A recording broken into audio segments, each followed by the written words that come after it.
No, this rally make my blood pressure go up.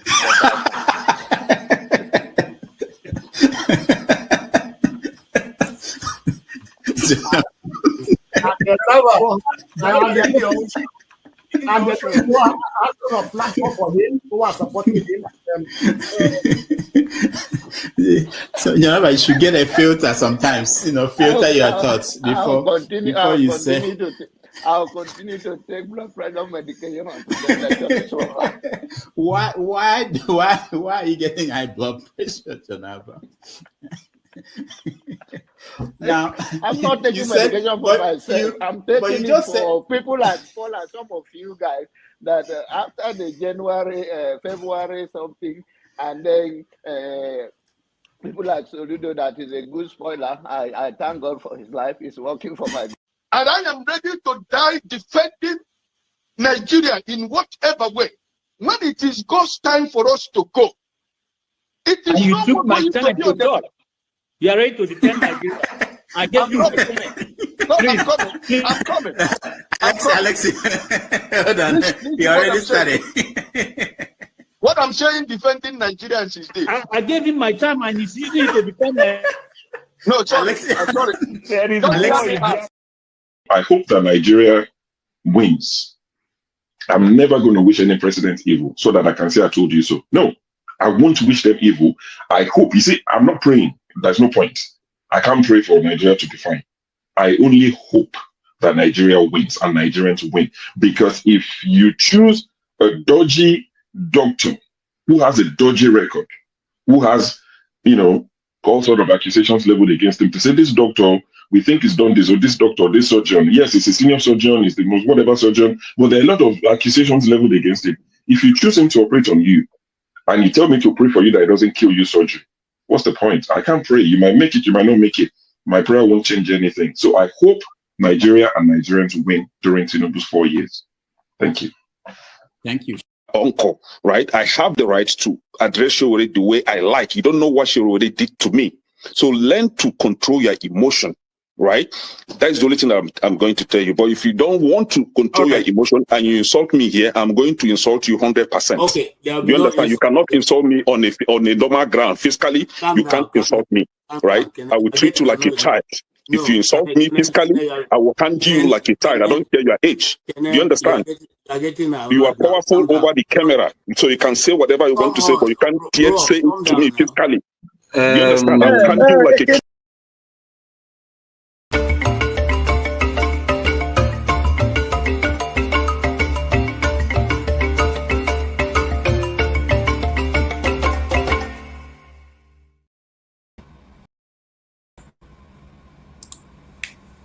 All right. Good evening, ladies. Good evening, good morning, good afternoon, depending on where you're watching us from. I want to welcome you all to this second segment of the program. And my job has already been made very easy for me. I'm only going to be taking reactions from the fallout of Dr. Sam Amadi's broadcast that just ended some few minutes ago. It was one of those ones that you call very interesting, very educative, and very, very entertaining.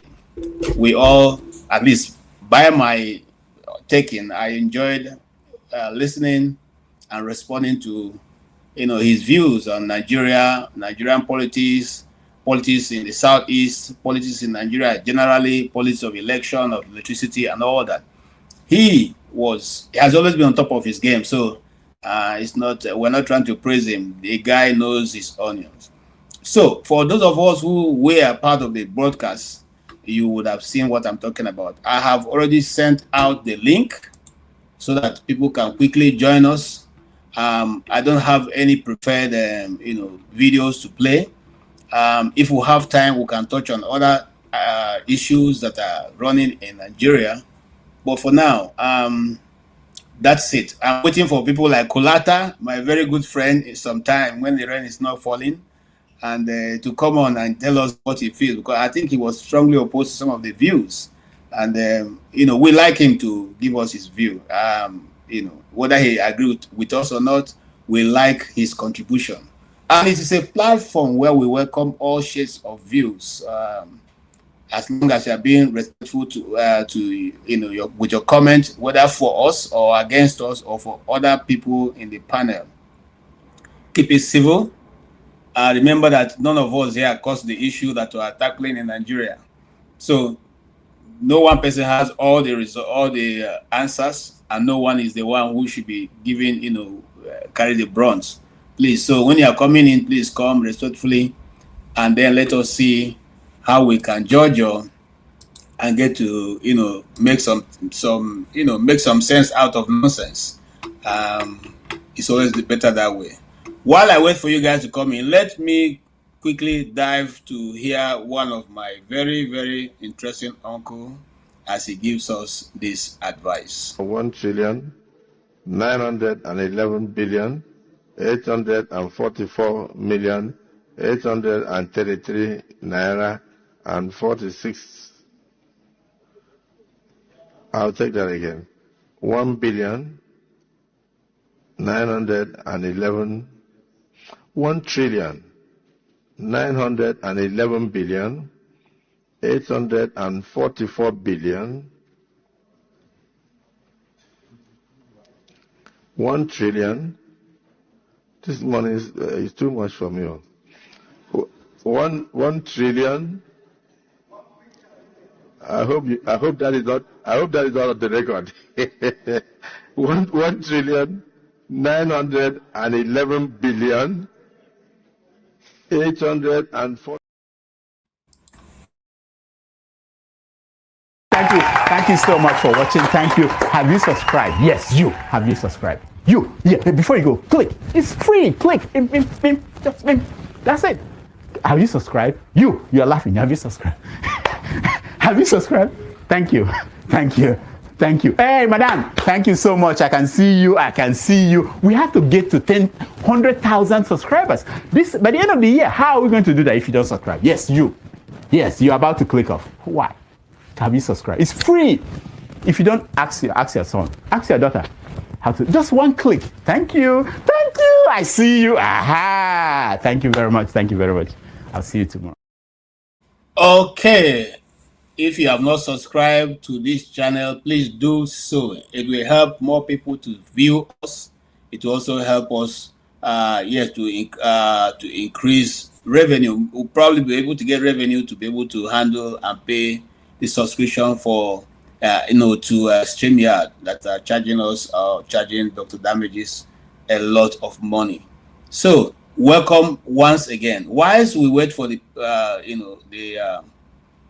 guests to populate, Dr. Sam Amadi touch on a lot of things: the politics of Imo State and the politics of the Southeast, the politics, the raving matter right now concerning the coming up free Nnamdi Kanu right now, that being led by Sowore, and all that he'll allow to play. But here is, while we wait, here is one of the brief, the news, that was held in Abuja by one of the able lawyers of Nnamdi Kanu, what he said concerning the issues. On the following, the warrant upon which Nnamdi Kanu was arrested was issued by a federal high court in Abuja. Warrant of a federal high court in Nigeria is not valid for effecting an arrest in Kenya. Kanu did not undergo extradition proceedings in Kenya. Extradition is a condition precedent to the assumption of jurisdiction of a court over a fugitive suspect returned from overseas.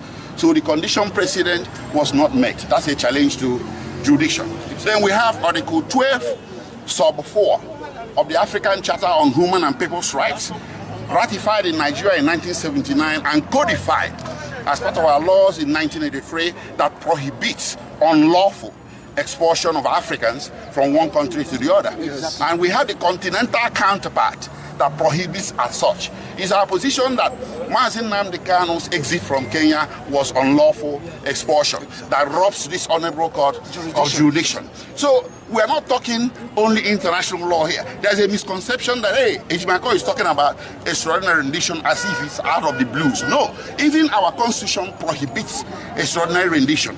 When the constitution said at section 35 that nobody shall be subject to arbitrary or unlawful arrest. What does that tell you? It means the constitution says extraordinary rendition even within the domestic territory of Nigeria is unconstitutional and is illegal.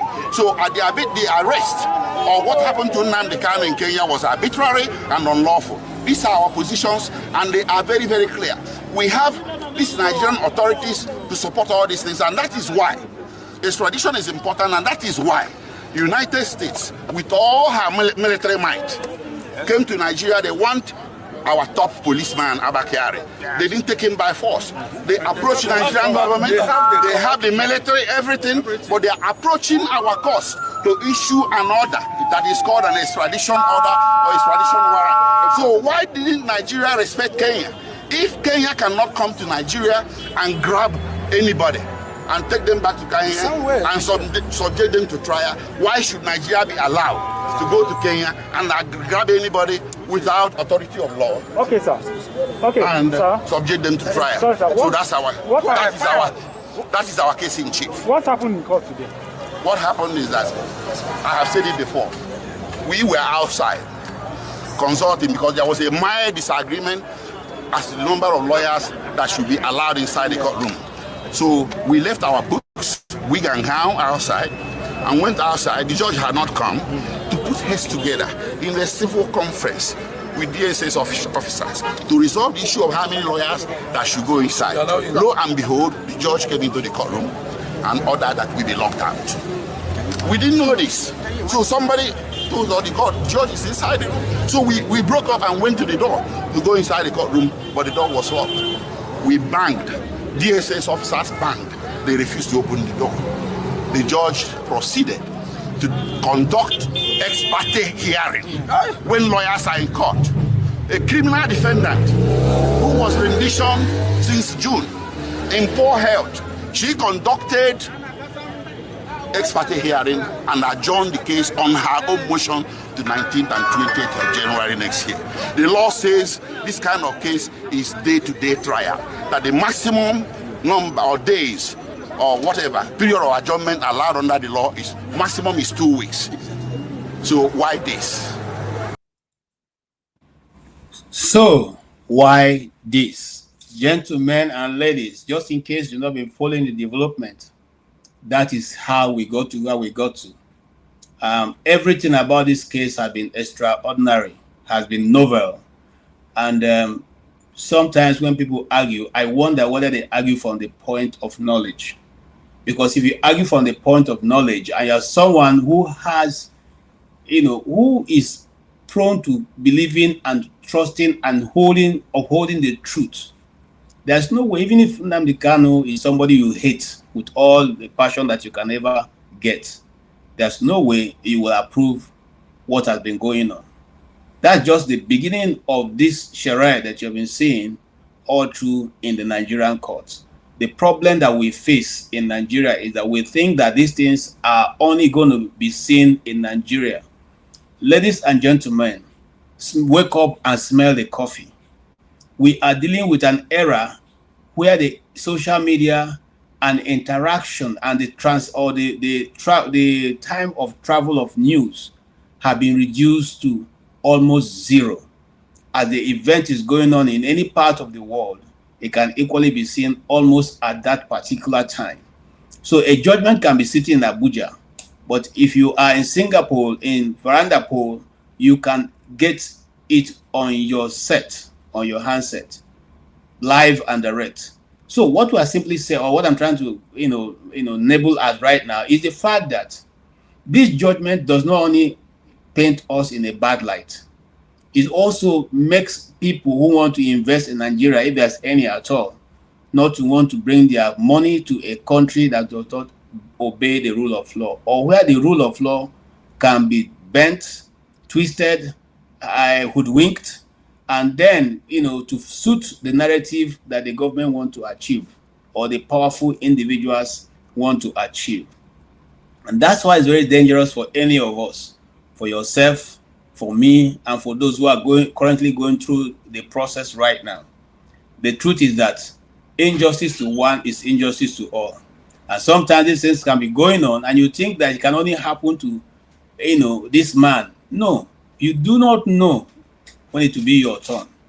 There's an Igbo adage that says that he who throws stone into the market, you can't be sure whether it will not hit your relative.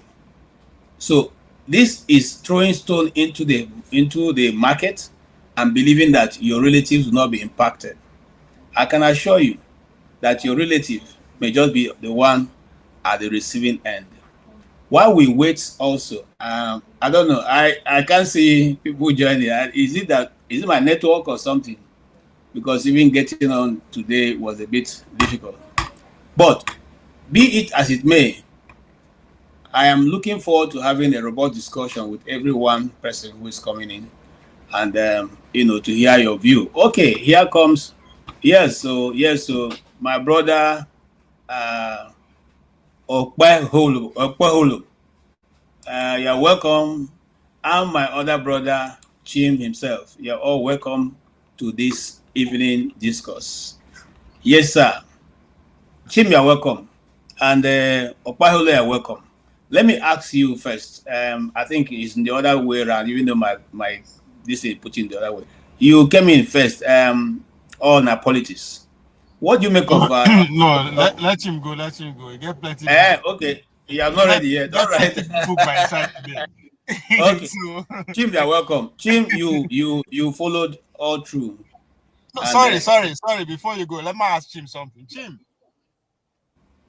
I think if I heard you correctly, have you worked with MTN before? Do you know Kelvin Orifa? Let's take that off air. Bless you, man. All right. Okay. They talk about that this year. So we'll chat off air. Anytime you talk that day, you talk about Canada's like, okay, I think.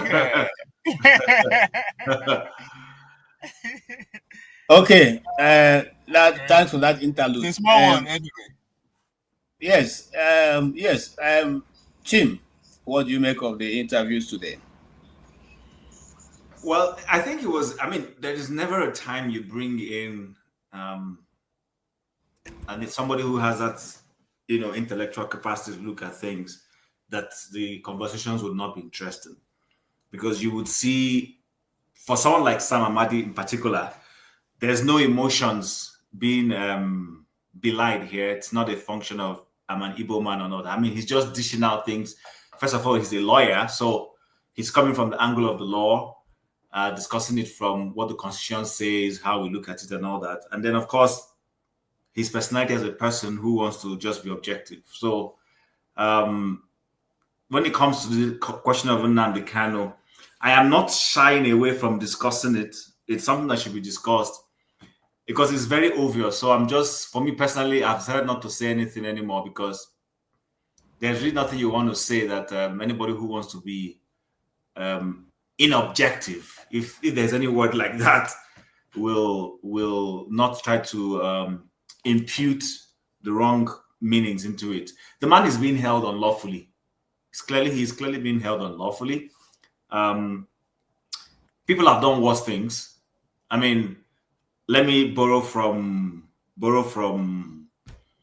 Omoyele Sowore, who said the other day on his interview with Sheung Okimbolawe, when he said to the effect that we have Nigerian government functionaries holding meeting with open bandits, people who have clearly, taken the lives of other people, who have been terrorizing the state, killing people indiscriminately. You're having conversations with them. You're trying to negotiate your way out of them. We've had cases of people telling us that people are repentant repentant, what do you call them? Militants. You understand, and all those kinds of things. But this guy, was just using a transmitter, expressing his constitutionally afforded rights of opinion, and then you go after him. Now, even when the state apparatus, which is because the judiciary, the courts are state institutions, have looked at the case, and majority of those cases, like I saw you the other day, was it yesterday? You were recounting all the number of cases he's won. Yes, yesterday. Yeah. I just was at work and I couldn't contribute, so I stayed off. But the state does not want to, concede to its own institution, that its own institutions are telling it, this guy has not committed any offense, let him go. And then I'm happy when Dr. Amadi brought in the case of Simon Ekpa in Finland. When the Simon Ekpa's case started how many years after? Nnamdi Kanu has been in detention for 10 years. Yes. So in another country, he was taken in 9 months. And the judiciary has dispensed the case appropriately. Guilty or not guilty, whatever the case may be, I don't even know it, but they dispensed it. So I think, like I've always said, the Nigerian state and government constantly breeds what we refer to as conspiracy, whether true or false. They constantly create room for people to begin to say there's a dare there. Even if there's no dare there, for instance. But the state always constantly breeds that. Just let this guy go through the process. If he's guilty, throw him in the gulag. If he's not, let him go home. And you just keep him there. So I don't understand it. There's no way you want to look at it. I think today's conversation was a very well-held one. I wish the man would have stayed to complete that process. But of course, he had to go. So I thoroughly enjoyed it. He's a man I've listened to, whether it's when he goes to Arise to express his views or whatever. He's just somebody I enjoy listening to. He's one of the few, and I hope, as he's making this venture into active politics, should it go his way eventually someday, becomes governor of Imo State, I hope he will not toe the line of the guy in Anambra State, because that guy in Anambra State is something else. He's a total letdown. He's beyond. In fact, if there's any word worse than letdown, that's what he is. So I'll leave it at that and let Okpaholo tell us what his own views are. Yeah, Okpaholo, are you ready for us now? I think you summarize it well. I don't think it will be far from Professor Soludo, because all of them, they are product of the same school of thought. Forget the one at pure economics, why he take to administrative and law, but all of them now the same school of thought. But hold on, Okpaholo. Are you certain of that? Because both of them have been tested at federal level, and each of them gave an account of themselves. Will you say that the National Electricity Regulation Commission is not better off? It wasn't set properly on the ground which is running now, which was done by Dr. Sam Amadi, as vis-a-vis the central bank governor who couldn't even do anything. But you like grammar. Which time Nigeria don't ever get lights? At any point. But that question was answered. It was called, and I'm not trying to defend him, but let's go back. It was called National Electricity Regulation Commission. It wasn't power supply. You see, you know say that because you don't like Soludo, now make you the no. Now you might not actually know what he's doing, right? But what I'm trying to say is that as intellectual as he is, and all that kind of thing, I'd expect him, because it's kind of, having skin in the game, right? You see, if you actually won't know who a politician is, now who don't go contest? It doesn't matter if you win or you lose. Go contest first. You will never remain the same again. You understand? So if you look at those people where they go after themselves, all these politicians, now they are bragging rights be that. You understand? They don't respect all these ministers about it. No, so just, but once you don't go, they don't vote for you at any level. You've gone through it. You will appreciate the systems they come. No be by how we they see them now. So I respect them for, despite all his theories and everything, he wants to go into the game and get his feet sowing it. So that I expect him.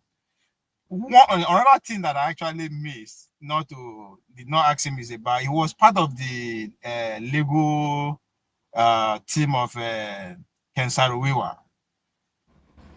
So I wanted to ask him what is his take. I said, Bola Tinubu don't award them, give them a Shena post, whatever, but normal, whatever they give them.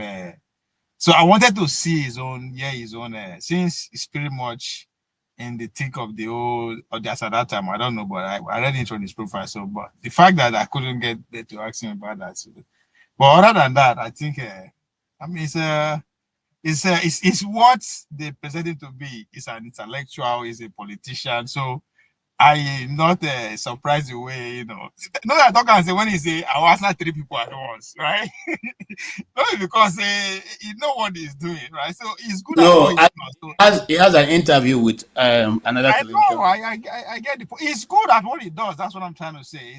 That's why it's not that easy to be on TV. Analyst. Even though allow me you they lie to the lie. Is it me that say make you they lie every day on TV? It's not easy. So well, I don't understand your politics any longer. I thought I did, but now you are going a bit everywhere. Let me ask you this question. I'm not saying that I respect him for what he does. What I say is what I expected from an intellectual who is in the game. I don't expect it to come out and be very raw in terms of they go after the other opposition, people that disagree with the way every other person will do it, right? So he play along very beautifully, and that's why it's very hard to disagree with him directly, right? Even if you want to, it's very hard. Okay. No, can I correct an impression before Stay Humble comes in? So I mean, this is in comparison to Dr. Amadi and Professor Soludo. So, I mean, I didn't know too much about Doc, until eventually he was appointed that chairman. But if you look at how he went about his duties, they're way different from what Prof did. Now, number one, remember there's a minister of power generation. There was a minister of power. Yes. Who is the political head. So the minister of power can sometimes overrule what the chairman of the regulatory authority is trying to do. Take him to the, and all that, which he brought up here. I mean, yeah. And he and Bat Naji from the southeast, but they disagreed on methods. And he was not afraid to say, I disagree with you.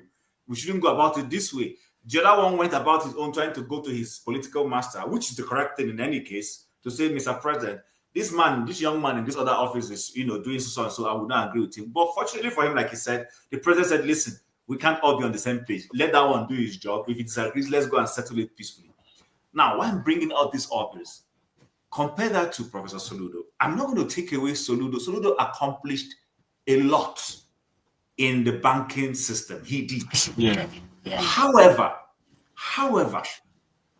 being the first non-banker to occupy that role. Don't forget, he was coming from the educational sector. He wasn't before the central bank governor had been an ex-managing director of either First Bank, Union Bank, AfriBank, those legacy banks. He was the first person after Sanusi. He was brought from nowhere.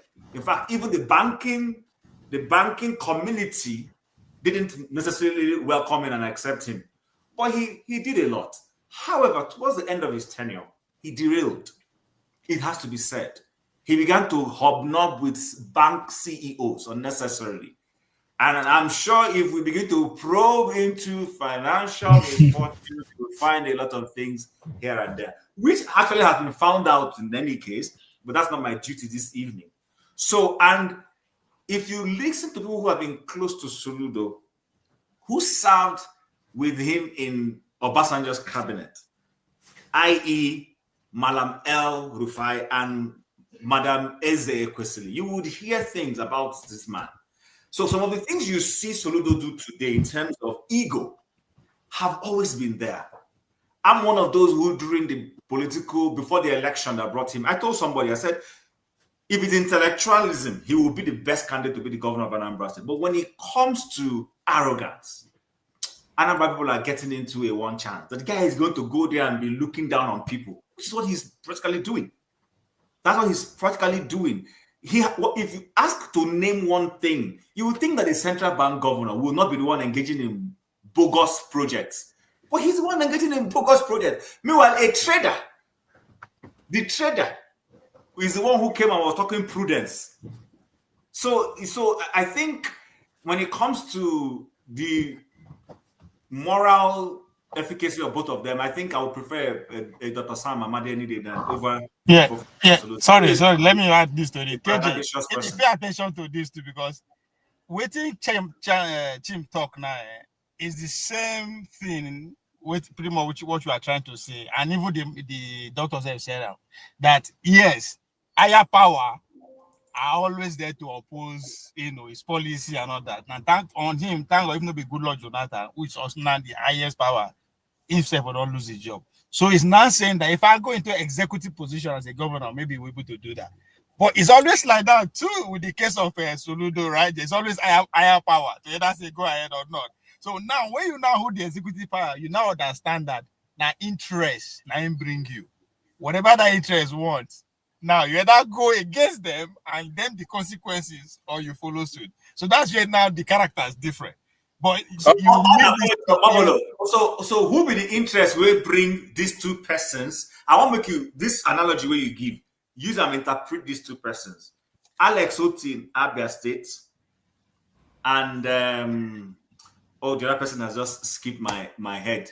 I'm trying to name people who have gone to office and resisted this thing. So who was the power that brought Alex Otin? Why is Alex Otin not dancing to some people? I'm not gonna lie. I don't know the guy until the obedience wave just I say he win. Alex Otin, he used to be risk in Central First Bank and then became MD of Diamond Bank before he became. I know 3 times. Can't lose. I don't for real. I don't really. So I don't want speculate or just overdraw. Seriously, political as in me knowing as a public figure now. After he don't win, and it came through obedience. So I did. I know. So I know. I can't say. This is it. But if you say banking system, right? Just look at the network around the world now. Just around the world. Now only a few people know the control banker, maybe Trump, and Paulo. Every other person in a banker, why they could not be bankers, Okay, we need to move on. Don't come and promote Paulo for us. We are not going back to the day. All right, stay humble. You have been humble all this while listening to Mr. Opaholo argument and Chim. What will you say? What did you take out of the interview with Dr. Sam Amadi? Do you agree that the North, there is a problem in the North that needs to be addressed, especially with the religious, the issues going on there? Okay, yeah. So, unfortunately, let me start by greeting the gentlemen, the panel. Good evening, everyone. I hope you're keeping fit. Stay humble, man. We are old men. I'm not gentlemen. Okay. Can see. So, unfortunately, I didn't listen to Sam Amadi. I had very important family engagement, so I didn't listen to him, and I didn't miss him a lot because I'm not a very big fan of Sam Amadi. Yeah, he is a very good analyst. I would say I've listened to him a lot. He's analyzing issues, and I think he's brilliant. However, I don't think if he becomes governor of any state, that he will be different from Soludo or Peter Mbah or any of those funny guys. I think it will be the same. If you know Sam Amadi, don't you know Sam Amadi? So Amadi was chairman of the Electricity Regulatory Commission, and he didn't really cover himself in glory. That's one. And over the years, he's been vacillating and tergiversating.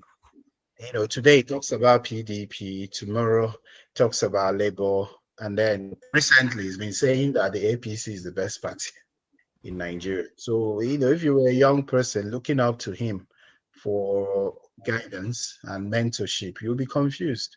So where does this gentleman stand? So I think Sam Amadi, if he's offered a position in this Tinubu's government, will grab it. Yeah, so I didn't really miss, now listening to him. Yeah, because sometimes I'm confused as to where he stands. But away from Sam Amadi, really, because Sam Amadi is not the major problem in Nigeria now.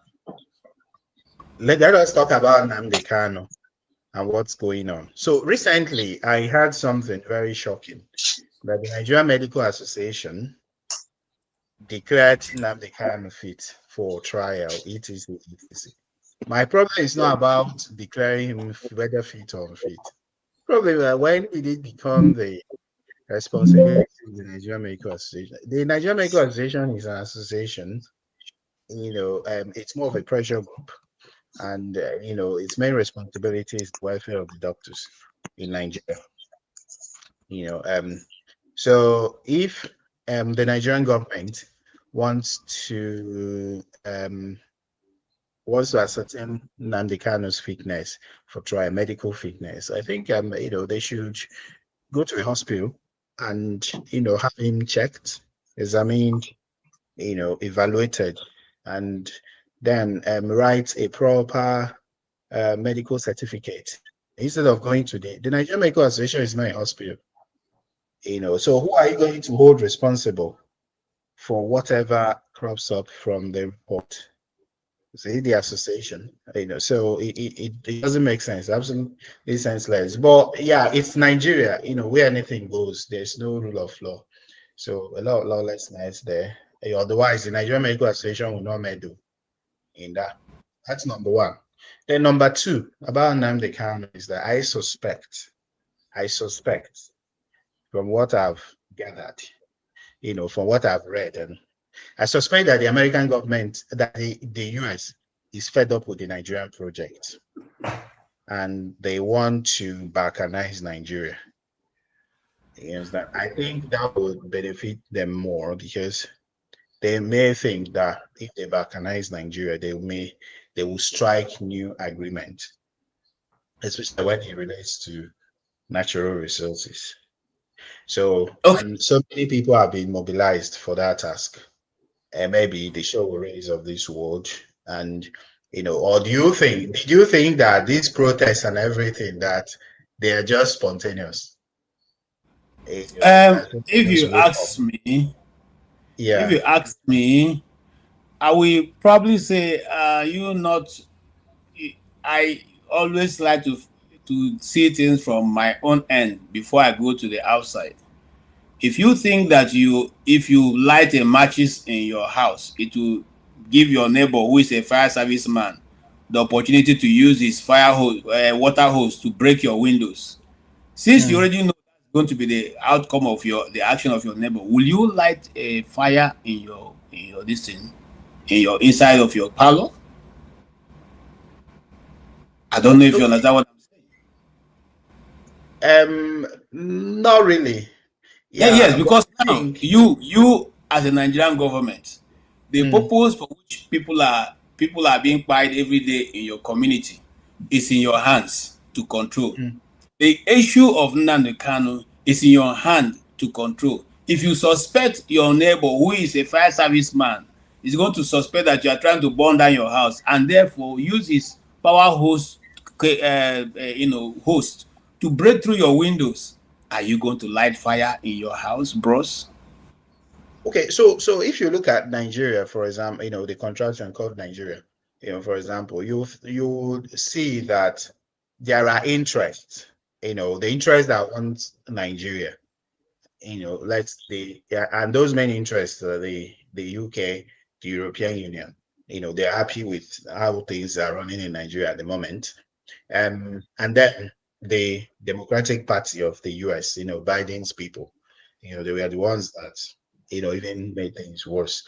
And they're happy, really. But I think that with the threat of Russia, in the Sahel, that the US are rethinking their plans. They are trying to, they don't mind ceding the north to Russia. They don't mind because they might think there's nothing much.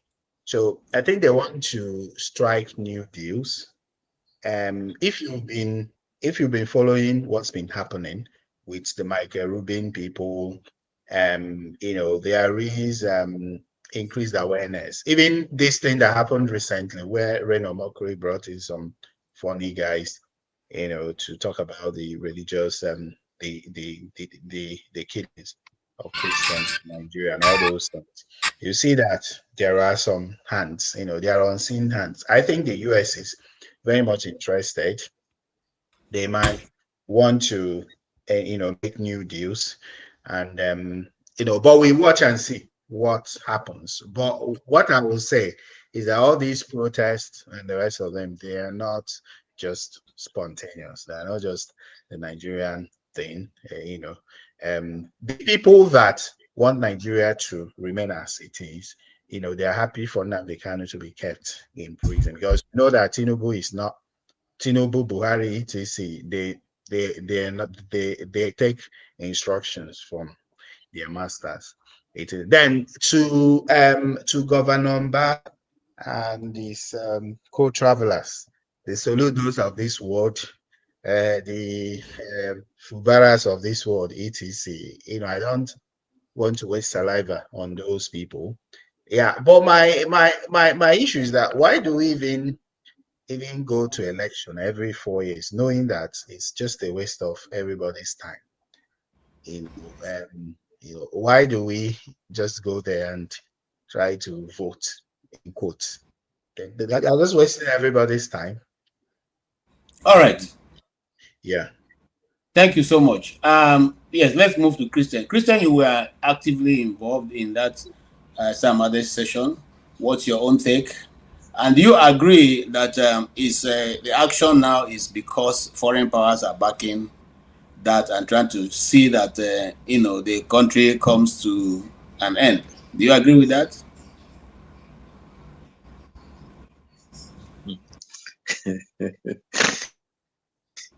I don't like engaging in conspiracy theories. The world revolves on the wheel of greed better than the will of conscience. Now, every country has its own interests. That's the first thing. And the issue of Nigeria, the leaders, if the so-called Nigerian leaders have Nigerian interests, I don't think that any other country would interfere in the Nigerian affairs. Human beings are made have free will. So we are, so even God is limited by the free will of man. So if the free will of Nigeria to become a good country, or if the leaders want it to be a good country, then they will do the right things, and then the country will be good. But since it is not in their interest, or that's not their interest, actually nobody wants Nigeria. But the reason why Nigeria is still afloat is because of the oil and gas resources, and mainly the Igbo land and surrounding ethnic nationalities. Now, on Sam Amadi, actually, I listened to him very carefully. I have soft spot for him, the way he reasons. However, it seems to me that he still mired into this Igbo mentality of trying to build Nigeria when they know Nigeria is not going to work. I was trying to put perspective. Actually, I was trying to put perspective on my question before, but I didn't have enough chance, because if we looked from the time before the independence, Nnamdi Azikiwe addressed his people, you know, and we all know the content of that address. If you use AI to read that, using Nnamdi Kanu generated AI to read that address, you would think that Nnamdi Kanu wrote it. But we also know that the northern leader, Amadi Bello, was also preparing to take over Nigeria once the Europeans left. So he had his own strategy that he didn't want to be part of Nigeria unless Nigeria is handed over to them to run, which he succeeded. Now, it seems to me that that agenda has continued, because if you look at today, they have sent their youths everywhere in the south, southeast, southwest. I like to use the word Igbo nation, Yoruba nation, every other nation, you know, TV nation, you know, okay, in the south. So they sent their youths there, maybe thousands of them now. In 10 years, in 20 years, they will have a census that says there is a 1 million Fulani in Imo State, 1 million in Anambra, 1 million in Lagos, or 2 million in Lagos, 1 million or 3 million in Oyo.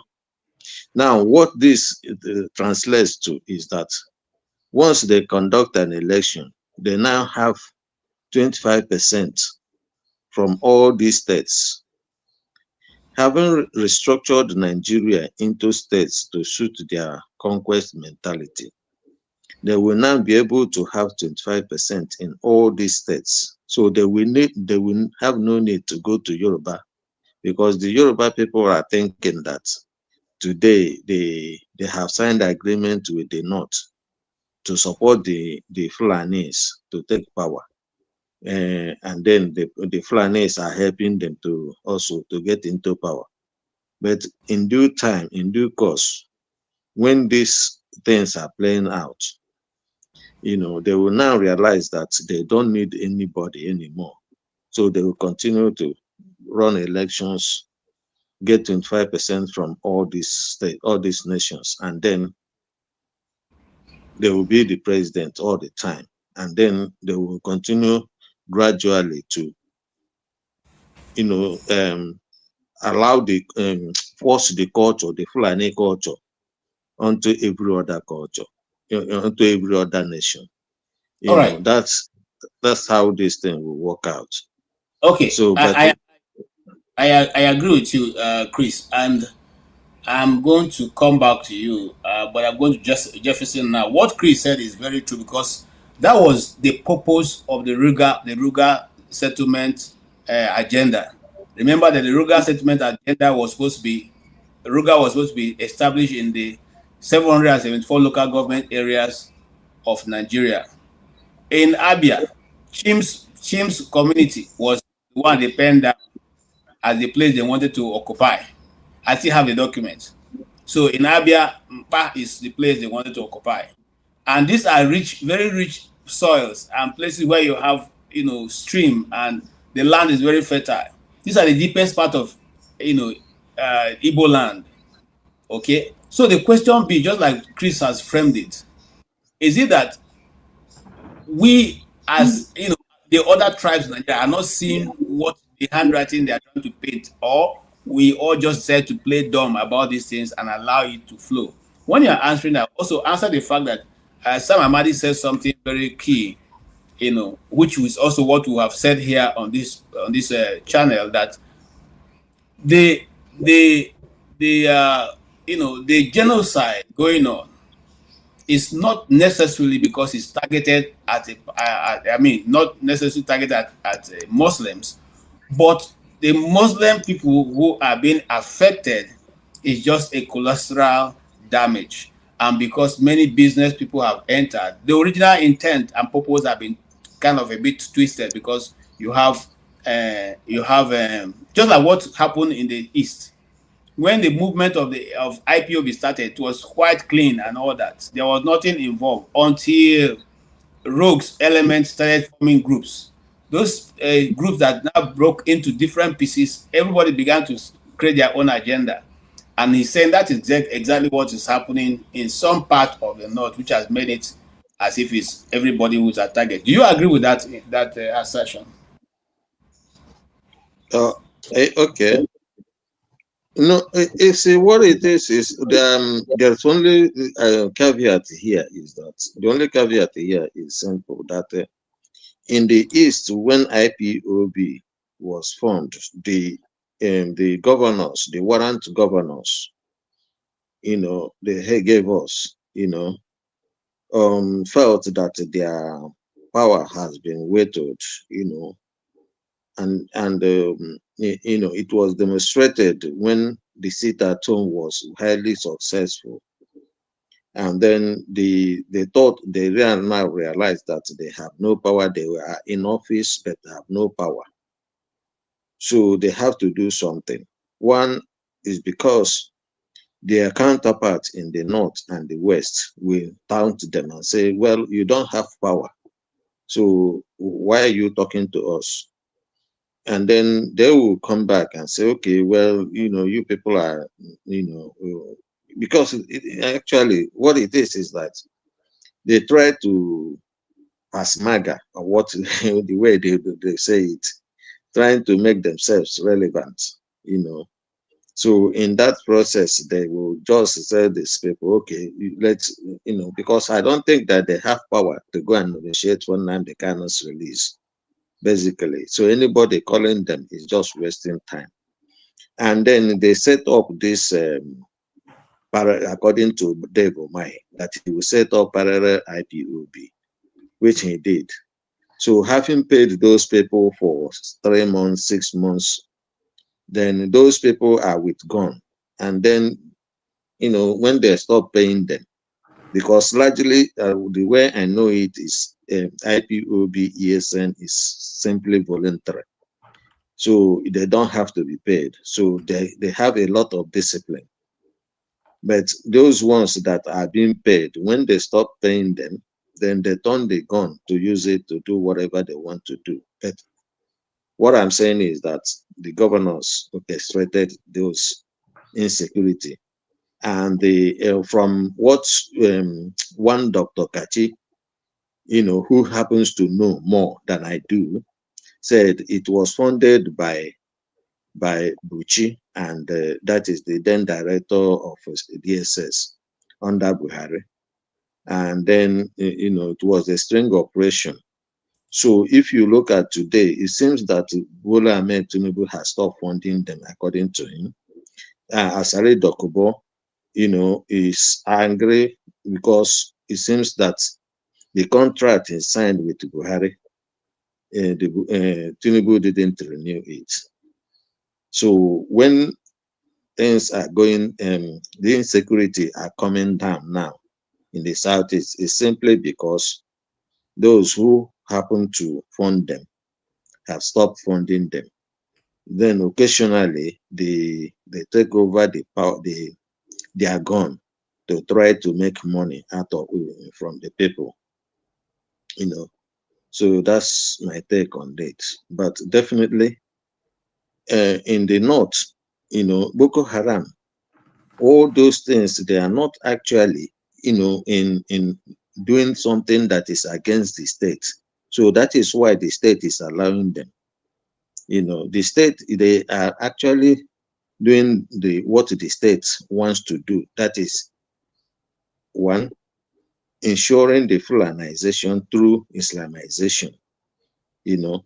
So they present Islamic faith Just like when Britain came, they presented Christianity faith to colonize. So the Fulanis are presenting Islam to try to, as the faith they are using to colonize other ethnic nationalities. If you look at what is happening in Benue, I've said it and said it all over again. The people that are killed in Benue, in Plateau, in Nasarawa are the TVs, ethnic nationality. But nobody calls them TV because they call them Benue, they call them Nasarawa, they call them Taraba. And because they call them those things, which doesn't mean anything to them, doesn't mean anything to them. They can't come together and fight the Fulanis. But the Fulanis are coming together, even inviting those from outside Nigeria, to fight them as ethnic nationality. And that is why I keep on saying to people, unless we understand the power of ethnicity, in nation building, then we are not going anywhere. Because every time people say you are de-tribalized or de-ethnicized or this or that, because what matters, I keep on saying it, I give an example. If you take yellow corn, one yellow corn, and put it in a pool of white corn, it will be easy for you to find it. But if you take one white corn from anywhere in the world and put it in the white corn, pool of white corn anywhere in the world, you will never discover it. That is how ethnicity works. The easiest one you can see is Germany, East and West Germany.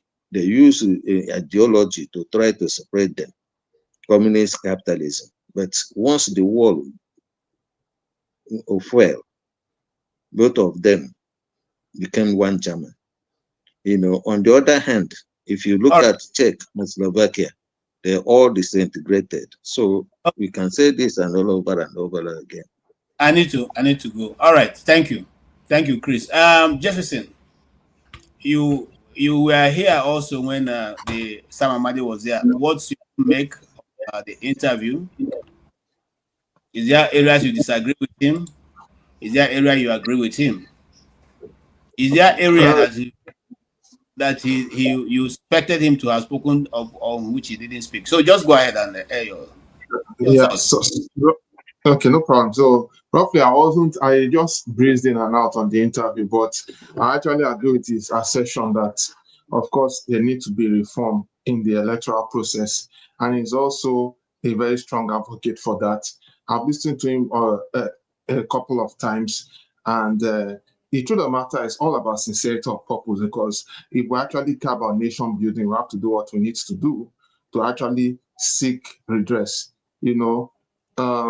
As it is now, Nigeria became 100 years old after the amalgamation. Of course, people will say, oh, why didn't Jonathan do the centenary stuff and the review stuff and all that? So, but as it is now, this is beyond 2014 and 2025. Unfortunately, as a country, I think they are still beating about the bush regarding what needs to be done, and try to trivialize the things that is so obvious in front of us. So it's just basic common sense at this point. No. I don't know. It doesn't take. It's not rocket science. And unfortunately, if you even look at some of the interviews of our current president and all the other leaders, it just shows that they don't know what they are doing. They are kind of clueless, and they are out of point in reality, but focus about how to do the next election.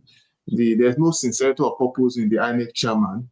People who want to do the other youthful guys who are who are trying to rally around to see there's a proper electoral reform, they are doing their best to push it to the National Assembly. There are some groups who are actually pushing so that at least their voices can be heard. And we're praying that something needs to be done, but it's like a gamble at this point. And that's where we are. We're actually in a gamble. now, even with what is happening tomorrow, like I said in last broadcast, you know, it is very, very funny that when you talk of court injunction, the lawmakers who is handling Nnamdi Kanu's case, you know, they did everything due diligence, they are following the process repeatedly. But yet, sometimes when they come around for adjournment, either the judge is not around or one thing leads to another. It has been a hanky-panky repeatedly. So now that they know they want to protest or whatever, you will now see that the presidency was so quick to get a court injunction, court order to say, oh, what do you call it? The protest is not going to happen. And I'm like, who are these guys kidding? So they are so quick in getting court injunction so that protests will not happen, but very, very slow to look into the critical issue that is on ground. So it's just to tell you that. Hold on, Jefferson, hold on. On that ground, at least for today, we can put it for the judge. The judge refused to grant that. The judge said it is not right to stop Nigerians. It's a fundamental human right for them to protest. So, but they were only successfully able to get that they should not go to Aso Rock.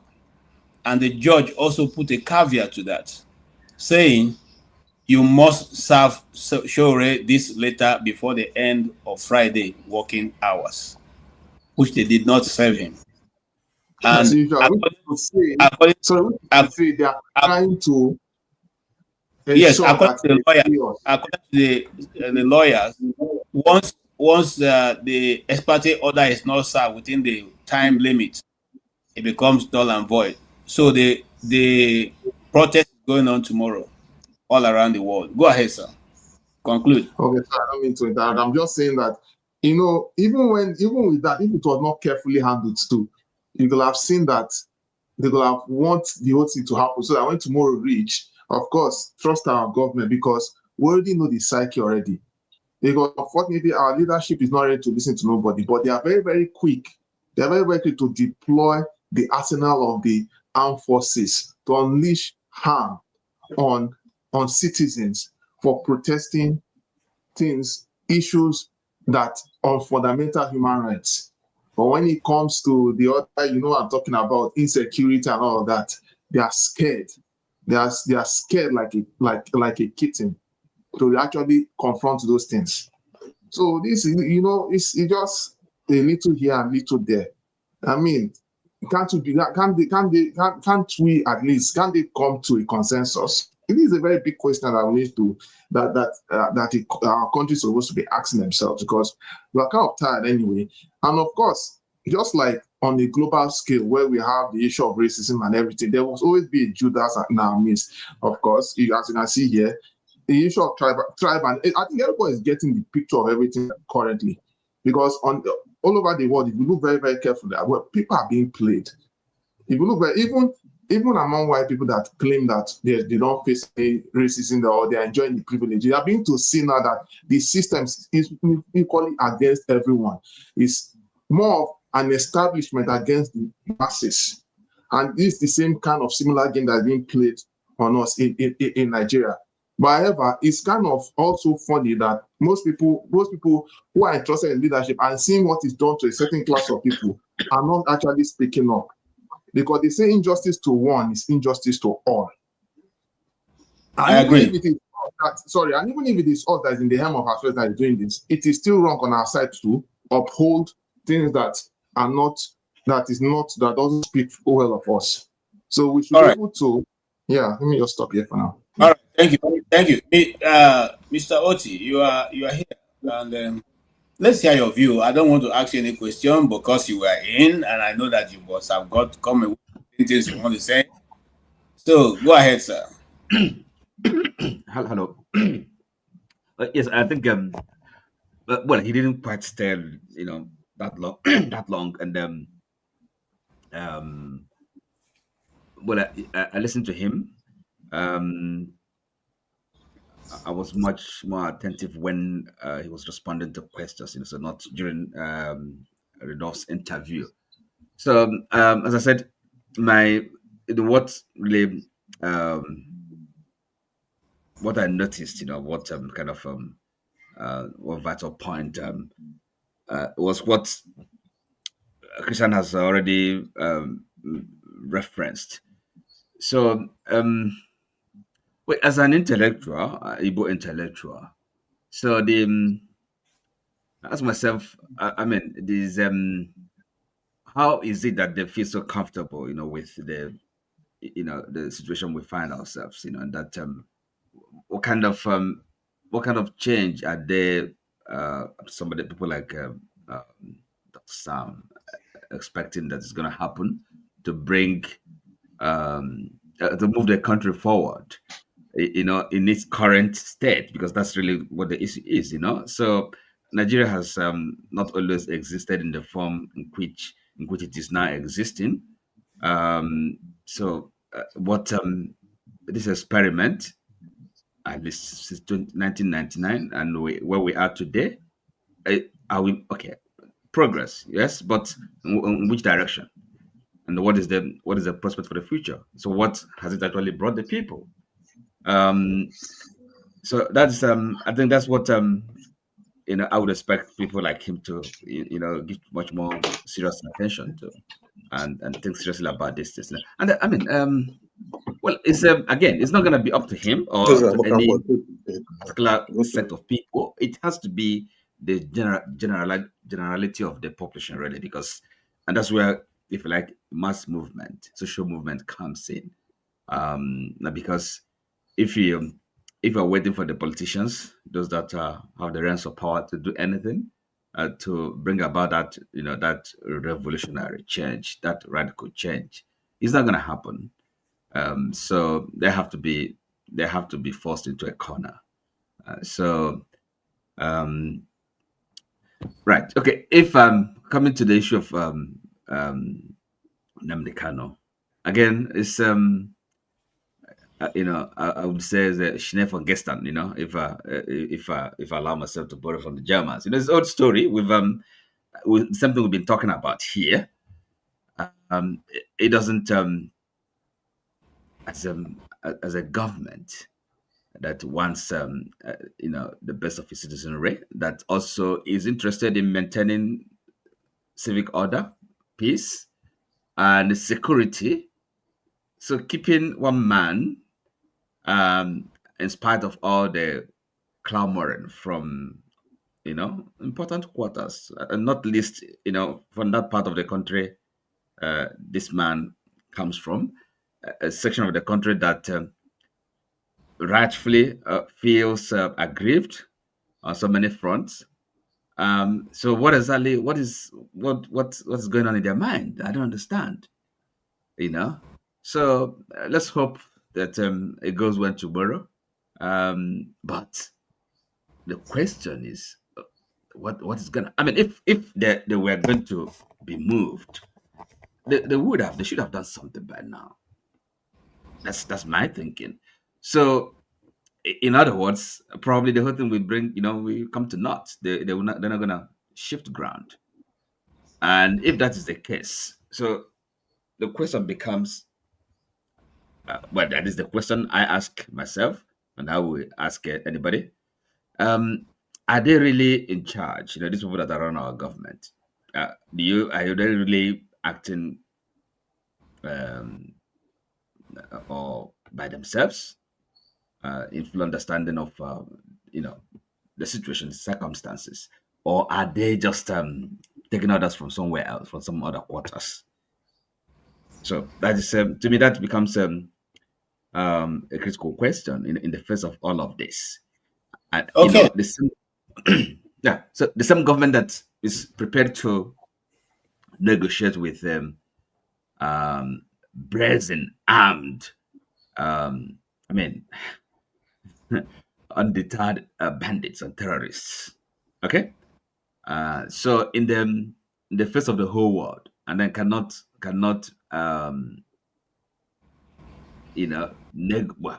release somebody who has not at least committed any crime, in the Nigerian soil. So it beggars belief. That's okay. All right. Thank you. Sorry, Oti. And Chima, coming to you, Dr. Sam raised an issue that in a said country, the 12 or now 19 states of the North cannot said to have its own Sharia law, because no country has two systems of justice, two justice system. It's either you are practicing Sharia or you are practicing the canon law, whereby some states decide to say this is the law by which we practice, and it is allowed. It also means that the country is already divided. Do you agree with your assertion? And if so, what stops us from Abia State, since Abia, Imo, and all the rest of us, Anambra, we are all Christians, so we can equally declare our own Christian states and practice our own law? Is there anything against that? Okay, so can you hear me? Yes, I can hear you. Wike once declared that River State is a Christian state, and they almost ate him raw. So, why then do we allow 19 states, or now they even think they are up to 20 now that practice Sharia law in the North? Okay, you asked a good question and then you spoilt it by mentioning some drunkard's name in the whole thing. So I was going to ask that question, but because of time and because I didn't want to elongate the question, I just stuck with that. That was one of the, in fact, that was my primary question I wanted to ask him. But before I go there, I want to address something. Incidentally, I think he has left. That the young man, what's his name? The guy who was here. Stay humble. Stay humble, sir. Thank you very much. So I think we need to dial down on our conspiracies. You know, he comes a lot most times throwing all these conspiracy issues here and there. It's not, let's start getting a bit more mature. I'm not saying that some of the things sometimes we refer to as conspiracy are not necessarily true. They might have, for instance, like, was it last week they said the Minister of Finance was sick and then government was denying it, but it ended up being true to an extent, even though they've tried to patch it up one way or the other. So, but that being said, all this whole, that because you can disagree with someone, you can not like someone, but when the person is pursuing a cause that is right, you say, okay, listen, on this particular matter, I agree with this person. So this whole idea that Sowore is a mole or whatever, I don't know. Do you get what I'm saying? The guy is pushing the right cause. He wants this, and he's saying it accurately the way it should be. Why are you holding him? You didn't hold Sunday Igboho. You've not held the bandits that you are negotiating with in the north, and you're holding this person. So release him, let him go. And then somebody somewhere is saying that there's some conspiracy, some American, some British, some whatever. Can we dial down on all those kinds of conversations? Must we always find some funny thing about what somebody is trying to do all the time? I don't think it doesn't signify seriousness that we're serious, because I think as a people we're deep immersed in too much talk about conspiracies. That there's a reason why Masca, just the way Masca now did this now. There's a reason why maybe Masca is passing a message to somebody somewhere. I don't know. We're always looking for something to tell about what somebody is doing. I don't think it's matured. I wanted to bring that out quickly. On his views about the two-tier legal system that suddenly is coming up. The Nigerian state is not a proper federation. If Nigerian state had been a proper federation, every federating unit, Zamfara will have its own mini constitution on the way things are done in Zamfara. There will be an overriding federal constitution which will cover us as citizens, and it will be properly spelled out what that constitution covers. And the Supreme Court will be the arbiter of that, the interpreter of that ground norm. But every state would have. You live in the US, you know that there are certain laws in Texas that don't hold water in New York. You can go to Texas and get away with certain things, but you can't go to New York and get away with those things because the Texas Constitution rules on certain things. But we don't have that in Nigeria. We run a unitary constitution claiming to be a federal country. That's the problem we have. And as such, everybody is supposed to be subject to that unitary constitution. Unfortunately, how Zamfara and a couple of other states got away with that declaring Sharia law, I don't know how it is. So what you're saying is that Abia State, for instance, should go and come up with its own law on how to do certain things. River State, the same thing and all that. And it's a recipe for chaos. Unfortunately, the person who was in the best position to shut this down when it happened, being the then president of Obasanjo, did not do anything. He tried to turn a blind eye. And when he was asked, he said it will die a natural cause. He was trying to evade. I think at that point, he didn't want to have any conflict with people in the north. That's my interpretation of it. So he meandered his way out of it. But that irresponsible action that his government took has put Nigeria in a very precarious situation today. Because right now, anybody, and he's right, are we running one country or are we running multiple countries? Because we're supposed to have one constitution. Like I said, it's not as if our system gives the federating units the right and powers to have certain, what I call it, laws. No. I live in Alberta here in Canada.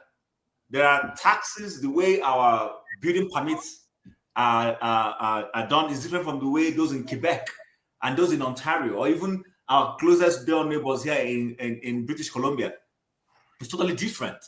But this is not the way Nigeria runs. Nigeria literally runs a unitary, supposed federal system. I don't know, it's convoluted if you ask me, but he is right. He has a view. He has a point there. That if Zamfara can do that and everybody's declaring Sharia, then what you're saying is River State can go and declare if there's anything like a Christian law. I don't know. I'm just submissive because I don't know. I've never heard that before. So I think these are some of the things we need to go down whenever we have a mature leader, president, who is able to call the different federating units and say, okay, let's sit down. There are a couple of things that are derailing us as a nation. Let's sit down and agree on how we'll go about these things. Do we still want to be, even the federal character system we even talk about, we need to discuss all those things. So right now, things are just being done anyhow because we have very irresponsible leaders. And the particular person in office now is the most irresponsible president Nigeria. I don't know if somebody else will come and surpass him. The man is just into politics. He's not into leadership. Everything for him is politics, political meandering, calculation, targeting election, plotting the next position. That's all this man is in to do. And I don't know why people can't seem to see it. Because every time I look at him, I'm like, is this a dream that this man became Nigeria's president? I'm sorry to say it. If at all, I look at this man and I'm like, so this guy won Nigeria. Till tomorrow, I'm still in shock. Till tomorrow, not till yesterday, till tomorrow. I'm still, anytime I see him, I'm like, so this guy became Nigeria's president. How did this guy get here? So I think these are some of the things that need to be resolved. And yes, Dr. Sam Amadi has a point there. All right. He said Omilokon, and he became it. So, Mr. Okpaholo, sorry, KJ. Before, Master, don't be offended. Somebody said that the Nigerian state. Where does this guy live? This person that said the Nigerian states have their own constitution. Where does he live? I see.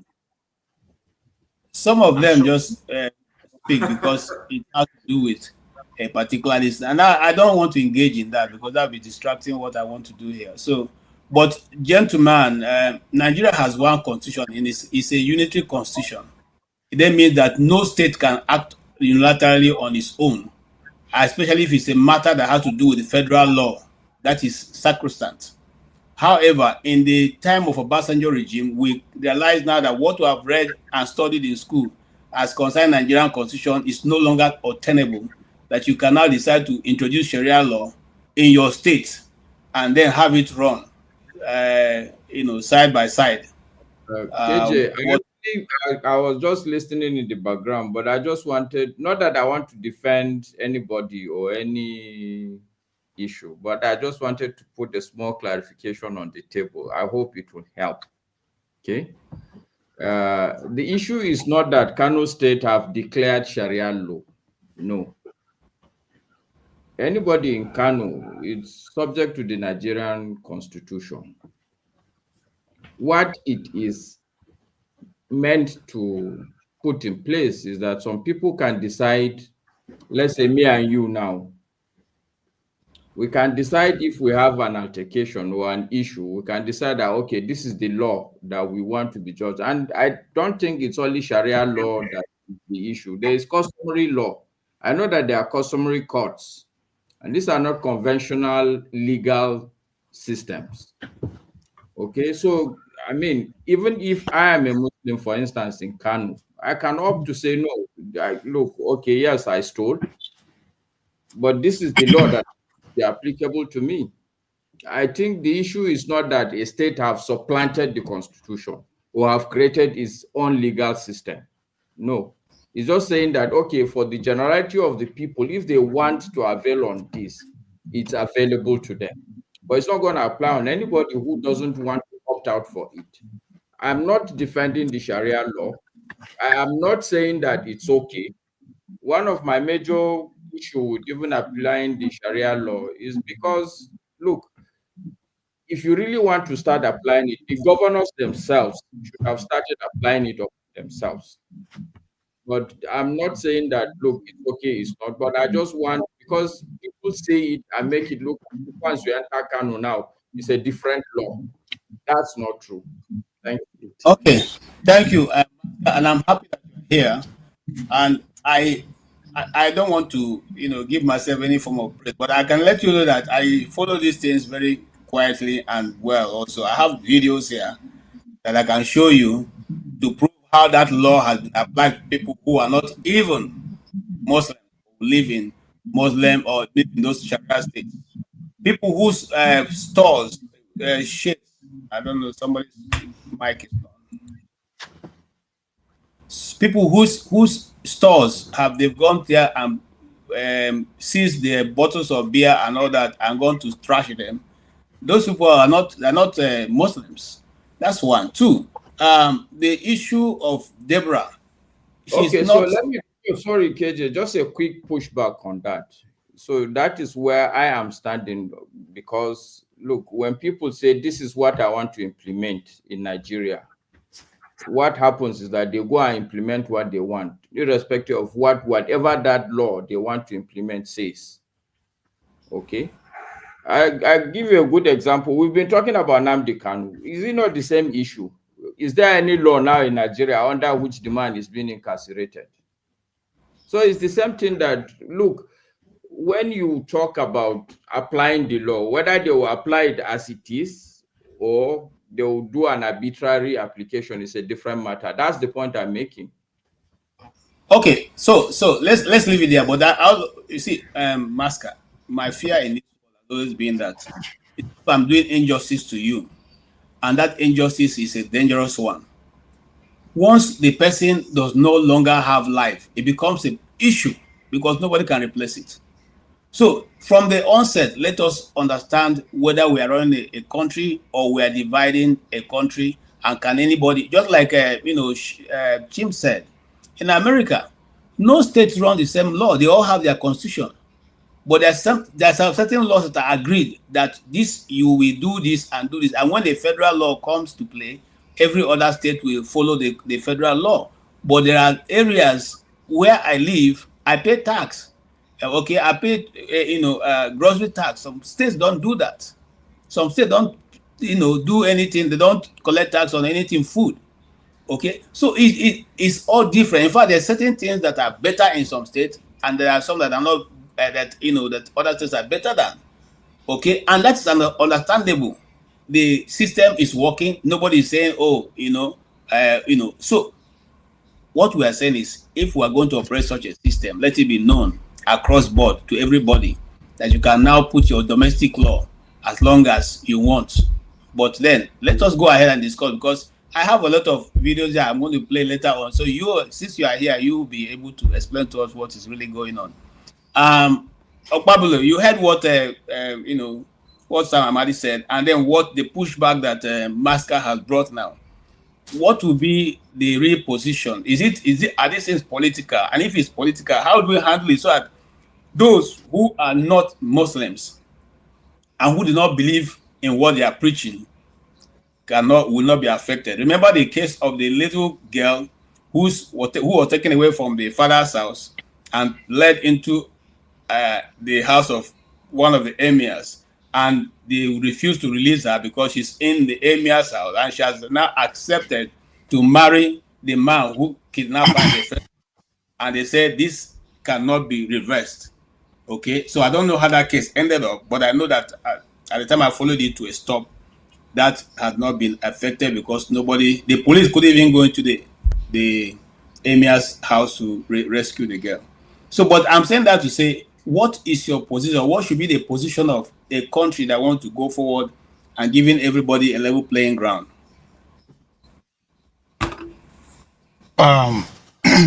Let me start by saying, I think in life, there are only two things that are sacrosanct: birth and death.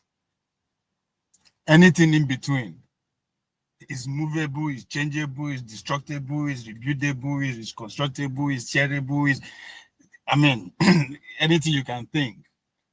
And some people will go ahead to tell you, in order for actually to advance or break through, you have to break laws. All right. Chim was talking about how what Chim was talking about at that time is called dual sovereignty in America, which is what I've been advocating for. And as far as I'm concerned, that is the next stage of our federalism practice. How do we go into dual sovereignty, whereby every state is primarily responsible in charge of the welfare of its citizen? And in order for you to take care of your citizen, you need money, you need economy. That's why you don't have to go outside and borrow or ask for, when you can actually utilize your own resources that is abound within your own society. That's what federalism is all about. If I want chop for my village, why should I be looking up to Abuja? It's my family. If my loyalty is to my family first, my community seconds, before the nation. So the responsibility of the federal should be limited to something that is above in small communities. But when you talk about how communities go chop, how they go to develop their road, their healthcare, their skill, their everything, has nothing to do with the larger country. So that is where I am in support of Sharia. Now, maybe not because I grew up for village compound, whereby you wake up as Peking, you go play. You fuck up, excuse my Yoruba, they treat your fuck up for the right there.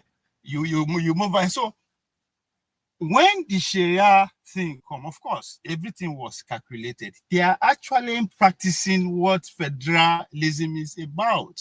But what my problem is, we from the South, is that we don't understand how change comes into reality. Change just happen because people want it. Organized people makes change happen. What the Syrian state do was to organize and lay a word to the president. Then the choice is yours. Don't support what my people want, or you lose power. So everything, just nothing wrong with that.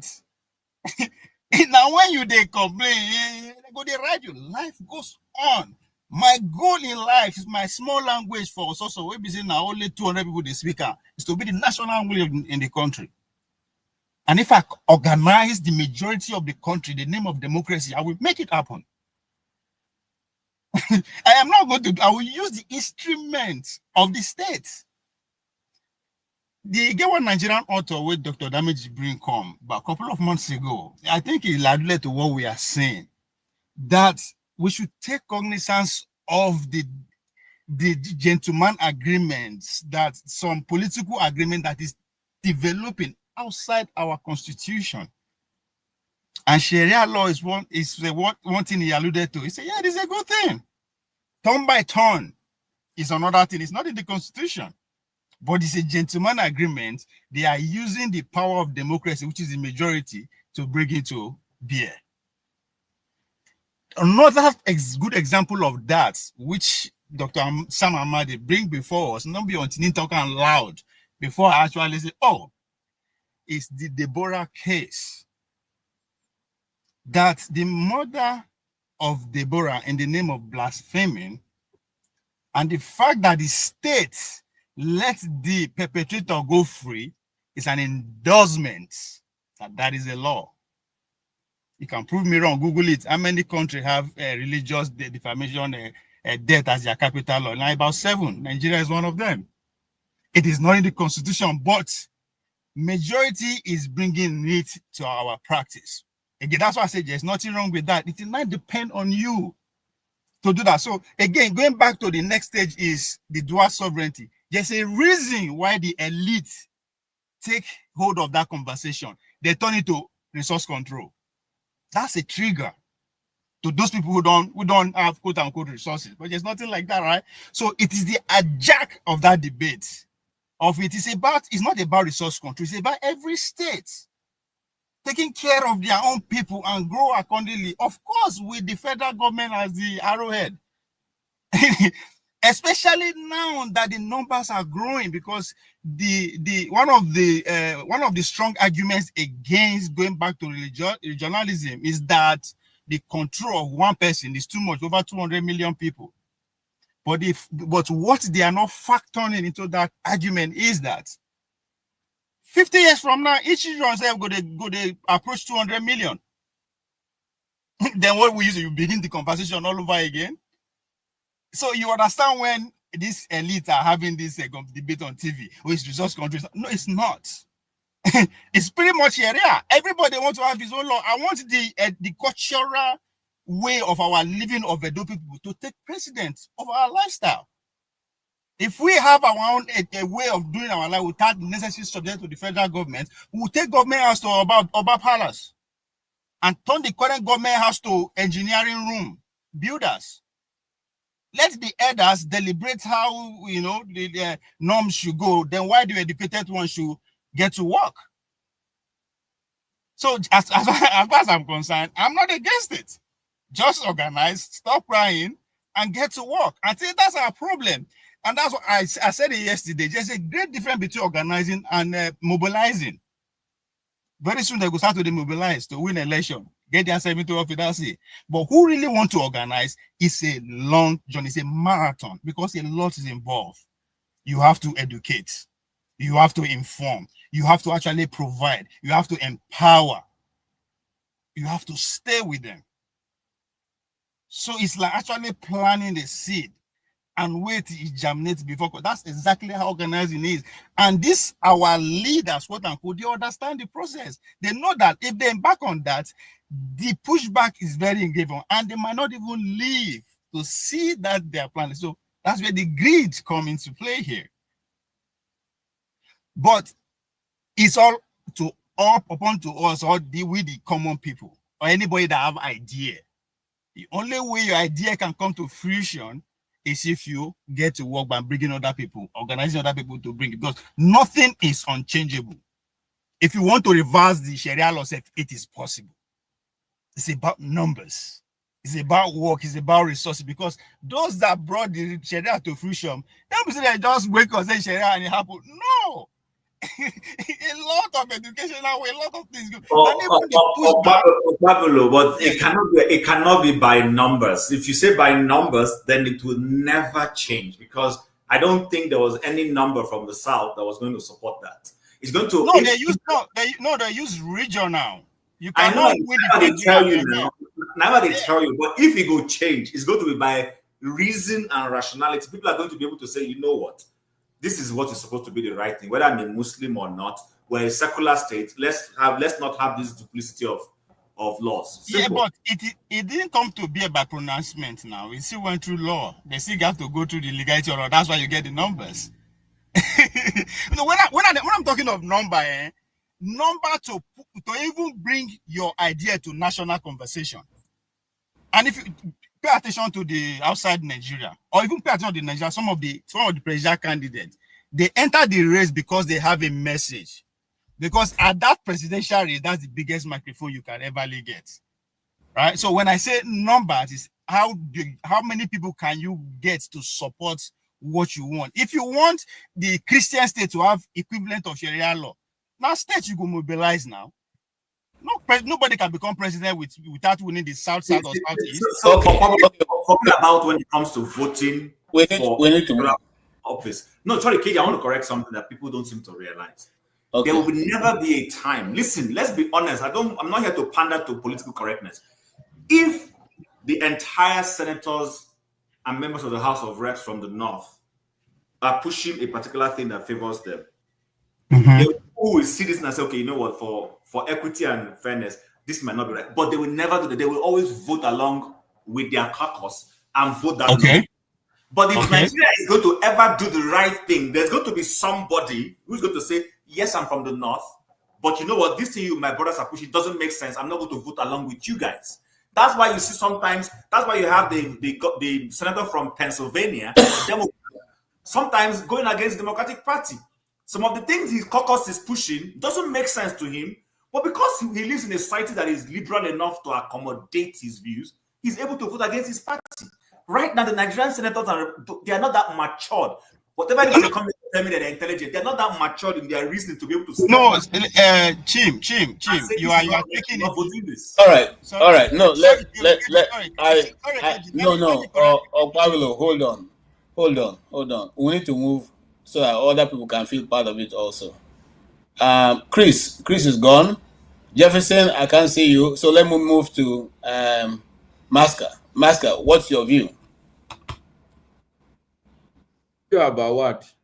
On what the assertion that Mr. Olna policy is trying to project, and how do we sort this thing that we have different laws in certain states and different laws in another? Is it possible that we revert to what it was before, or do we now need to all sit down and make our own laws so that everybody can be accommodated? Well, I actually see, KJ, my position is number one, I would say, if my understanding of Ovie's position is correct, which is simply, it's not about shouting or being emotional about things. It's about prioritizing what is your objective. Like he said, if he wants his language, as small as it is, to be the national language, it's about working first in terms of articulating his path and making sure that he garners the correct amount of numbers that will make that to come to pass. If that is his position, I can't argue with that position. Because no matter how much we would like to destroy the country, the fact of the matter still remains that we kind of still work with each other, so to speak. There's still some sort of pretentious attempt to say that we carry each other along. So to that extent, I totally agree with Ovie. I think that's the most civilized way to go. Technically speaking, if you want to remove Sharia, what is important is to go and meet some of these states, some of these people, and try to convince them that, look, you've done this, but it's not helping your people. Or even to go to the people and convince them that your leaders have done this, but what has it brought to the table? And like Ovie rightly pointed out, and maybe you don't have to go that route. You go and say, okay, look, if you people in Sharia you want, for you to have Sharia, we need, say, for the oil producing states, we need 50% revenue. So if you are willing to, if Sharia is that important for you, this is what is important for us. Let's meet halfway, and I think there's no argument with Ovie's position, if you're asking me. On the issue of states having very obviously, whether we like it or not, the problem I have with we Nigerians is that we are very, very emotional, and the emotion is not to do with what is it that is important for you. You're looking at what the other person is doing, and you're trying to see how you can actually put spanner in his works, whether he's going to fall into a ditch or whether he's going to start flying. That is irrelevant. We always like to look at our neighbor. The truth is that, okay, yeah, people can argue that, yes, you can see that people go to beer parlor and they destroy the beer. But I will put it to you. Today, there's Sharia law in Kanu. And I will put it to you that if you go to Sabon Gari down this night, people are drinking beer in Kanu. Or you want to argue with that? Listen, Master. I'm not trying to dispute or not dispute. What I'm talking about, what has come to national level. No, obviously. No, hold on, KJ. Because what has come to national level. If you allow me to land, you will understand where I'm going to. Okay. I didn't write those news. They are coming from national level. It doesn't mean that in Sabon Gari or even the old Kanu, somebody cannot be in his house and drink beer. You wouldn't know what the person is doing inside his house. If I want to drink beer and I'm in old Kanu, I can go and buy it, put it inside my bag and go and drink in my room. Okay? And of course, Sabon Gari, people still have hotels, and some of those hotels sell alcohol, whether openly or otherwise. The people being human beings that we are, we always, sometimes certain people don't like to go by the norms. They are outliers. They don't want to follow what the society has built out. Consequently, that is why you have police and the law court, because not everybody will follow law. Not everybody will follow laid down rules and regulation. If not, there will be no reason for law. So in Kano, it doesn't mean that because this is are not allowed, means that people are not doing it. If people are not doing it, then those ones that are breaking, the bottles they are breaking, where did they come from? They didn't stop them in the highway and brought them into Kano to break them. Somebody took them there. So that's what I'm saying. So we're saying what will be equilibrium, the level for everybody, so that things are done in this way, that everybody can find a space for himself. Okay, so well, you've landed. Your argument is that people don't drink in Kano, or there's no beer parlor in Kano, or that there's beer parlor in Kano. You are not following me, Basket. Just waiting for me to land. I said there's obviously beer parlors in Kano, because even if they're not written beer parlor. No. What I'm saying is that these beer parlors are not hidden. It's not like they are doing it under hiding. This is what I'm putting to you. Okay. I don't know about that. So I'll leave it to somebody who knows. Exactly. You see this statement you make, this is for me what is very important, that all of us Nigerians, when I don't know about something, I would rather say, okay, no, I don't know. I will look for somebody who knows and let the person explain to me. Even this Sharia law, I remember when it was implemented. I'm a Muslim, and what I can tell you is that just like the English law, Sharia law is very technical. It's not a religious law. It's a technical. It's something technical that just because you are a Muslim doesn't mean you understand it. Doesn't mean you know it. So if you really want to talk about Sharia law, you have to go and study it and understand it. Then you can talk about it. This is one of the things that for me, I think is also very important. We don't know something, but we are quick to talk about it. But I'll leave it at that. My position is that leave Sharia law aside. There has been customary law in Nigeria. This I know. Recently, just now, I'm dealing with a divorce case, for instance. And we have our own culture. When you divorce your wife, there are certain things you do, apart from the religious aspect, apart from if the matter reach, you can take it to court. But there's where people, like Ovie said, everything you see, it's people that put it beyond, apart from the life and death. Any other thing is people's creation. So people would be able to sit and look at it. And yesterday, this guy, I think eccentricism was talking about, I can't remember the word he used, but the bottom line of the point he's making is that if a society is to progress, that society must always look at its circumstance. And for instance, you count how many people are here on this platform. Okay, we are just 5. So maybe I can speak a little bit longer. If there are 20 people, it means I should speak for a shorter period. Bottom line, I still believe that the idea that every state must be exactly like the other one, I think we are arguing from both sides of the word. The same UKJ is saying that the Igbo people should be allowed to go, so that because they believe that their rate of progress is going to be different. You are the one now arguing that every state must have exactly the same thing. Listen, Masker, you're not understanding me, and I think you are comparing oranges with apple. In the first place, a law that will be practiced by the generality of the people must be understood by the people. That's the only way they will know when they have infringed the law. Secondly, that we are saying we are being, there's some form of, limitations for the Igbos, and therefore we are saying that we should be allowed to go. It's totally a different thing in this case. But let me move ahead and ask Mr. Chris. Before you move, KJ, did it not occur to you that for generality of Muslims, they would rather be judged according to Sharia law than the English law? It didn't occur to you?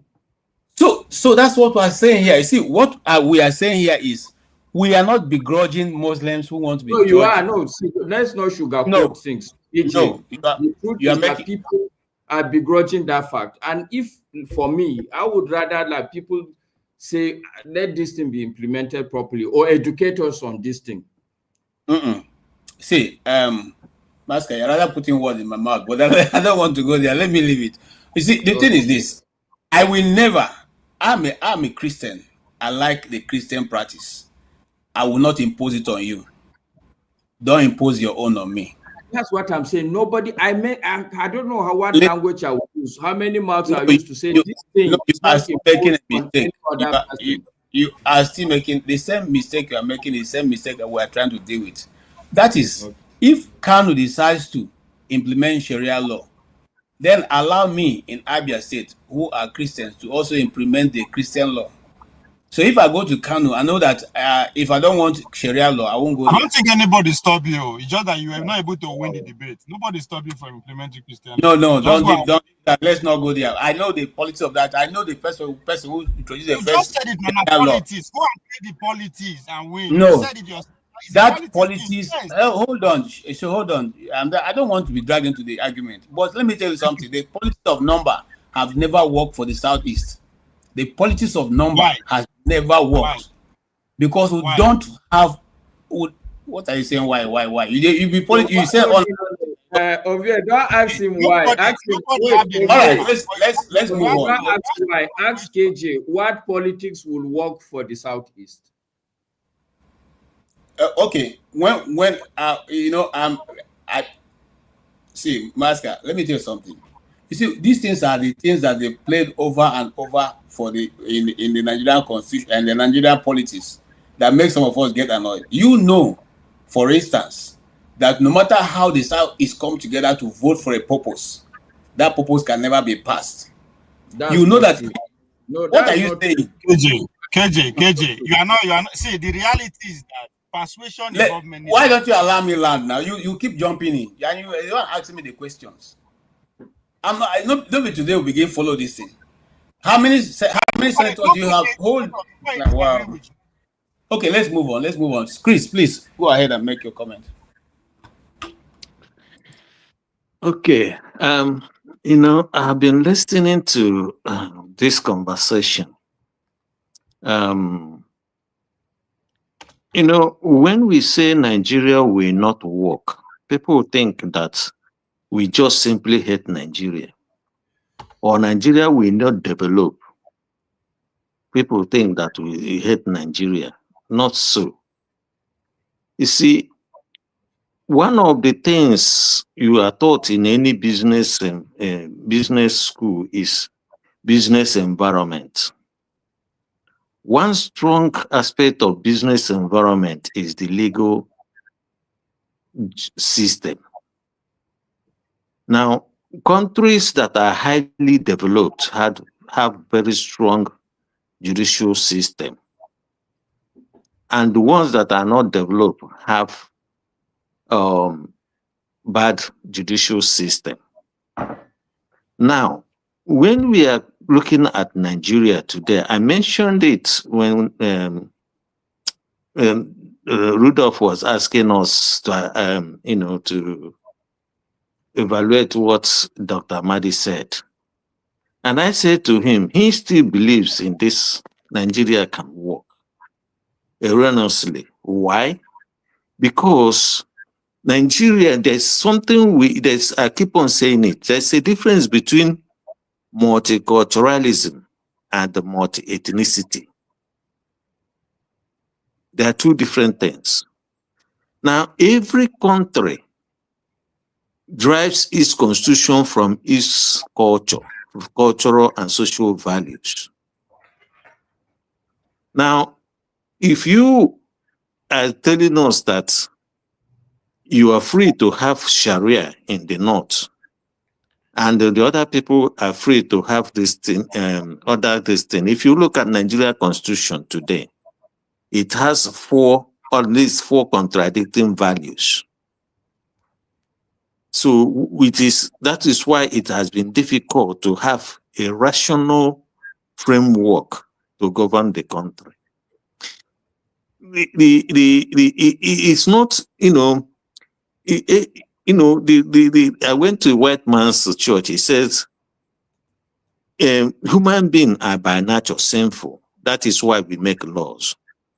So the reason why we make law is to make sure that everybody is protected. Now, when you come and pick and choose which law you have to be, on which you can try your case, or on which you can be tried if you commit the same offense,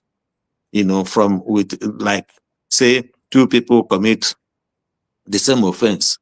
The other person opted to be judged based on Sharia, and the other person is opting to be tried based on English law. Does that tell you a working system? The answer is no. So the reason why we are saying this is this. A country must have one constitution. And if you have contradicting values in the same constitution, then nobody will simply obey it. And that's why it has become difficult to have Nigeria today obeying their constitution. No government, no individuals obey the constitution. So what we now have is government of strong men. In a country that is good or developing country, what you have is strong constitution, strong law. So when they are telling you why don't East carry out their own organize themselves, and vote for Christian law. The issue is that's why Nnamdi Kanu is actually in prison today, because he's asking the question, can we vote? Can we vote to decide what the Igbos want? And the state said, no, you can't. And then they took him to prison. So anybody is asking you that question is being mischievous or being ignorant or playing ignorance. But the fact is this, okay? For Nigeria anybody who wants Nigeria, I keep on saying it, those of you who live in United States, Texas have their own constitution. California have their own constitution. For us here in United Kingdom, UK is made up of 4 countries. Okay, 4 countries. You have Scotland, you have England, you have Wales, and you have Northern Ireland. They have their own constitution. It's unwritten constitution, but they have their own legal systems. Sure. They have their own currencies. So, and this is based on their culture. And this is why I keep on talking about ethnicity. That is, the culture is like DNA. Social value is like the DNA of a society, every society. So you cannot simply say Nigeria there's a Nigerian culture now. But you can say this is Yoruba culture. This is Hausa culture. This is Fulani culture. This is TV culture. Okay? So if we can arrange ourselves in that cultural in that human, in that unit of human taxonomy, okay, in that unit of human taxonomy, then we can make sense of what we have in Nigeria or what we can become in Nigeria. In other words, the Fulani man who wants to be, want to have Sharia state, we have his own Sharia state, fine. But when he's coming to the federal level, he will now negotiate with a Yoruba man who doesn't want to have Sharia. So, okay, well, this is Sharia you are going to have. You remember when before, basically, the reason why the TVs, one of the reasons why you have TV riots, where the Sadona of Sokoto had to send army to crush the TVs during the early this thing was because when Britain was leaving, the TVs said they don't want to be part of the North because they don't want to be part of the Sharia. So arrangement was made in such a way that the Britain took away, you know, I think Sam Amadi talked about it. Was it him or somebody else? I don't know, but I think he talked about it, that they had to constitute this panel to remove the criminal part of the Sharia system, the Sharia law. And then that's only when they convinced the middle belt or the so-called middle belt, but I call them TV people because these are their names. Today, you call them Benue, you call them Taraba, which doesn't mean anything. And that is why they have been killing them, massacring them, you know. So what I'm trying to say is that, you know, this Sharia has always been a problem from the very beginning. People can, if they want to have Sharia, there's no problem, okay? But to have two legal systems in one state, then for somebody to choose from which one, you know, so no investor will come in. So it is not about even the social problems, solving the social problem. It is about the investors coming in to invest in that particular society because he doesn't know which. Nobody has invested in Kano State. Because let's be careful how we talk. Are you saying that there was never an investor in Kano since the invention of Sharia? Is that what you're saying? No, look, listen. I'm not. What I'm trying to say is simple. Irrational people wouldn't want to go to such society. You know, even when Nigeria was a pariah society under Abacha, a lot of people brought in money to invest in the oil and gas sector. So it is driven by greed. Not you know, such investment is driven by greed. It is not driven by normal economic rationality. Okay, thank you. Let's make traction, Chris. I hear what you're saying, and I want to move with that because okay. Support diaspora voting. You've been following the discussion right from the time we started. What's your own view? And this view that you know, Sharia, the lawyer who is lawyer par excellence, that's Sam Amadi, said something very key, that Nigeria is operating two legal systems, and that is why there will always be conflicts because it doesn't work that way. And he explained it to a large extent. We have said it before here, that when you run a two legal system, the tendency of people who are not part of one will be affected by one is always there. And that has happened over time. What do you say? Anyways, hello everybody. Happy weekend, and hope you're all fine and safe and doing good too. Though I didn't, let me not lie, I didn't follow up anything at all. I was just catching up with the moment I signed in was when I was just catching up. So I'm trying to like able to deduce the discussion where it's heading to. And I think if you're talking about having two set of laws in a country, yeah, I think that's supposed to be what you're talking about. Was it that Chris said it not quite long, like in America where you have different laws, different states, yeah. How does the people cope? You understand? How does the people cope? Having the law might not be the problem. I think is the implementation of the law, whereby you blatantly see selective justice, where you are using the law to attack certain people. I think that is the problem. And having the kind of law is not the problem, because it's just like you have two religions. I'm following my religion. You are following your religion. Let me stop you. Let me stop. Say, hold on. So you can tell us how that should happen. In the case of Deborah, who was said she blasphemed against the prophet, did the Nigerian law say she should be killed? Apart from what is Nigerian law? What law are you talking about?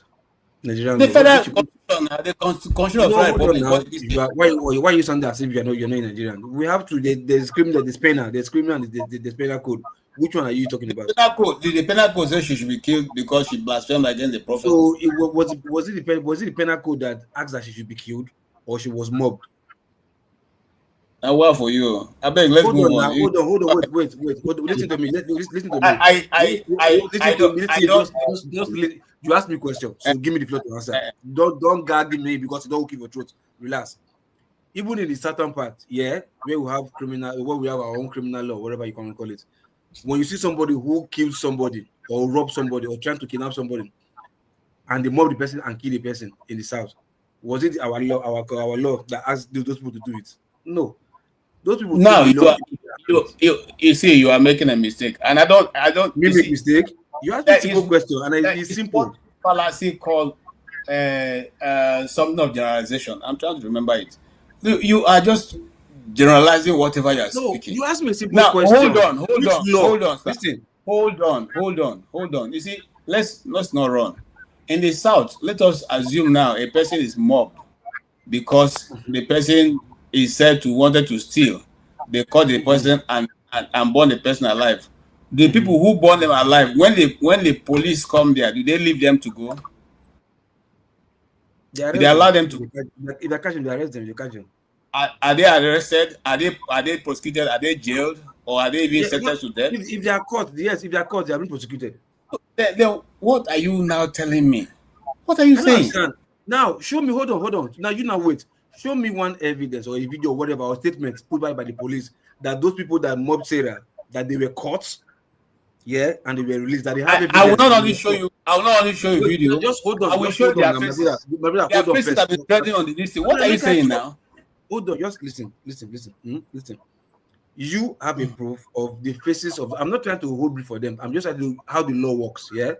You trying to say that those people they did it. I agree. She was mobbed, which was wrong. And police investigated. You understand? If they have evidence that those people who really actually did it, you understand, who did, and they were in police custody, and they were let go because I know you did it, but I'm letting you go because you didn't commit any crime. You get my point? That is what I'm looking for. But for me, okay, let me answer you. I'll answer you with three examples. Hold on now. Okay. We can say, they were caught and the police let them go. That can come from biased set of my mindset can come. But I'm talking about proof, how the law is supposed to work. Proof. You understand? It's just like the way we say police catch criminal and you collect money for criminal hand for south. But police leave and make it go. You understand? We've seen things like that too. But the police will come out and certainly deny it. Even if here in the south, when you say some police catch kidnapper or you catch cultists, after some time, they let them go. We always say that here in the south. But do we have like proof or maybe police or come up with say like we don't have? It's hearsay, and we believe because they are corrupt. You understand? But same applies to the north. Those people who you are claiming that they murdered, yes, they did. It's wrong. But like, Lokopi. This argument is KJ. Are you suggesting that Deborah was tried in an Islamic court? No, she's not. She was mobbed, right? You guys are making. No, it's you guys making. I don't want to drag the discussion further. Let's move on. That's how you do. When you lose the arguments, that's how you say, no worry. Lose which argument? I have done a story. No worry. Hold on. You see, I don't want to, that's why I'm getting annoyed with this thing. I followed when hold on. When Isa Guda when Isa Yuguda was the governor of Bauchi State. Okay, there was a teacher from a federal government college who caught a girl in an examination copying, okay, from her labs. Malpractice, and she said she caught the girl and said, "Why are you doing this? Get up." Okay, took her papers. Then the girl shouted, "Ila, ila, ila, ila." Then told her classmates that this woman, okay, tore the pages of the Quran. Are you listening to that lady? Her name is Titi Layo. She's from other Ondo, one of the Yoruba states. Go ahead. The students started shouting, started making noise in that class. The teachers came and assisted her and took her to the principal's office. The principal called the attention of students and said, "Look, this lady said she didn't even touch the Quran. Like, this is what happened." The students said, "A lie.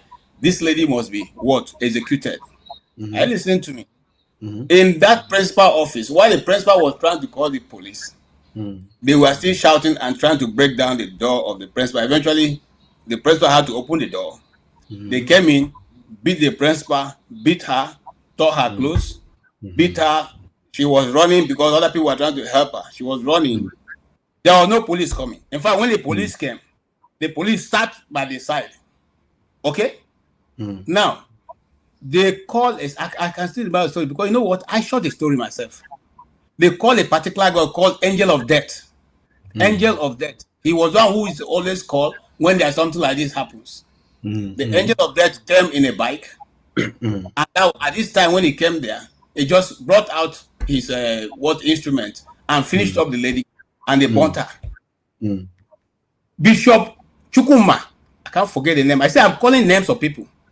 Bishop Chukuma, who was then the Anglican bishop of Bauchi, took the case up and insisted, because in the first place they say, "Oh no, she's blasphemed."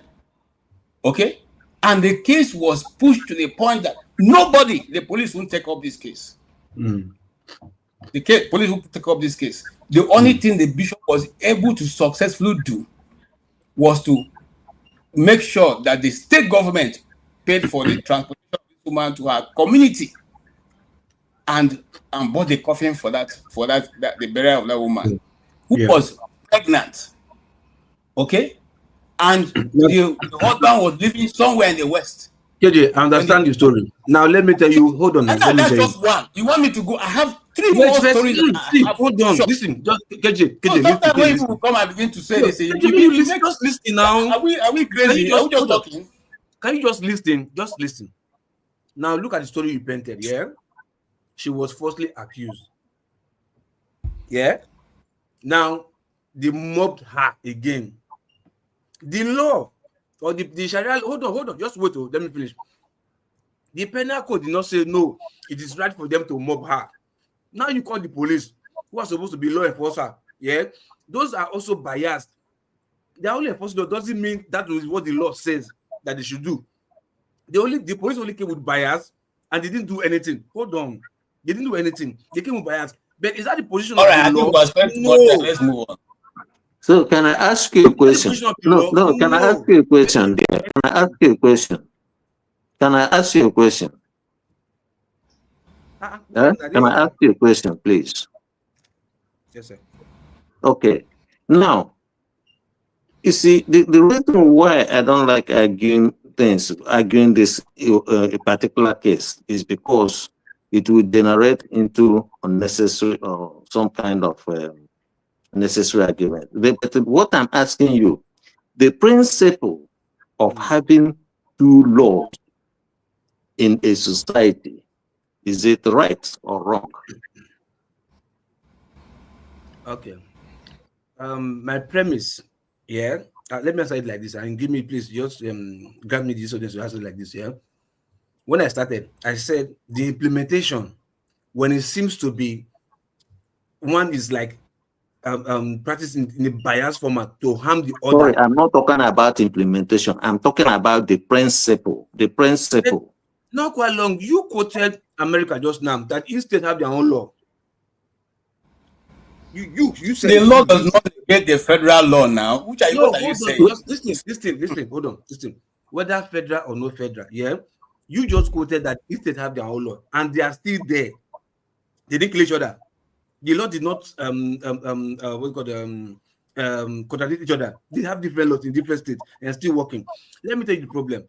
America would have been the problem if New Yorkers, have been, picked on in the West, say from West Coast, East Coast, whatever. Let's just use that premise. Like, okay, maybe if you have somebody, if it's coming from New York and it's in the West, it's in California, because it's from New York, you will use New York law to try him, but you will not use California law to try him because it's from New York. You understand? That's where the contradiction comes. I'm telling you, see, the implementation is the problem. No. Let me ask you another question. Let me ask you a question. Let me ask you a second question. Let me ask you a second question. Sorry, let me ask you a second question. The first question you answered, yes, it is right to have law. It's right to have. You said I ask you a question, please. A question. Just a question. You said it is right to have state laws and the federal laws, which is what I tried to say, what I pointed out in the United States, because the state law that is in California is different from the state law in or constitution. I mean constitution. It's the state constitution. So if the constitution of the state is in any way, shape or form contrary or contravenes the federal constitution, which takes precedence. Sorry, you're breaking. Sorry, you're breaking. Okay. Let me say, now if the state law, constitution, and if it contravenes or in any shape or form contravenes the federal laws, federal constitution, which takes precedence. We've had that case in America, federal police, state police. Sometimes they go to court and they allow the court to have the financial to interpret which one is better, and they go with that one. No, never happened. That which one takes precedence? No, never happened. My brother. Let's move on. Let's move on. You won't answer the question. Let's clear. How many times have you seen Trump or whatever Biden say that in law, and the governor of the state will refuse and say no, in this place the law doesn't permit that. How many times have you seen it in the US? Let's move on. We are now beginning to guess. I'm asking you, which one takes precedence? Which one takes precedence? Which one? No, it's not straight like that. There is in court where the state is saying that I am supposed to do this. The federal government. Okay, let me ask you the third question. Let me ask you the third question. It says in the federal constitution, any laws made by the states that is in any way or shape or form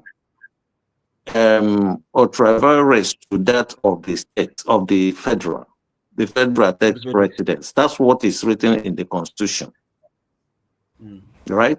Okay, let's move on. Chris, it's not working. KJ, there's no point moving on. Let's clear. You move on matter. Let's trash it and just move the once and for all now. Let Chris finish his. I think I'm still now turn by turn. Now when he use it, he go use it talk. Me say I get 4 questions. Should I ask? Yes. You probably have been there. And turn by turn now. Let's 2 Niger with 1 brain cell is also there. So let us also let it go round. Okay?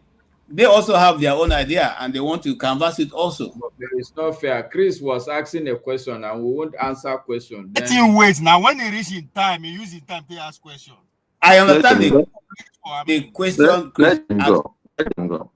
And how it works in America, it depends on what the crime is. If the federal FBI gets involved, it hands over, the state hands off. When they get there and say Federal Bureau of Investigation, everybody steps back. But let's us not go there now because that's a different kettle of fish. Let's just roll this in and move on. Mr. 2 Nigers, 1 brain cell. What did you say? You have been following us and firing from all cylinders. Now you have the chance. That scenario is for security. KJ, that scenario is security. Once it's of national security, that's when FBI take over. No, not really. If it contravenes federal law, if it violates federal laws, the feds have the authority to take over if they wish to do so, or if invited by the state. So it's not just national security. It could be, you see, like Diddy, it was only prostitution, but because it violated interstate commerce. You could even be in your house and you call someone in California and it violated whatever crime you guys are accused of, violated interstate commerce. They'll say it violated interstate communications. You never left your state, but the feds will pick it up because it the means of communications cross state lines. So it really doesn't matter. But yeah, so I'm listening to everybody, and I think from all angles, everybody has a semblance of rightness to what they're saying, right? So what we have to look at, in essence, is if the North, the 12 states in the North, are violating or, again, contravening the federal constitution, which is the #1 rule of the land. And if they are indeed violating the 99 Constitution, then they have no legs to stand on. Now, the states or the federal government, if they feel that the rights of the citizens is being abused, then of course it's only right that they go to the apex court, the Supreme Court, to plead their case. If I'm not mistaken, I think there was a time certain states protested against Sharia rule applying, settling criminal cases with Sharia rule. I don't know the outcome of it, if they ever went to the Supreme Court. But as far as we know now, those states, in my opinion, are violating the Constitution because the 99 Constitution does allow for civil cases in Sharia law, using Sharia law. It also applies for customary laws to apply in the courts in Nigeria. I don't know that it allows for Sharia court to implement criminal sentences or adjudicate criminal cases. That I have not seen. So to that extent, I think there should be some kind of pushback from the other states that want a secular, so-called secular law to be carried out in Nigeria. But what I see also, after saying that, is there's a lot of falsities being propagated. There's a lot of fear, undue fear, and lies and mischaracterization, for example, of what Sharia entails. Now, again, I understand the delicate nature of the Nigerian political sphere. I get it. But for people on here saying, well, if the North, those 12 states are allowed to carry out Sharia law, we also want our own Christian law. What will be a Christian law? Maybe the Christians on here can help me, because I think your Christian law would also bar prostitution for those that like to patronize them. I'm not criticizing anybody. Your states, your laws would also bar alcohol use. It will also bar usury. It will bar all these things that Sharia actually entails. Can you hear me? Yeah, good. Yeah, it went blank. It went blank for a quick second. Sorry. So I think, and like Chris says something, and I replied to it in the comments. He said, well, you know, in an ideal world, I'm just paraphrasing, nobody would go, no reasonable person would go to investors, he was talking about, a country where Sharia is being implemented. That doesn't make sense. Some of the most successful regions on the planet today are being run by Sharia-guided You're countries. quoting me wrongly, please. I didn't say where Sharia are being implemented. I said the legal system is speak and choose. No, you understand? If the no, legal I'm system going. is pick and choose, Okay, because hear you me have out. two, because Hear you me out. are Hear me out, able, please. because you have two systems, No, that two was legal no. I'm systems. not quoting that. I actually wrote it down the moment you said it. You were talking about investors, Yes, and you and I'm said, saying, that no investor. Chris, is it okay? You just said what I didn't say, and I'm telling you what you said. No, you can quote me wrongly, and All I right. expect me to But accept it.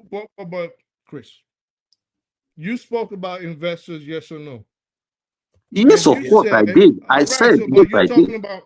but you're talking about something completely different. All right. So you, Chris, please let me speak.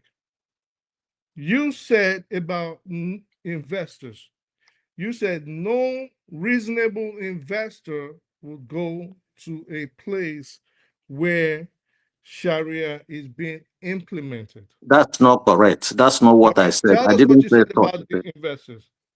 What I said is that I said, listen, and let me say it again.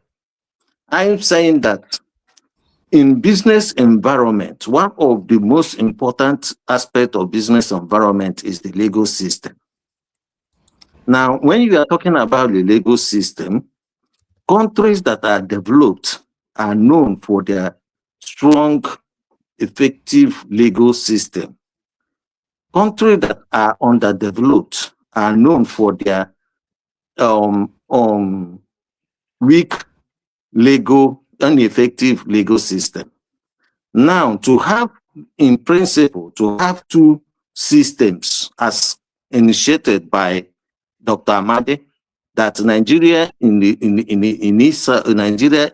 constitution has two legal systems operating in its own constitution. Now, it makes it very it makes Nigeria to be classified as a country with weak, ineffective legal system, and that is why most people, even the government officials, don't obey the constitution. They don't obey the laws. They don't obey anything, and therefore it becomes irrational. No rational person will go in such a country to invest. That's my argument. Okay, to that Okay, extent, sorry, Boom Boom to Ray, that, just to point out the fact that Dubai, for instance, they practice dual law. So, right. So But let's not be, if you take, let's say, Nigeria as a whole, or you live even before Sharia law, Nigeria's legal system is weak. all right. So, Not because of Sharia law. I don't know about Dubai, but I don't know how you mean by the practicing dual legal system. Go ahead, check it now, Chris. Check. Life is open. All right. So to that extent, Chris, I can agree with you. I can say yes. To that extent, I can say yes. You're right. But to the rest of it, and for example, like KJ Stoke, I think it's not fair for us to be stoking unnecessary fears.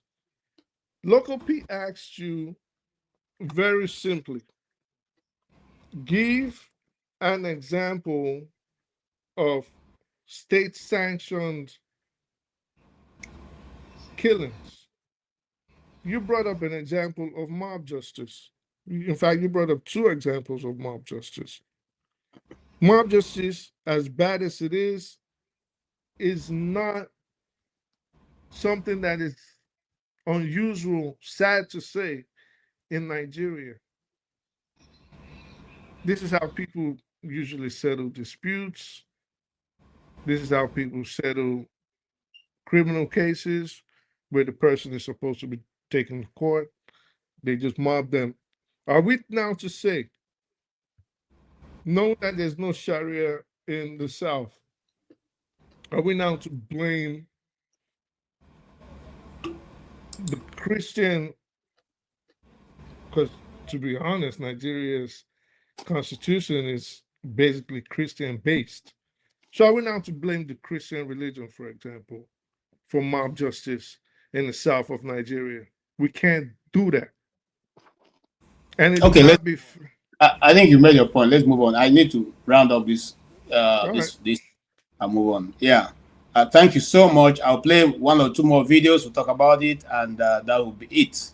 The other issues he raised about, he talked about, was again, of course, the issue of the activities of the in the southeast and the people that are involved. For which I also added that there are people who are also in that contraption who are not covered or mentioned. Then we also talked about well, we touched a bit on the religion. I have a lot on it, but I'm not going to do that because we're supposed to have a broadcast. What's today? Wow. Later today, we're going to be on because of the show race match this night. I think it's going to be around 1 p.m. my time. We'll talk about what's going to go on. But before then, I'll give you people a teaser and then we'll move on to the other one. This is between Mr. Ronald Omokri and Charles Nogoro in Arise News Station.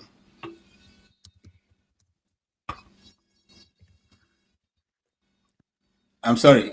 Oh, hold on. This is the most extraordinary thing I ever heard. Because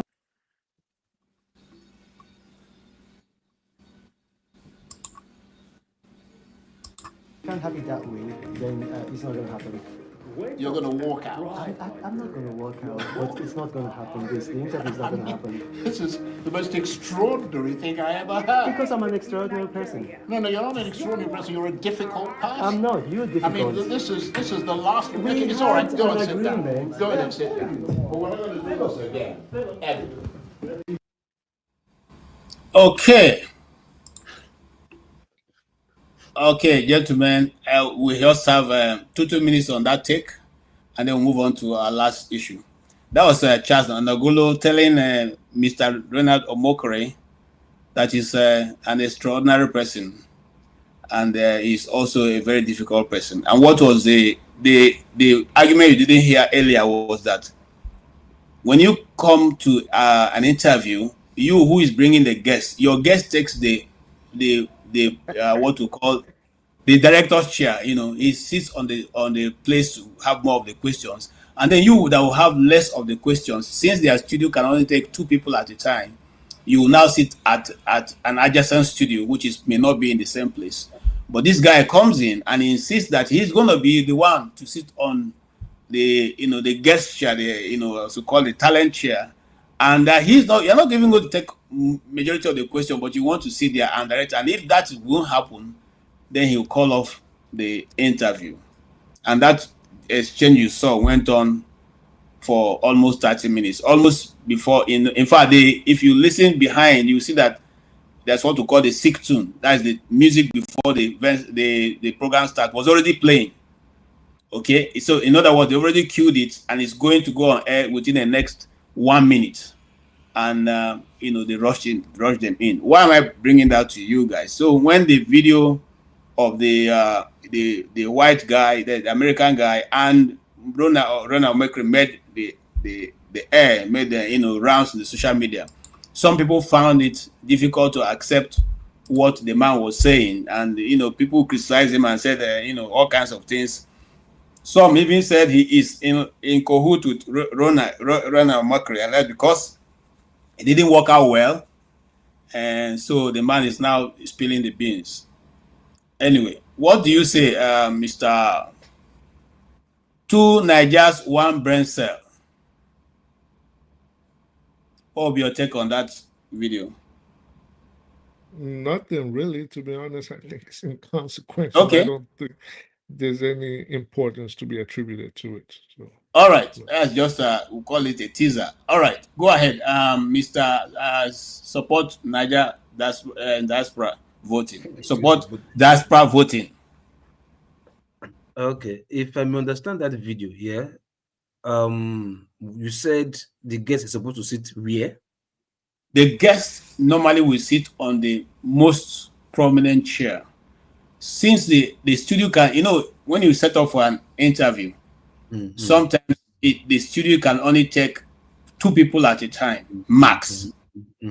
And those 2 people at a time will be the most important guest. In Charles Anagulo's issue time, most times the studio is set up for 1 person. Yeah. Just them. So in this case, Ronald Mokri is saying, if I don't sit in that only chair, then the interview is cancelled. Okay. So sorry, hold on. Was Charles about to interview 2 persons or just 1 person? The invitation that they signed to Rona was for the only Reno Omokri. Sorry if I don't pronounce it well. Was for the visitor who he had introduced as a mayor of the white guy, yeah, which is not even true anyway. But that was the exchange that went behind the scene before that. So maybe it's only for 1 person. What is this guy's problem? What was this guy? Was if the studio? So I'm trying to understand what you're saying. No, if the studio is only meant for the white guy, then what is he wants to use it as a PR stunt because he has lied to the system that he brought them, and so this is a PR for him to get some leverage somewhere. I don't know, but he insisted, and so it has to be done his way. And as you can hear Charles saying, it's going to be probably the last time that he will allow him to come out. He almost said that statement, but he didn't complete it. Yeah. So anyways, well, like Bubumi said, why should we be giving Reno what he doesn't deserve? Like, because for me, you know him already. So discussing about him is like we are playing to what he wants us to play into. Like discussing about him as if he's something to talk about. You understand? Thank God, because this is not the first time he's appearing in Charles' studio. I don't think it's the first time. You understand? So for him to have acted like this and Charles to like, man, you're ridiculous person, you're a difficult person. So I mean, Reno is Reno. Reno is just being Reno. So it's an idiot. Okay, thank you. And someone is telling me that he paid $3,000. I know you pay to be on these things. As far back as when it used to be Benga Aroba in AIT, it was 5 million. So I know that but anyway, let's move on. Chris, you saw that mild drama. Do you make anything out of it? Because again, people used to take Rena Omokri very seriously. I remember when he played his game. I'm coming, sir. His game with Senator Natasha, how he accused Senator Natasha of harassing him and all this. Only for us now find out that this man all this while had just been, photo ops doing with people. So, and then this one now brought everything to the fore. What do you make of it? Oh, excuse me. Well, the way they say it is a fool who thinks too much of himself, that in boasts of his ego, he recites at random. That's my description of him. All right, go ahead, Masker. Then we'll go on to the last. No, for me, I don't even understand what's going on, and I have no habit of jumping into things. Like I keep saying, if I don't know something, the best thing is to say, me, I don't even know what's going on, honestly. So I don't see why you should carry my mouth inside it. KJ, all right. You bring topic, everybody run for the topic. Okay, not a problem. I mean, I like that. If you don't know what's going on, you don't have to make any comment just because you have to comment, And that's so, yeah, and that's it. The truth is that is what it is. If you don't want to comment, that's it. Here is the the last video I want us to play before we all do a rant and leave is coming from Imo State and the other factors that play in the political arena in Imo State that we don't see and hear about because they are playing on behalf of the interested parties. Watch it and see, sir.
Okay, well, that is one of the groups that operate in Imo State, and they go by various names. Now, that's what they do before they go into operation. I don't know, Chris, were they speaking Igbo? Because I don't think I understand what they are saying. No, they are not. Okay. Right, it sounded like Yoruba. Okay, I don't know whatever. I don't want to give the tribe any name, but why am I playing this? You know, Sam Amadi talked about the fact that the East has been a bit quiet, and Dr. Catch Ononuju said the other day, which I quote, that because these federal ports have dried off, they no longer have money to run those outfits they are renting to cause mayhem in the East. Most time will say that people don't believe, but this one was, they captured themselves while they were trying to enjoy themselves, maybe before going for an operation on the name of Ebibago and all kinds of titles they give themselves, unknown government, whatever. But this is one of the outings that they had this weekend, and it was captured. I don't know. Now, that's my last video for today. Like I said, we'll be on by 1 p.m., 1 a.m. today to see what Bro Sowore would do. And then from there, we see how it's going to go. If it goes well, as we think, we hold the broadcast longer. If it doesn't go well, then we will say we'll come back later in the afternoon to do a roundup of that. But I will allow Maska to comment on that and then also make his final rant, and then we will move on until we call it a day. By the way, Maska, thank you for coming in. It's always, like I always say, it's always a pleasure to be here. When we come here, we are not necessarily coming here to show that we can argue better. We are coming to learn. And anybody who wants to go forward in this life must be ready to learn new things at all times. Thank you. Go ahead, sir. I think the feeling is mutual, KJ. Okay, I may not agree with you, but I always like people that speak from their heart. I like people who you know where you stand with them on issues. Okay, so in fact, just to wind back a bit, when I joined this panel newly, if you remember very well, KJ, my internet keeps tripping off. And the story then was that you are using juju to... It was a jazz man, yeah, it was a jazz man that time. I was cutting my internet. It was a jazz man. But you see, the beauty about having an open mind is that, yes, in as much as it sounds like a good theory, because here is a guy who most times we disagree, but we kind of have a mutual fondness for each other. So why is my internet tripping? I was likely to buy into that theory that you are using jazz, but I also have a small mind to check the hardware and the link I was using, and by God, I found the problem. I sorted it out. So now your jazz is not working, KJ. Yes, I've dealt with your just man, so you should go and collect your money back. It didn't work, it didn't succeed. But anyway, I've told you severally, KJ. And okay, so let me start from the beginning. I'm not going to comment on that video also. I also don't understand anything. I don't understand the language. Like, as far as I'm concerned, these are small kids doing what small kids will do. So I don't know what I would, if I want to say, I don't know what I would say on that. So I'm not going to comment on that video. It's not a rant, but it's an appeal, KJ. I've told you that, okay, so this is what I have. As far as I'm concerned, KJ, I think you're doing a disservice to yourself, because you are supposed to be, you are detribalized. I know you are not a tribal person because you've been around. If there's anybody who is supposed to educate people, I think it's you, KJ. Okay, but I also know that most times it's possible for us to get emotional about things. I, for one, for instance, I could have grudges because at some point in my life, I know that people have picked on me because of my ethnicity. But it didn't bug me. I've been in circumstances where I'm the only person. In my workplace, I was practically the only Hausa man in the whole of that institution at some point. And I can tell you that there's nothing I did not see. I drive a project from beginning to end. When they are going to send somebody for additional training on that project, they will send their tribal person. But look, it didn't bug me, So I'm appealing to you that whatever it is that probably is getting you upset with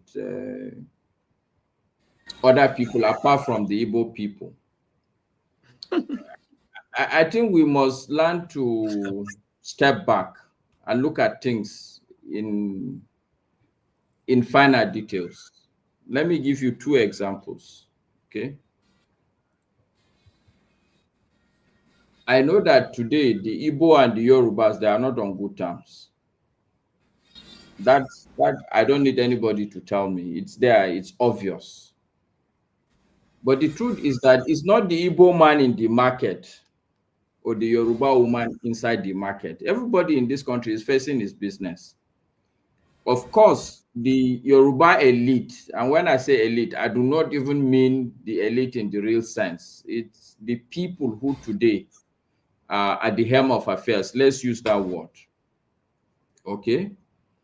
They know that it's not going to be about integrity, it's not going to be about credibility, it's not going to be about performance that they would hold on to their positions.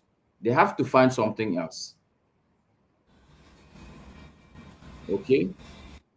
So they are the ones talking all these things, because I don't see the real issues. Where are they? Why would a Yoruba man not like an Igbo man?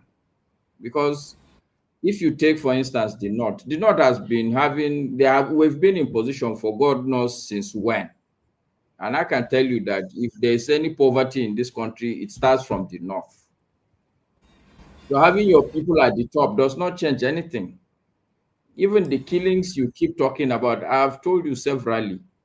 If you look at it in greater detail, which is what I'm asking you to do, yes, on the face of it, you can speak Hausa. There's a Hausa proverb, I don't know whether you know it or you don't know it. They say, Bili yai kamada mutum. You understand that proverb, KJ? You understand very well. Yes. That the monkey, of course, naturally resembles a human being, but that he resembles a human being doesn't make the monkey a human being. Of course.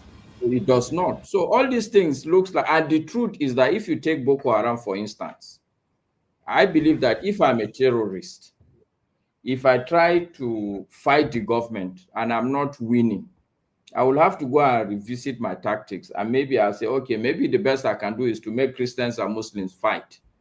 How do I make Christians and Muslims fight in the country? Is to go and start picking up on Christians so that the Christians will feel as if it is the whole Muslims that are targeting them. But I've pointed to you, and you say you are a journalist. Go and check how many times Boko Haram has attacked Kanu as a city. A very coordinated attack. Go and check it. I'll probably one day come here and show it. Okay, this is the kind of education I want you to be doing. These things are across the board. In this country, we always run to hold the wrapper of our tribe. And honestly, it will not do any tribe any good. The truth is that in the Senate, there is a propensity, there's a big number of Igbo senators. There is a big number of Igbo governors. There's a big number of Igbo House of Reps people. The same thing with the northern side. But nothing is happening in this country. Nothing is happening. And if you ask me, it's simply because the institutions are all weak. You can't go to police and get any, you won't get any protection. You can't go to justice people and get any justice. You can't go to NEPA and get light. Okay?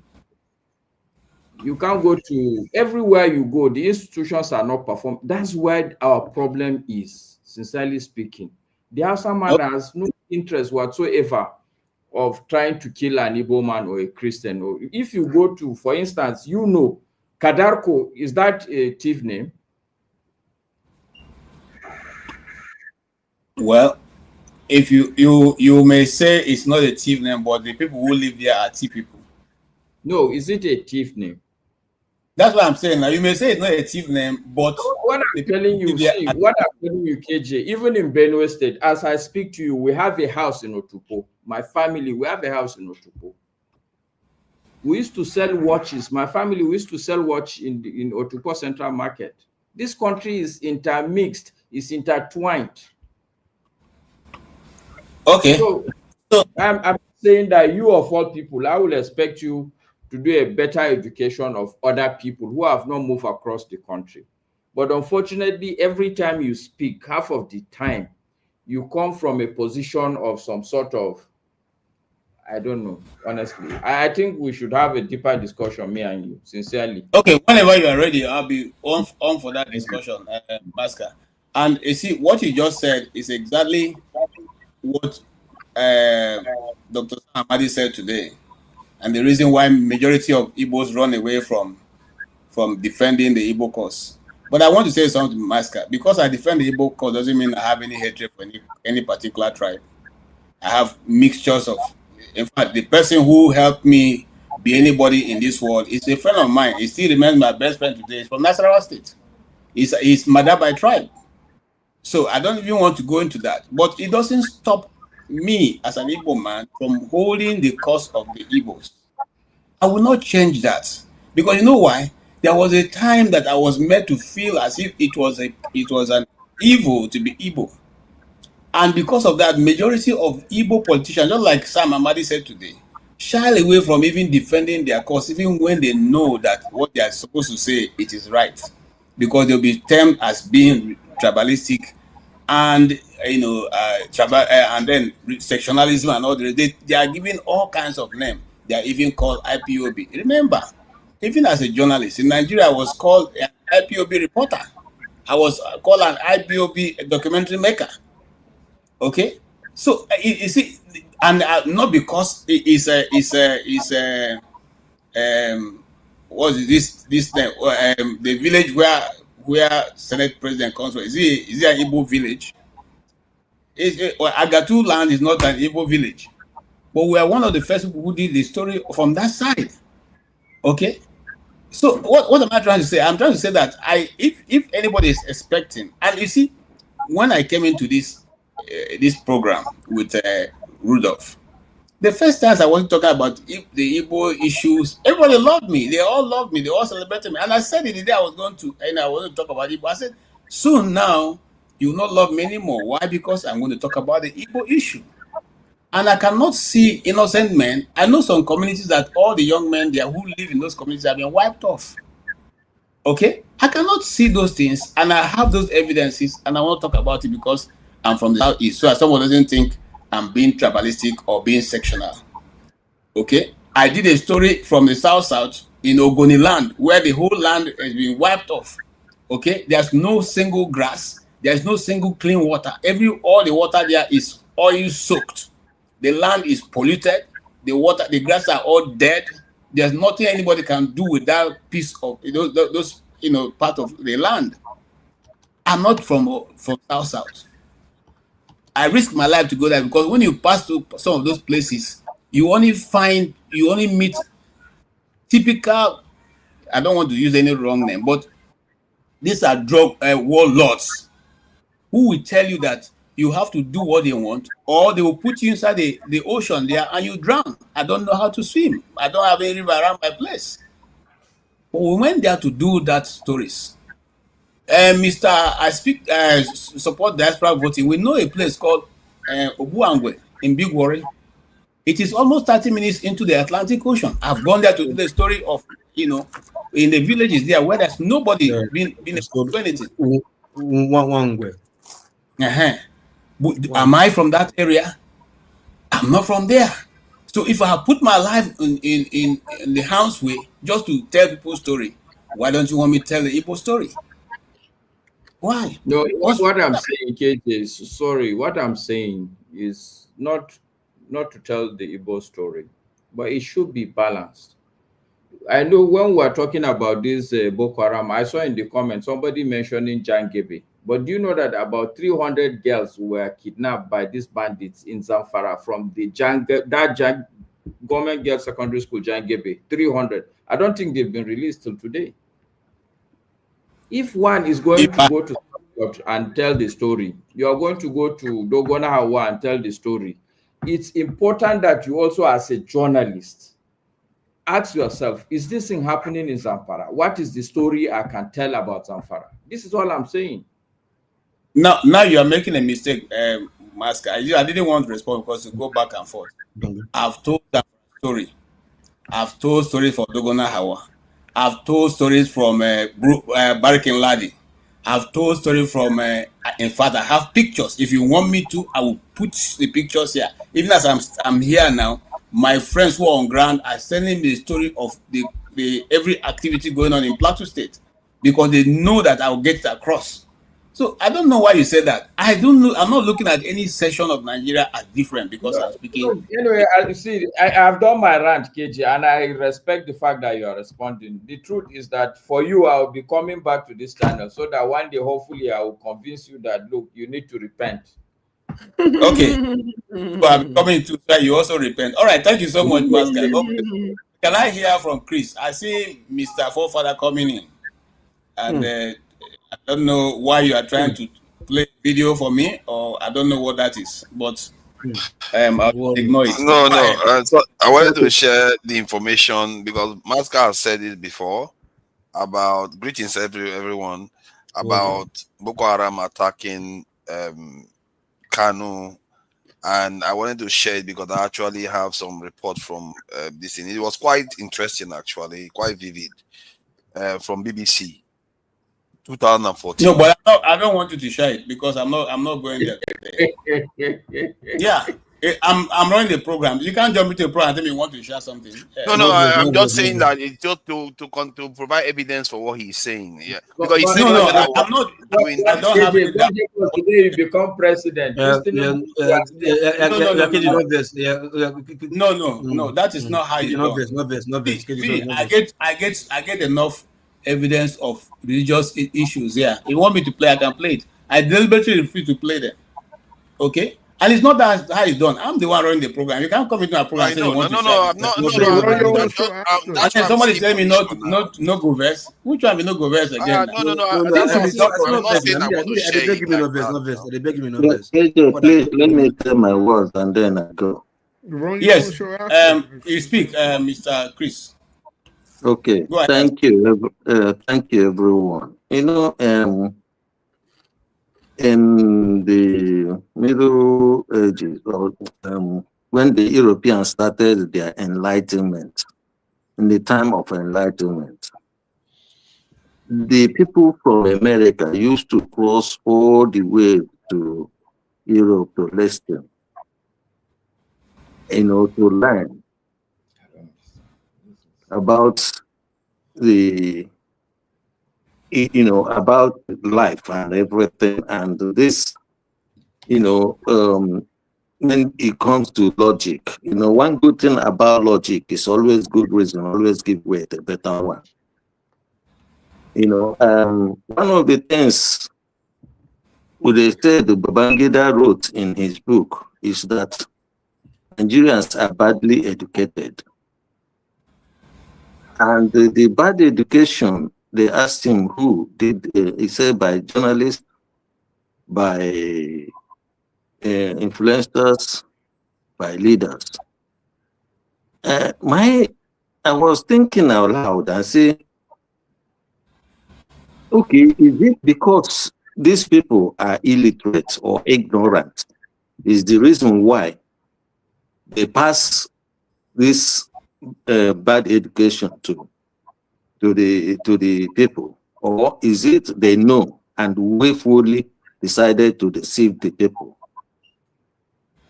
And as I think about it, it seems to me that maybe innocently they are ignorant and therefore they pass what they have to those people. We speak English. English is not our native tongue. So the meaning of the English, the full meaning of English, you know, may be lost on, you know, may not be completely appreciated by us, you know. So when they say you, I wanted to hear you say you are detribalized or you are de-ethnicized. And I keep on asking, what is the meaning of ethnicity? Ethnicity is a unit of human classification. In fact, you don't get to choose. You see, that's why sometimes when I look Sowore, you know, he says he's a Yoruba, and then I say, oh, probably this man is ignorant as well. Shehu Akinbaloye, you know, let me tell you a story about Shehu Akinbaloye. He was interviewing the brother to Baba that I met. He was interviewing, what's his name? The big brother. He was interviewing him. And then the guy was trying to situate where Shehu Shehu come from. So he said to him, you are from Oyo State, or you are from Etiti State. Then Shehu Akinbaloye said, no, I'm from Kwara, I'm a Northerner. Then I asked myself, what does this really mean? You see, Baba Ahmed was looking at Shehu based on his ethnicity, while Shehu Akinbaloye is based on an imaginary creation. So you see, when I say this Sowore is ignorant, he will always say he's a Yoruba, and I say, you know, Sowore cannot be a Yoruba person because he's ethnic by ethnicity a Ijo. So you can't say he's even to make it worse, he will say I'm a Ijo Yoruba. Because when you do classification, you can't belong to two classes. You can only belong to one. So each class has its own characteristics. And that is why they are situated in that place. And it's based on that characteristics, they do whatever they do. You know, they do whatever they do. Their characteristics drives them. Now, sometimes we do, you know, in out of our ignorance, we ask questions. Something like, is hunger not, is it hunger? Not, is hunger have ethnicity? Does it know ethnicity? Does it know religion? That is not the right answer. If you are good at, designing experiments, you will realize that that is not that question is not a good question, because if you ask wrong question, you will arrive at wrong answers. So when you say, for instance, is religion, does hunger no ethnicity? The answer is no. But if you ask, if Yoruba, Hausa, TV people are hungry, how would they behave? You will not have the correct answer. And it is based on this that you say, oh, these people are likely to behave this way. These people are likely to behave this way. And that is how you do classification. So what am I saying today? It's good that we come here, but also it is also good for us to understand why we are here. We are trying to solve problem of Nigeria, which is not working. It's not working for anybody. So it's either we say, okay, or maybe it's working for some people. Or let me put it that way. It is working for some people. Those who created it, it's working for them. Or those who have been handed over that creation, then it's working for them. But for every other person, it hasn't been working for them. Now, somebody say there is a Boko Haram attack on Kanu. Okay? Yes, of course. The question is, who is killing who in Kanu? Who is killing who in Kanu? You know, that you have TV that are Muslim and they are killed doesn't mean that they are killed because they are Muslim. They may be killed because of their ethnicity. And there's an agenda for that, the reason why they are killed. So you have to go beyond who is killing who. Take, for instance, Amadi system in North. I haven't, it's largely, recently, the Northerners, the Hausas keep on asking, why is it the only Hausas are Majiri and not the Fulanis? These are questions I want you people to ponder. Okay, I think you have to round up also. And no, Masker, don't come in, please. I'm not going to look. I mean, see, if I join issues with Chris, we would spend 3 days. So I'm not going to join. Okay. No, I'm good. I'm good for debate. I'm good for debate. But one good thing about debate is good reason always give way to a better one. That is the reason why we have a logic. Let us have this debate later in the day when we go for the show that strike, because we're going to have to wait and see what's going to go on. But let's move now, because I want to give Forefather a chance to play that video, and I want to respond to him with also multiples of videos from the North. Please go ahead. Not Forefather now. You go ahead. Exactly. That's right. I call for your operation Forefather. Okay. First and first, that video is from Imo State, and that is not the only video circulating around here. This one is even better because they are being found in a confined place in a building. It might be private, might be hidden, whatsoever. There's also another round of another video where they were outside on the main road, public main road, blocking traffic, doing the same thing, shooting guns and whatever, the same people. And these people happen to be cultists and at the same time be members of the Nigerian police. These people are saying that they are police force, police, may not be all of them, but the ones on the road, I saw on the road, probably the ones that was even doing the drinking, that had the drink on his hand, that one is a policeman. Yeah, I don't know about the rest. Then the videos are on the road. So I think probably some other people dressing like him too. They are policemen. You understand? From I think Imo, I don't forget it, they don't know, I think from Imo State Command. Let's put it that way.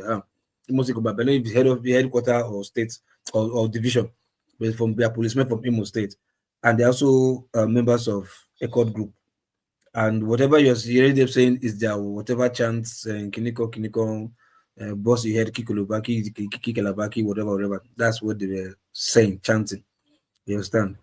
And my worry is just now imagine that idiot just now, after finishing that drink, now goes on the road to do with a normal thing. With a gun. Tell me if that person will not be so happy to pull the trigger on anybody. Just tell me. And that people, I'm telling you, I confirm they are people because the Imo police commander have released a statement that they are investigating them, that this their behavior is not acceptable, this and that they will be disciplined or whatever. And the statement came after that video that was busy going around, sharing around, the one they did outside. And they for nothing, they just blocked the road and they were chanting the same chanting, whatever, shooting guns. One of them was just shooting at random, just like that, for nothing. You understand? So the country is doomed. Sorry, the country is doomed. The country is doomed. All right. Thank you so much for explaining. Can you also take your 1 or 2 minutes talk about your chant, or you want us to see? Okay. Well, my chant. Well, what are we ranting? Look, this idea that we always, speak. My brother, I don't like it. I like action. Less talking, more acting. Because the only people that act that makes change. People that talk do not make change. As small as Madagascar, there is even an island. We just saw what happened recently. These people, they did not speak. They've not been speaking. They acted, and we saw what happened. Nigeria's own case, I'm not saying we should go violence or whatever, but we should be seen acting, especially those of us in diaspora. Because those in Nigeria, they might be compromised, hunger, whatever. But most of you in diaspora, at least there's an example what happened between Israel and Palestine. We can see what the Palestinians living in diaspora. We saw what they did, how they were able to garner sympathy, garner support, and unite, regardless of the country that they were living in, especially the Western country. And we saw the force that they had, even their enemies, or not even their enemies, people who were living in their enemies' territory, or relative of their enemies, so to speak, which I mean Israelis, Jews, are not even supporting that free Palestine. So I see no reason why Nigeria, I don't know why algorithmic creators different from black people. We just talk. Nobody wants to die. Everybody wants to enjoy. Everybody wants to live. Everybody wants to tell the story of suffering, of other people suffering. You understand? We should stop that. That is a slavery mentality. Nobody will kill you. If death comes, it comes. After all, like one comedian said, if to say would they live for Nigeria, we would not die since. So people able to live in Nigeria. So like what I'm trying to say in a nutshell is, please, wherever we are, Mr. Chris, speak the truth. Okay, the master is there.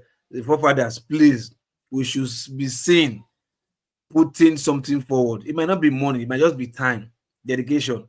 Your 1 hour, 2 hours, 3 hours that they pay you in overseas. In your wherever you're working. If you cut 2 or 3 hours for it just to support a country, a move, I mean, your spirits will even be supported. Like, yes, you are fighting for a good cause. So by the time we talk, spend money, it will not work. Money or water, work on media, money or whatever. Thank you so much. So please, let's act. Please, we should stop talking. Thank you so much. Please, let's act. My friend used to be local P, but this support diaspora, I don't think I know the guy. All right, let's move on. Two Nigerians, one brain cell. Two Nigeria, one brain cell. Okay, still very interesting name. Yes, sir. You have the next 2 minutes. All right. So, local P, I just sent you something in the private chat. So it's just basically what you were just talking about. Apparently, they were cultists. You rightly said they were from the Nigerian police force. And yeah, so maybe we should be more worried about the fact that the Nigerian police is a criminal gang than worried about if somebody else's background has Almajiris or things of that nature. And not saying you shouldn't, whatever affects Nigerians should not be spoken about, but I think there should be more togetherness and less hypocrisy. I'm seeing what I've noticed about Nigeria is there's a lot of hypocrisy. And things will happen in certain places, for example, and the people it's affecting will not speak on it. For example, the IPOB, ESN, UGM thing, they're not going to speak on it. And if they do speak on it, they will whitewash it or they will excuse certain actions. But then they're quick to criticize things in other parts of the country. It's not saying you can't do that again, but I'm just saying maybe if you really want to say, if you really want to be upfront and if you really want to be truthful and if you really want to be seen as sincere, then when you see something bad happen, when you see injustice being committed, forget about the tribe, forget about the ethnicity, and just criticize it if you're going to criticize it, than saying, well, in my section of the country, it's really not right. It's freedom fighting. It's this person's fault. It's outsiders. It's Fulani herdsmen. Again, not saying it's not happening, but I'm saying also maybe take responsibility for things that are happening in your background if you're going to criticize what's happening in your brother's house. That is when you really show that you want the betterment of the country. This is when you really show that you want the betterment of what's happening in your brother's house. You're really concerned about the North, So having said that, I think again, KJ, I honestly do like you, and you say I tease you in the comment section a lot. Of course, you're a very good dresser. I always commend you on that. And I think you're a very, very good moderator. Very good one. And I think you're very fair. And just like Masker said, I do not think for 1 second that you are a tribalist or a bigot. I don't think so. But I'll also admit, as your younger brother, I'll say you do toe the line sometimes. I don't think that's fair. I know it's an attitude that Nigerians of a certain age have, but I think with as enlightened as you are, as educated as you are, and this kind of person you are, I think we need to temper stoking and inflaming situations in that country. You said certain things today that even were not true. You and Local P again had the discussion. You knew, like you were just creating false equivalences, but that's fine. It is the situation we find ourselves. But if we are truly wanting the development of Nigeria, we need to try and come together because there are people right now that want to destroy that country. There are people right now that want to pit the country against each other. They don't care you Igbo or where I'm from or where anybody's from or where Masker is from the North. They don't care. And if people are going to die, be it Muslim, Christian, animist, Tiv, Yoruba, as far as they get their hands on the resources of that country, this is what they're aiming for. Let's not give them the chance. Like Rudolph said yesterday, it might not be a lot of us on here, but we can still make a difference. Even if it's 1,000, even if it's 2,000, that becomes 5,000, that becomes 10,000. Let's just keep spreading that message. Let's keep spreading that message of oneness. You see what I'm saying? And eventually things might get better. It might not be in our time, but at least maybe the generation of our grandkids can one day go back to Nigeria and go to a better country that we might have to live in.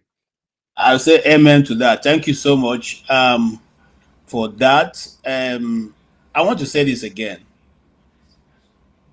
I'm not trying to defend myself, but I think I'm far from being a tribalist. I've said that many times. My wife is Shekiri, not even Igbo.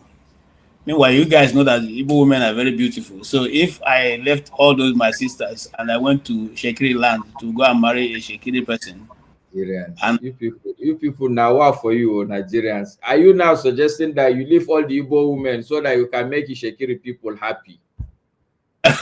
You see, you are already meaning. I'm not even what you are saying.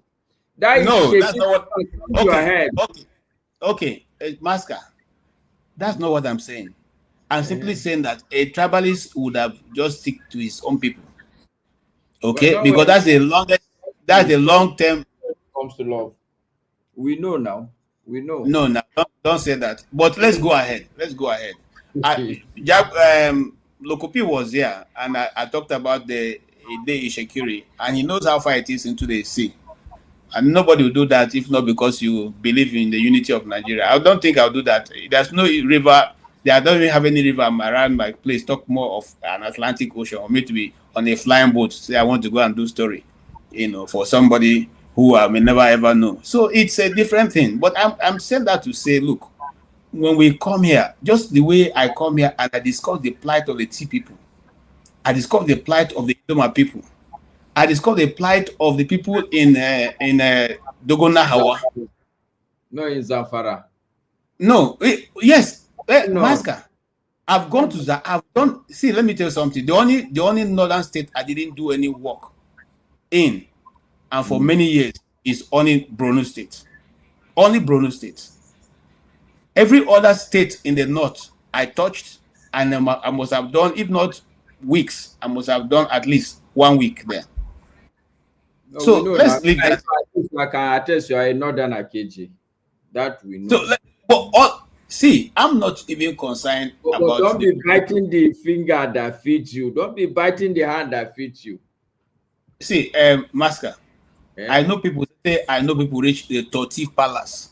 I have friends whose parents were the Tortif. I don't know if you understand what I mean. I mean that I went to the heart of the land.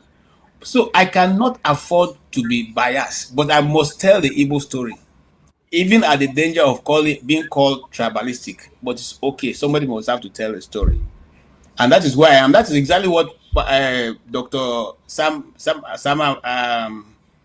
said today. That you see, sometimes Igbo elites run away from that because once you touch those stories, they term you as a tribalist. But some of us are taking that badge of honor with respect, and we are going to wear it, as long as the stories are being told. Amanda had been accused of being a tribalist. I don't know how tribalistic she is. No. I will send you a video where she said she wants to learn Hausa. In fact, I will get in touch with her. I will teach her Hausa. I will teach that. But even on this platform, people have called her a tribalist. What are you saying? No. Because she said she's first Igbo before she became a Nigerian.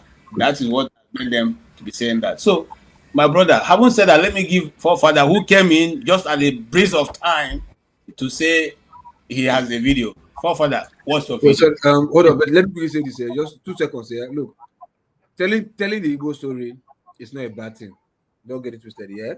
Because for me, telling the Igbo story is telling a Nigerian story. You understand? Telling a Yoruba story is telling a Nigerian story. Telling whatever once, as far as you're in that region, you are telling a Nigerian story. Even the American story that you want to tell today, they are Native Americans, they are Mexicans, they are Europeans in America. So even if you tell the story of all of them, you are still telling the American story. You understand? Even those that will tell you the what's it called? That carry Confederate flag. If you tell their story, you are still telling the American story. If you are telling the KKK story, you are also telling the American story. You understand? So let's move on now. What are you saying? Let's have you say so we can close. Please tell your story. The only thing I would like, no story should be painted biased against another. That's where I have a problem. All right, thank you. I take the advice. when I'm painting bias, just tell me, so this thing you just said now is bias. Let's remove it. Okay. All right. Let's go ahead, forefather. Thank you.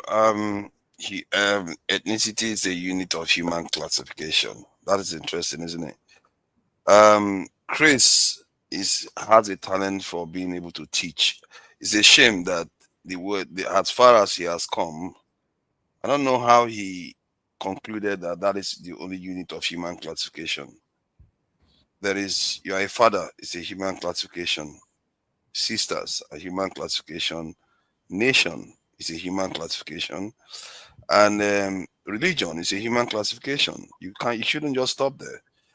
And we all operate within all these human classification seamlessly, except when it comes to nationality. We struggle with it. Isn't that a little bit of underdevelopment of the mind? And I've said it before, there is something that is seriously flawed about the way we reason, we treat ethnicity or treat our identity. Identity is fluid. It changes all the time from different scenario. When you appear at a workplace, you have a different identity. They don't see you as an Igbo man first. And I don't understand why anybody will call Chimamanda tribal because she says she's Igbo first. You can be both. Why not? And about, KJ, you often say this stuff that you marry into other groups and you went to the north. I think this is why I think we shouldn't necessarily judge people just because of their association with certain groups or anybody. Judge them by what they say. Because after all, the slave traders were busy marrying slaves and having children with slaves. Were they setting them free? Were they treating them right? I know of a lot of people that went out with Europeans here in UK, that the Europeans were still being racist towards them and their family member without even knowing it. Because they would think just because I'm married to her, I'm not racist. No, but you are still racist. It doesn't mean you still don't betray some of all those racist tendencies. And this is why, as a human being, you have to often question some of your actions. If people keep pointing you, saying that thing you are doing, just because you have close association and you refuse, you think that is a kind of bulletproof for you not doing certain things that betrays those accusations. For that, you are misreading my answer. My answer, I understand what you are saying. I understand what you are saying. So don't misread me. And try to understand where I'm coming from. That no matter how much you associate with people, like I think Matikus often say, "Oh, I married this." It doesn't mean you are not going to be tribalist. You can still be tribalist against the people you got a wife from. Your actions is what they should judge you with. Your statements is what they should judge you with. If it is tribal, it is tribal. It doesn't matter how many wives you married there or the children you married there. Men have been known in history. Being tribalistic is not a bad thing either. It's true. It's not tribal. Like when Chimamanda said that I'm Igbo first, it's not tribal. It's when it becomes toxic. Because when it is time for you to use your national identity brain to think, and you are still thinking with your tribal identity, Because these people you call tribalists are not called nationalists. I swear. Let me explain it. If you are still thinking with your tribal identity when you should be thinking with your nationalist identity, you are actually damaging your tribal identity. You understand that concept? Because our people don't seem to get that. No, what I'm saying is that these people you call ethnic are also called national elsewhere, are called nations elsewhere. We also have what they call nation states. An ethnic nationality can be an ethnic group can be a national. Yes. You know. And when you are talking about classification, we are looking at, you see, if you understand, you have a compound, you have atom, you have molecule, you have all these things. Okay, so the question is, when you are trying to organize people, what is the minimum this thing that is required for that particular, when something is working, for it to work? You know, what level of organization do you require? So if for instance, we can say we are blacks and we have one giant black race, one giant black country. Why not? Chris, you asked a question. Me, I don't like joining, but let me answer these two questions you raised. The first question let me start with this one that you are saying, what is the minimum quantum you want to reduce, whatever it is that you want to reduce to? I think the most important thing is, what do you want to do? If you want to produce a steel, obviously you have to mix two elements together because you believe that these two elements will be stronger. And the issue you are raising, the first question you are raising about, somebody somewhere can be an ethnic leader and he's seen as a nationalist, my response to you would be that, yes, you are absolutely correct. There's nothing wrong with, say, KJ, for instance, going back to the East and being an Igbo leader. But if he sees his life starts and ends with just being an Igbo leader or within the Igbo ethnicity, I think that will be a major problem. KJ should be able to be an ethnic leader and be also able to lead his ethnic group into alliance, a powerful alliance with other ethnic groups so that they can form a nation. If it is negotiated. Okay, let's move on. Let's move on. Yeah, the idea is that is the whole point of being able to negotiate it. You organize yourself in that form. Yeah, go ahead. At least not a video. Yeah, that's a video. You can play it. Or you want me to play it? Or let me play it. Yes. This is where the first bomb was detonated. A car bomb just behind me here. And you can see all the twisted remains of the bicycles and motorbikes that had ferried people here. There's actually quite a bit of tension here still one day after the attack. Now, when this suicide bomb went off, just seconds later, another bomb was detonated behind the central mosque, the other side of the mosque. Now, we understand that a person tried to run into the mosque and blow himself up in there. He was actually stopped, but the person couldn't prevent him from detonating the bomb. So a bomb went off right in the middle of the mosque there. A third bomb was detonated. And you can imagine this whole area was completely packed with people at the time. So there was pandemonium as they were all running for safety. But at that moment, several gunmen then turned their weapons on the fleeing crowd and killed yet more people. Now, if you come over this side, it's interesting that this mosque is actually situated right next to the Emir's palace, the Emir of Kano's palace, a very revered figure in the north of Nigeria. Recently, he called on people to defend themselves against Boko Haram attacks, saying they shouldn't wait for the military to help them. And it's possible that that call and that criticism of Boko Haram may have prompted this attack. But having said that, there have been so many attacks by Boko Haram. Just in the 10 days prior to this one, almost 200 people were killed in other suicide bombings and gun attacks across northeast Nigeria.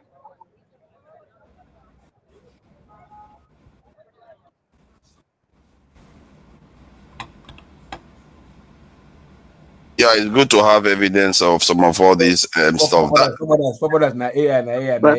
But this evidence proves nothing. That 2014 video. Calm down. Okay, so for me as a documentary person, when I show me those things, since you're able to do that story, it's possible that he went there when the whole thing was over. But he would have been able to liaise with local people there who also were there to give him pictures of what went on. But here is another picture. Let's just put it together. When it comes to Fulani issues, the security of this nation, they turn their face away. But when it comes to us, with their 2 eyes, with their whole ammunition, tanks, they will invade our village. Okay, that's just the first portion of that video. I don't want to play the second one because the second one he would jump where he's standing is a mass grave site, which eventually jumped into it, and then you see it. For purpose of censorship, I will not play it. I have another video. I've seen the video. Play. This one, Masker is here now. Masker will interpret for us what the guy is saying.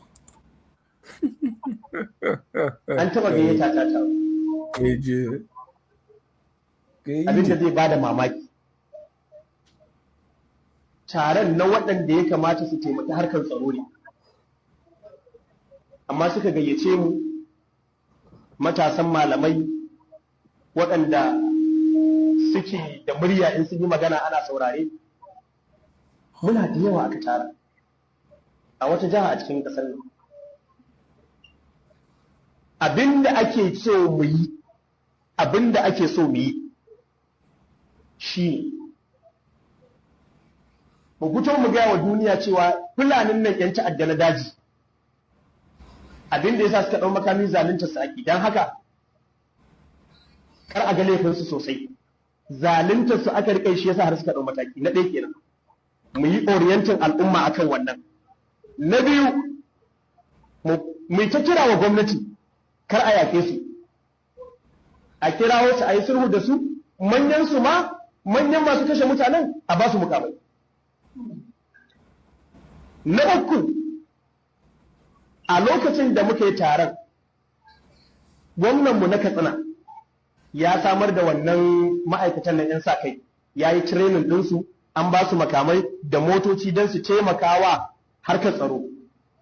Aka ce mu yi ta wa'azi, muna jan hankali cewa abinda gwamnan Katsina ya kuskure ne, don kar ma wasu gwamnoni su yi koyi da shi. Aka ce mana a lokacin an ji labari gwamnan Zamfara na kokari zai yi, da haka mu yi ta kiraye shi ma na Katsina a ce abinda ya kuskure ne. Okay, I still have more videos of people and issues, but I'll leave you all to make your assertion, and I will just have. We would like translation, please. You see, it's just a minute. You see, this is the problem. This is the problem. You live in a country where you don't even understand what your fellow countrymen is saying. No, it's okay if you are going to, if you are in Germany, you don't understand German. No, you can learn.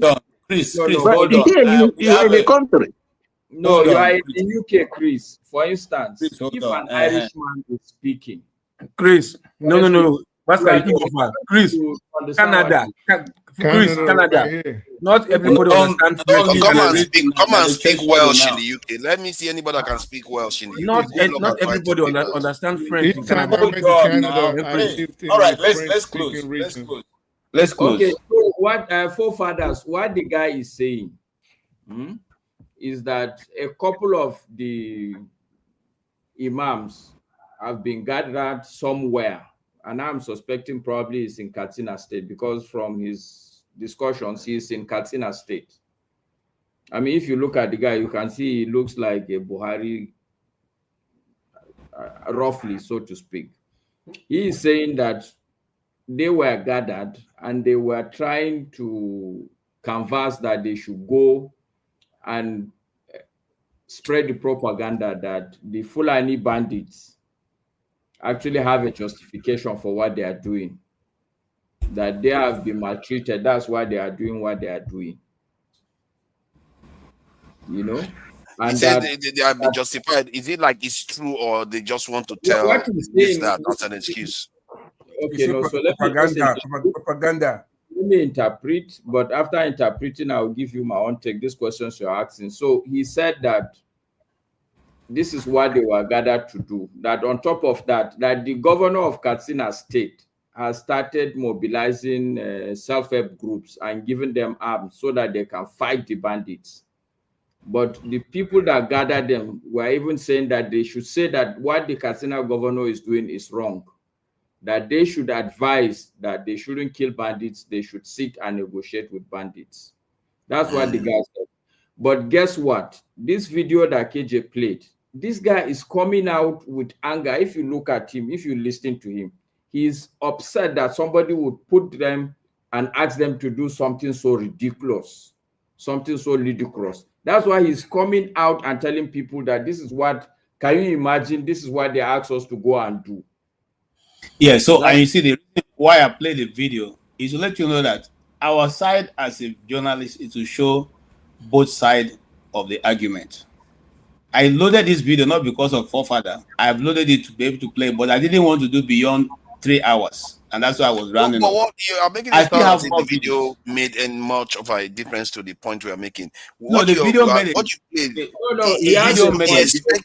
it is to be expected. What you are seeing there is like when you see some Southeasterners when they are debating whether this in IPOB is approaching it the right way. Should we go this way? Should we go that way? That is what you are seeing there. He's saying that he's not against, from what Maska is interpreting, that he doesn't like the ridiculous suggestion they are making that they should not fight Boko Haram or the bandits or something like that. So what I'm saying, if you had allowed me to say, is that both people, both sides have a story to tell. There are those who are in support of what is going on. There are those who do not like it for one bit. This man happened to be one of those people who do not like it. And he has come out from that secret meeting to say, this is what the meeting is all about, and I don't like it, and it's bringing more problem for us. Because the truth is that after someday, somehow, these things will come to play, and everybody's role will be outlined. So it's also this is well known now. This is not surprising though. Why is this surprising? This is has been factored in everything we are saying. Obviously, after all, you have seen the bandits. They are emerging. They are attacking people all the time. There are people that support them. Clearly, we know that. Isn't it? It's not obvious. They've killed so many people. I don't pick guns on and I'm asking, who is killing who? KJ, would you say anybody that gets in their way? Look, Mr. Chris, your answer is simple. Yeah? You see the video that Papa has played, 2004, whatever, and the first video of that KJ played of that pastor, even the one that he went to the grave, they are saying the same thing. Both of them have been attacked by, let's assume, one person, one unknown government, whatever. The same. So the who were attacked are two different religions. The mosque or whatever, the Muslims and whatever, and the Christians.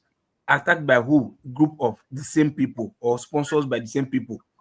This is how government works. They can cause chaos. They can sponsor two people to won't fight each other. Government can also do that. You understand? They can also sponsor one person to attack two friends or two enemies so that they will be fighting each other. It's also possible. That's how governments do their stuff, especially the Western government. They do that all the time. So when we say, look, both people have been attacked, we are not saying the Christians are not attacked. We are still saying, like, yeah, some Muslims are also attacked. The who is attacking them are religious extremists. You get my point? Religious extremists. That they don't want to take no for an answer, whatever. If you just any Muslim just do small kill them. You are missing the point I'm asking. You are missing the point. Nigerians, I have come today to share with us the bitter truth about the Christian genocide and the rebirth of a nation. We live in a very, very, very sensitive period in the history of our country. I want to thank the millions of Nigerians that have committed themselves to seeing that we fight a just cause. I've seen the hundreds of thousands of responses, and I thank God that from all that I've seen, 97% of Nigerians want to, for one, stand up for what is truth and what is right. And at this moment, I'm going to read some things that I put down and penned down. But I'm speaking to you in the midst of all the threats. Some of the threats that some people have tried to instigate, to threaten me, and to try to calm me down. But I've refused to keep silent, and I've refused to be cowed down. It's not about me. I am a father and a blessed grandfather of 8 grandchildren.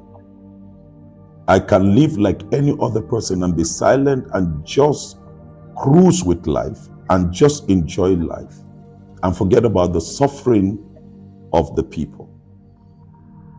But I've seen that the greatest thing that can happen in a life and in a nation is for a person to live for the glory of God and for the blessing of humanity.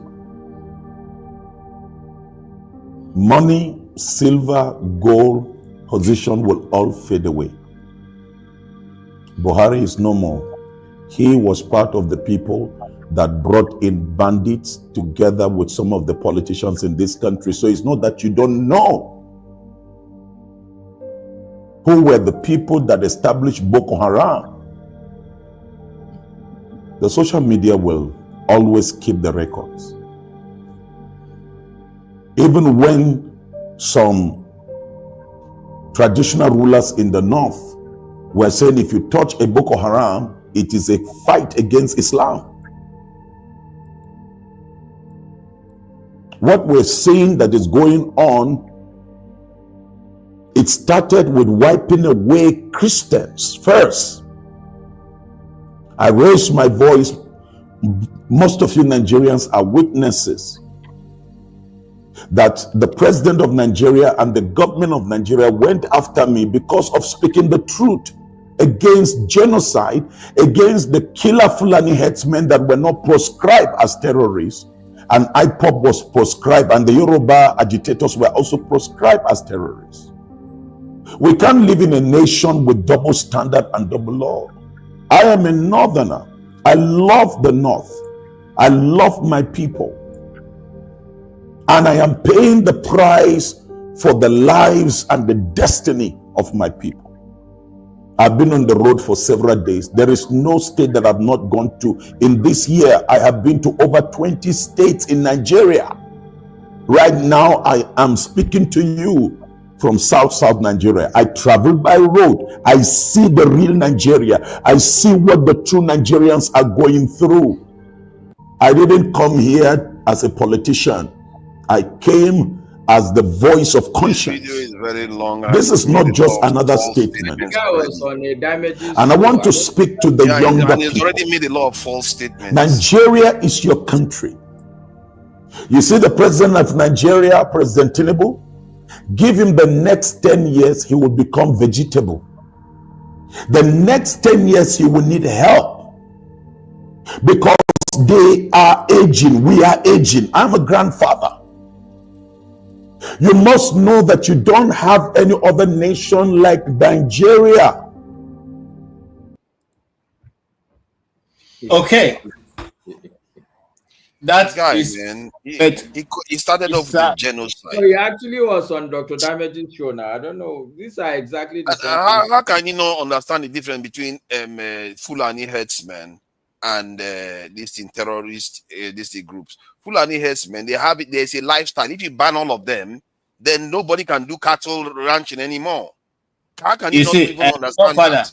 I mean, let's go back. Migration with the cattle anymore. Does the cattle ranching require somebody carrying a gun, killing people? No, gonna calm down. Does cattle ranching require somebody carrying a gun, killing people? Stop doing these things, my friend. Calm down. Does cattle ranching require people carrying gun, killing people? Is that how it's done in Belgium? Is that how it's done everywhere in the world? That one, if they give him a gun, he will kill all Nigerians. My friend. Okay.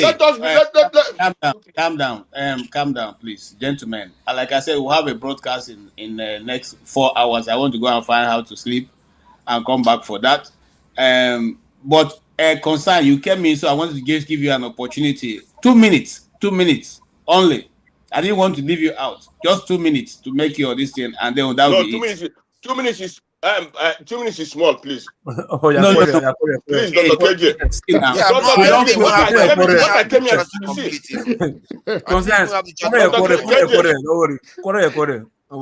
Will you prefer me? I see why you gave Chris a long time to do his last lecture, basically, and I didn't even get a chance to respond fully to him. Forefather, if you want a debate, we can set up a debate, me and you. That's why I think that would be fascinating. That would be good. That would be good. Next Saturday, If you want a debate, we can have it. Gentlemen, calm down. Calm down. Forefather, You see, this world will not be destroyed by bad people, but by good people who enable bad things happen. Okay, so Chris, go ahead. I'm sorry, Constantine, make your input so I can shut down. Okay, you know, let us not forget that the future we have no pity for those who possessing the exceptional people being able to see the truth, take refuge in muting difference. We are talking about people's blood here. We are talking about people's blood. And people are the hey, is he who and who is killing who? Muslims are killing Christians. More than 90% of Christians are being killed. And maybe 1% of Muslims are being killed. Who is killing who? The people who are killing is Muslims killing. This Muslim, the same Muslims that are being killed, that the same Muslims that are killing Christians, are the same one they give a Shebi. This country, Nigeria, have two presidents to have in Nigeria now. One is that useless Tinubu, and the others are the bandits, the terrorists, which Tinubu cannot cope because he's a Muslim, and he's very happy with the military killing the Christians. They kill in the north, they come in the east also. They kill. The military are killing the east. Did you just watch that video? Let me finish. Please don't let me talk. I didn't not. Good night, everyone. Please, let me go please, to bed. fathers, please. I don't want. Please, is it for fathers? Whenever you are this, I don't come here because you are very difficult human being. You are very dangerous human being. Somebody who are the truth.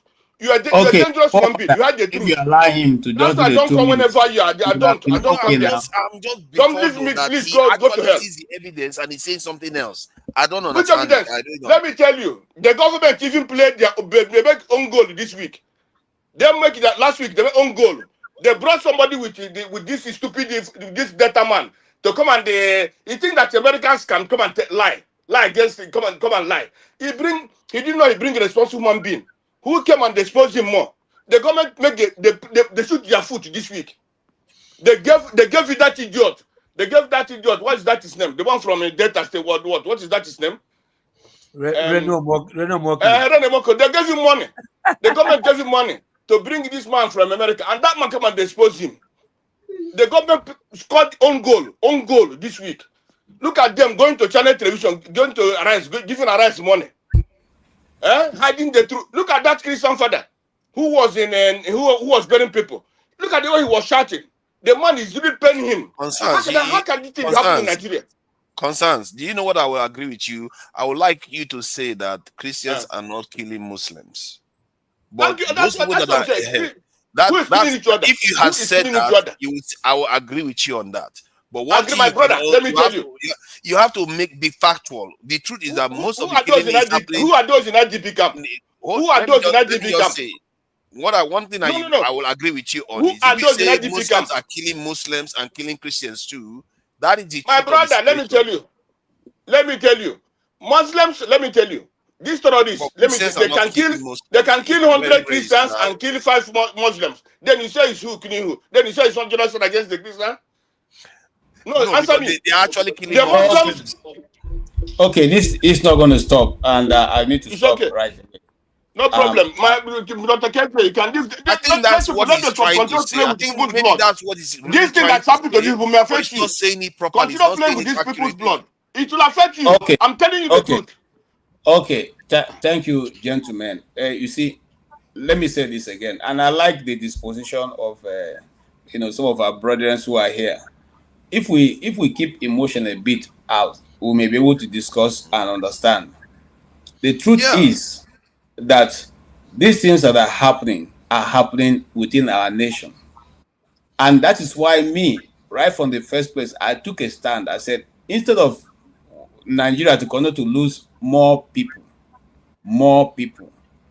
if we need to resit and take another look at our unity, better for everybody.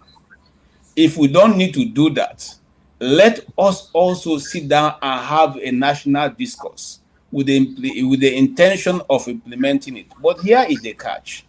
Those people who are representing you and I are not interested in that dialogue, because the people that are being killed are not members of their family. The people that are being maimed are not members of their family. The people that are being raped on a constant basis are not members of their family. They are protected by the Nigerian security. They all have guards. They have armed guards, both from police and the army. So, in this case, what would be right for all of us to do is to find a way to safeguard our own people. And it's not going to come by... KJ, is that not what the MIA told the people? And Boko Haram attacked them. Maybe they are all scared. Listen, forefather. It's not today that northern leaders started telling their people to defend themselves. The first person who made that statement... That is not... You see, that's what you pick. That is what you pick. And for me... I'm not... The problem. No, that's what you pick now. Because what the man said is that even Boko Haram is un-Islamic. That's what the emir said. That you can't go and be killing people in the name of any religion. We have never... It's not even about... I mean, just think about it, KJ. They're killing people in the mosque. Just think about that. Listen, let me tell you what is going on. Boko Haram is only there is it's just like what started in the East, and that's the best example I can give you here. When IPOB started in the East, IPOB didn't have any reason whatsoever, okay, to have any faction. Then, because IPOB became very powerful, the Eastern governors felt the need to break that power, because they noticed that what Nnamdi Kanu says is what the Eastern people would do. So you and I know that it was the Eastern governor that first prescribed the IPOB. It was they who recommended to the federal government to prescribe IPOB. We will tell the story the way it is. They are scared to come out and criticize IPOB. How many Southeastern leaders have come out openly to criticize IPOB? But that emir came out and did, and look at what happened to his... No. Remember they tried to kill Buhari. Forefather, I don't like it when you speak like that. I'm not citing them. I'm understanding them. Okay. I'm saying that Let us close. They are scared. Let us close. Is there any one Eastern governor or any important politician in the whole of the East that have spoken in favor of IPOB? Which one? Or you didn't listen to Sam Amadi today? Come on now. You see, these are things you say sometimes. I just wonder where you have been. I've not seen people come out to criticize IPOB. I've not seen this thing. I mean, let's be real.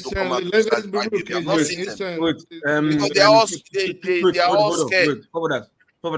KJ, who is IPOB? Who is an IPOB?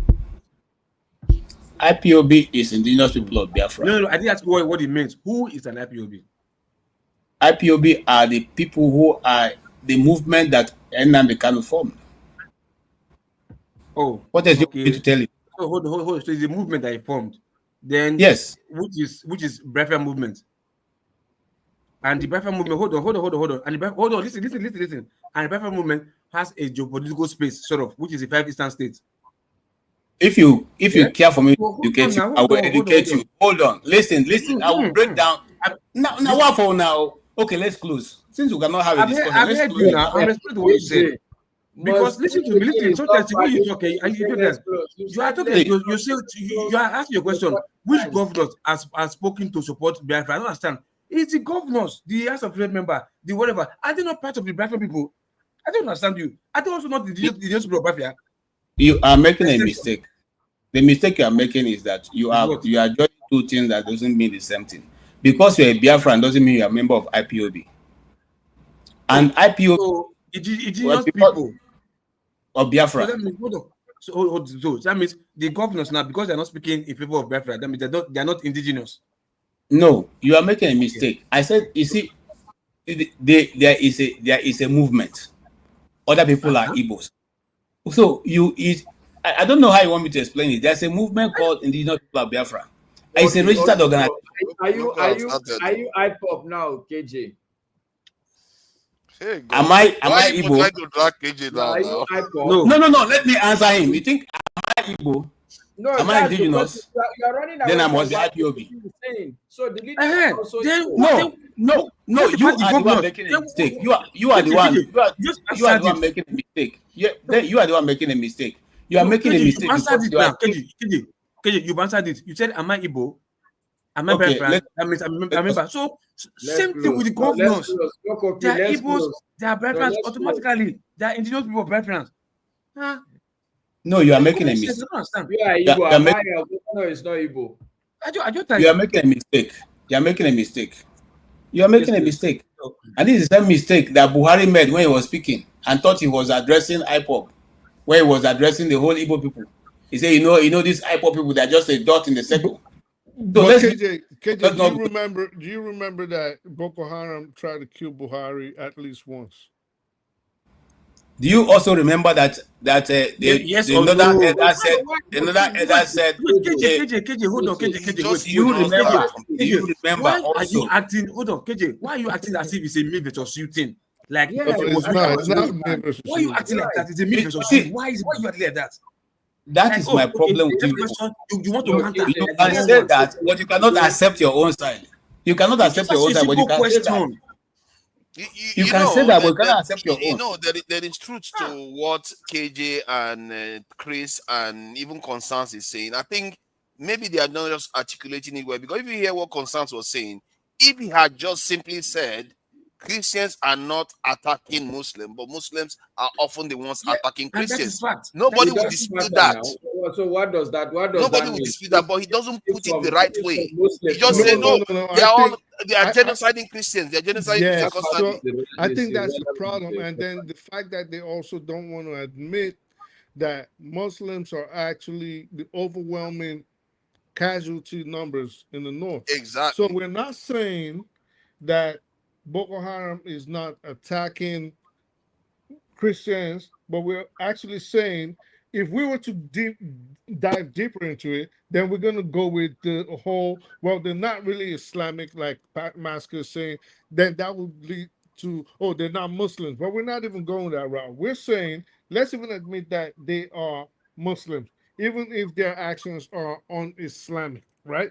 But the crux of the matter is the people are being massacred, but the most people that are being massacred are overwhelmingly Muslims. Now, we're not saying you are speaking fallacy there, my brother. From the point of view of the Christians, so let me add, from the point of view of the Christians, they don't care about the Muslims that are I can say that. No, but I feel it. Let me just add this. Because this point let's look at it. Let me just make this point. This is a short point. It's Christians. After what guess what? Just hold on now. Hold on. I just want to make a short point. 15 seconds. 1 second. KJ, I can bet it. I can put it to you that forefathers is a Christian. I don't know about local people, but I suspect he's a Christian. So let me put it from the point of they don't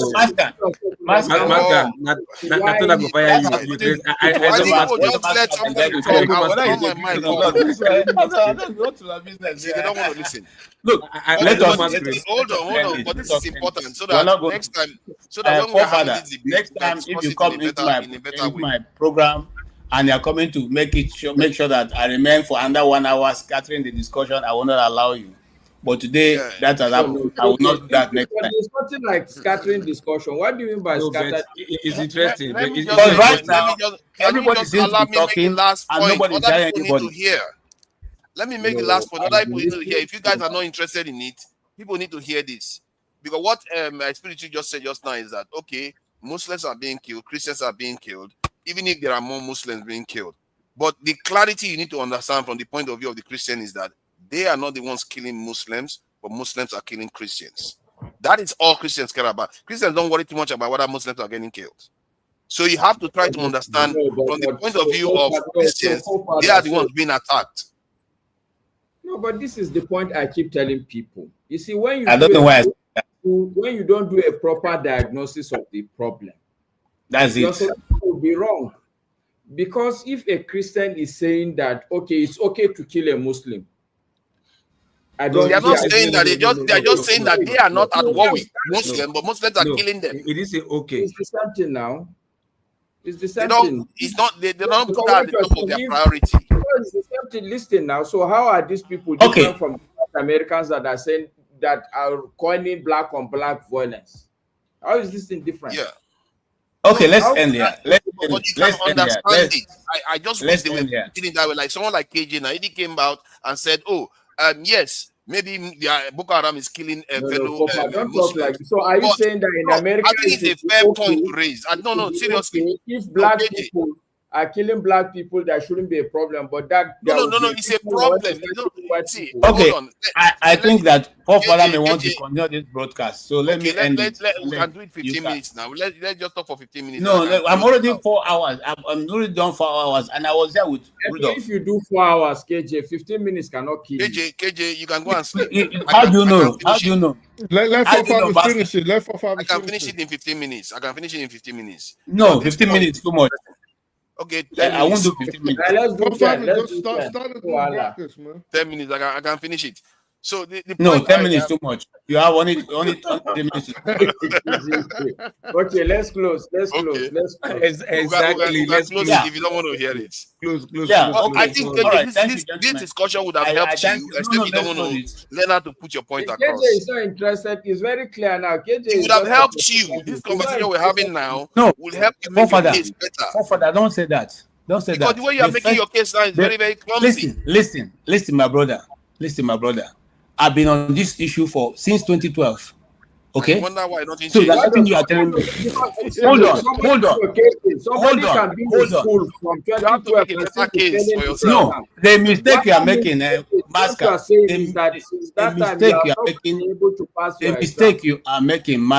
The mistake you are making is that being in school is different from collecting documents. It's different from collecting documents. The same thing, you are collecting the wrong document. Up to now, you've not collected the correct document. Seriously. All right, so you have the correct one. Yeah, I have the fake one. Let us end it there. Wait. What about understanding the document? You might collect. No. Sorry. No, if I were in your shoes, okay, you collected documents, but this is somebody who was born. I was born here. I grew up here. I'm still here. How is it that as a journalist you will not want to hear from me? How? No, my challenge is that you see you are playing two cards here. Okay. You say you grow in the north, you know the north, and you know the story. But when you say your own story, and I talk about my own story from the east, I don't where have a I'm story. also born, I've never told you don't want to hear it. Okay, you argue with it. But when you present your own, you want me to accept it. You know why? Do you know what? That is not how it's done. Hold on now. Keep repeating the same thing. Okay, so KJ, you know why I argue with your position? Because you said something that was factually incorrect. You said that what is that? You said the first bomb for Boko Haram was in Madi. That is factually okay. So hold on. You see, that's a problem with Nigeria. When you made that correction, did you expect me to accept it? Yes. If you expected me to accept it, why then are you going back to it? Did I argue with you on that? So you are saying that I shouldn't have argued. No, why not using it as a point of argument? No, okay, so let me explain. KJ, this is the point. When you say you said your story and I argue, I'm only explaining why I argued because it was factually incorrect. If you make a statement, for instance, you say 200 people are killed in Benue State. How can I argue with you? How? I cannot. The second thing I argued with you was when you said the killings in Dogona Hawa was a Boko Haram killing.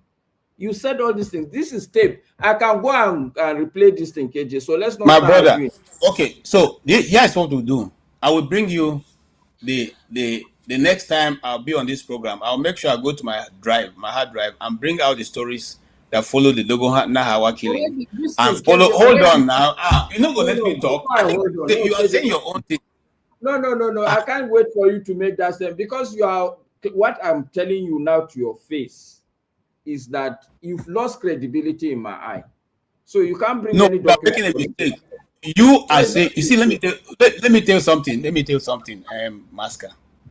When this killing started first, you know what the NBA did? The NBC did, Nigerian Broadcasting Service, the Nigerian Broadcasting Corporation. They issued this thing to all medias and said, do not call these things this. Call it what? Farmer headers. You can check that out with all the media that you have connection in Nigeria to find out when that letter was written and for what purpose. Look, Masker, don't let me bring this out. Not be every person talk on this thing. Leave it. Okay. No.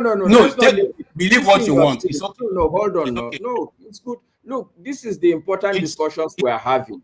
These discussions are very important. Seriously.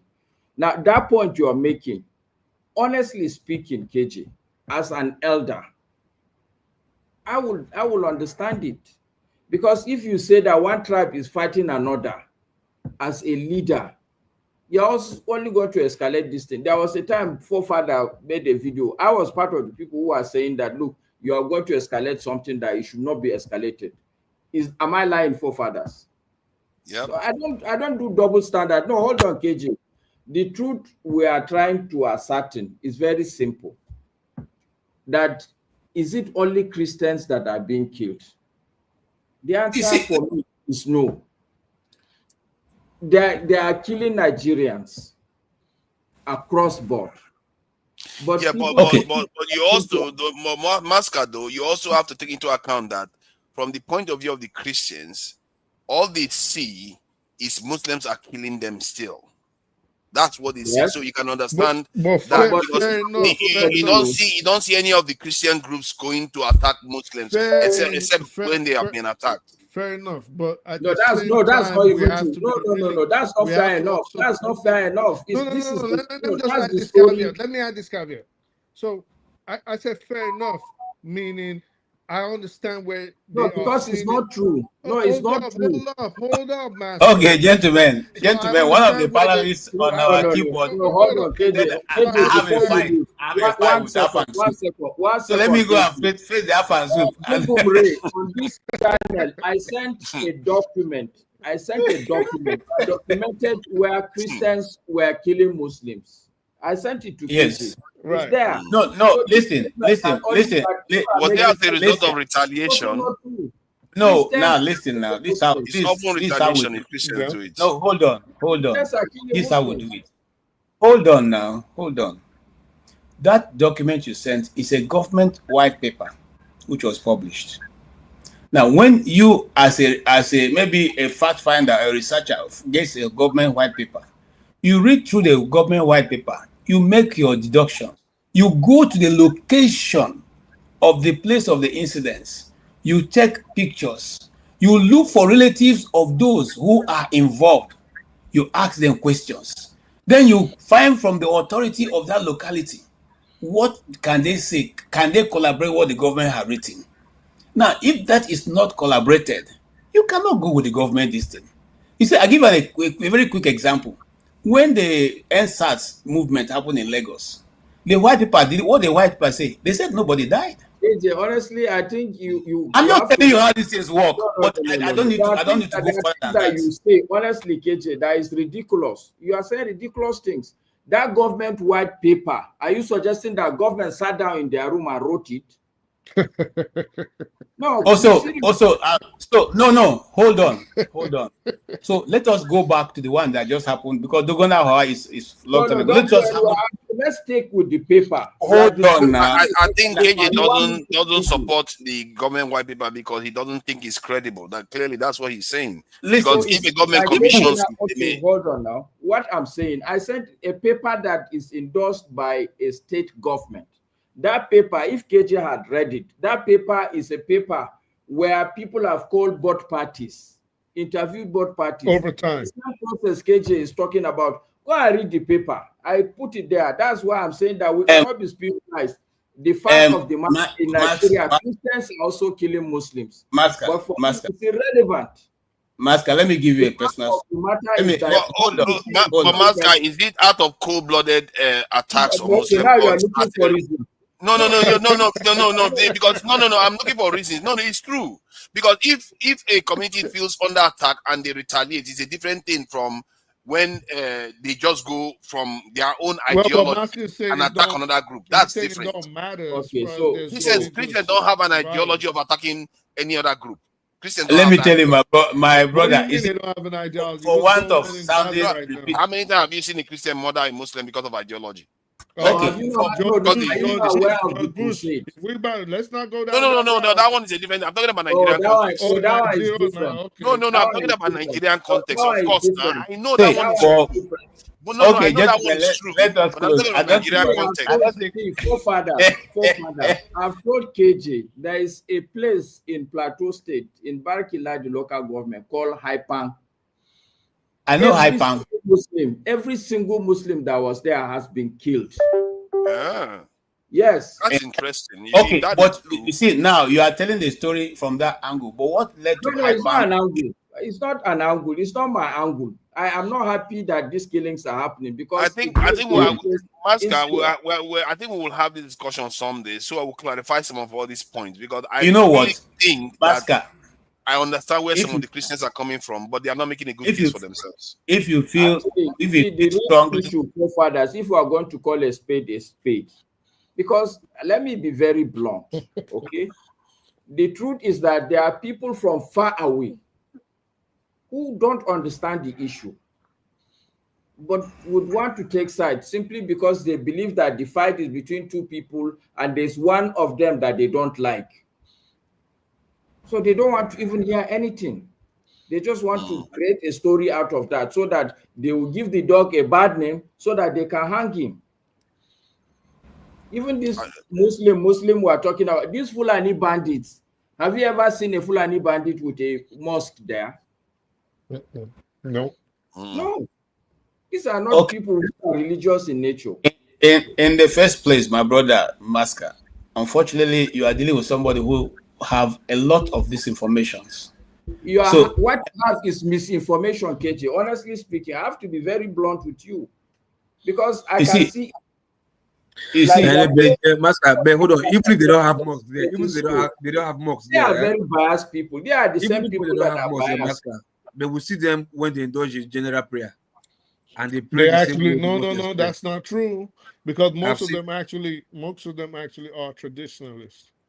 gentlemen, and that is the case. That's the case. So let's end it there. Most We're of not them going are to end actually it traditionalists. this day, but we have less than. We're going to be back by 1 a.m. today to see what Sowore is going to do That for video us. that you played, that guy is scary. That guy is the kind of people that come and read because the first time he used was the term that Americans use to describe Nigeria, genocide.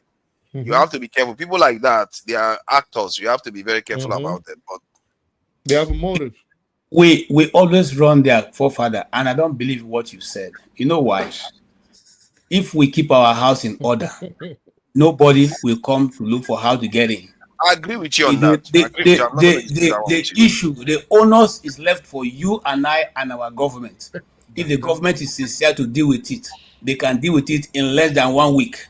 But nobody wants to do anything about it. Be going there to be telling them that it's only us that are suffering. Hold on. Forefathers, you see, when Buhari was the president, the story was that because Buhari was a Fulani and he's the one sponsoring these people, that's why they were not fighting them.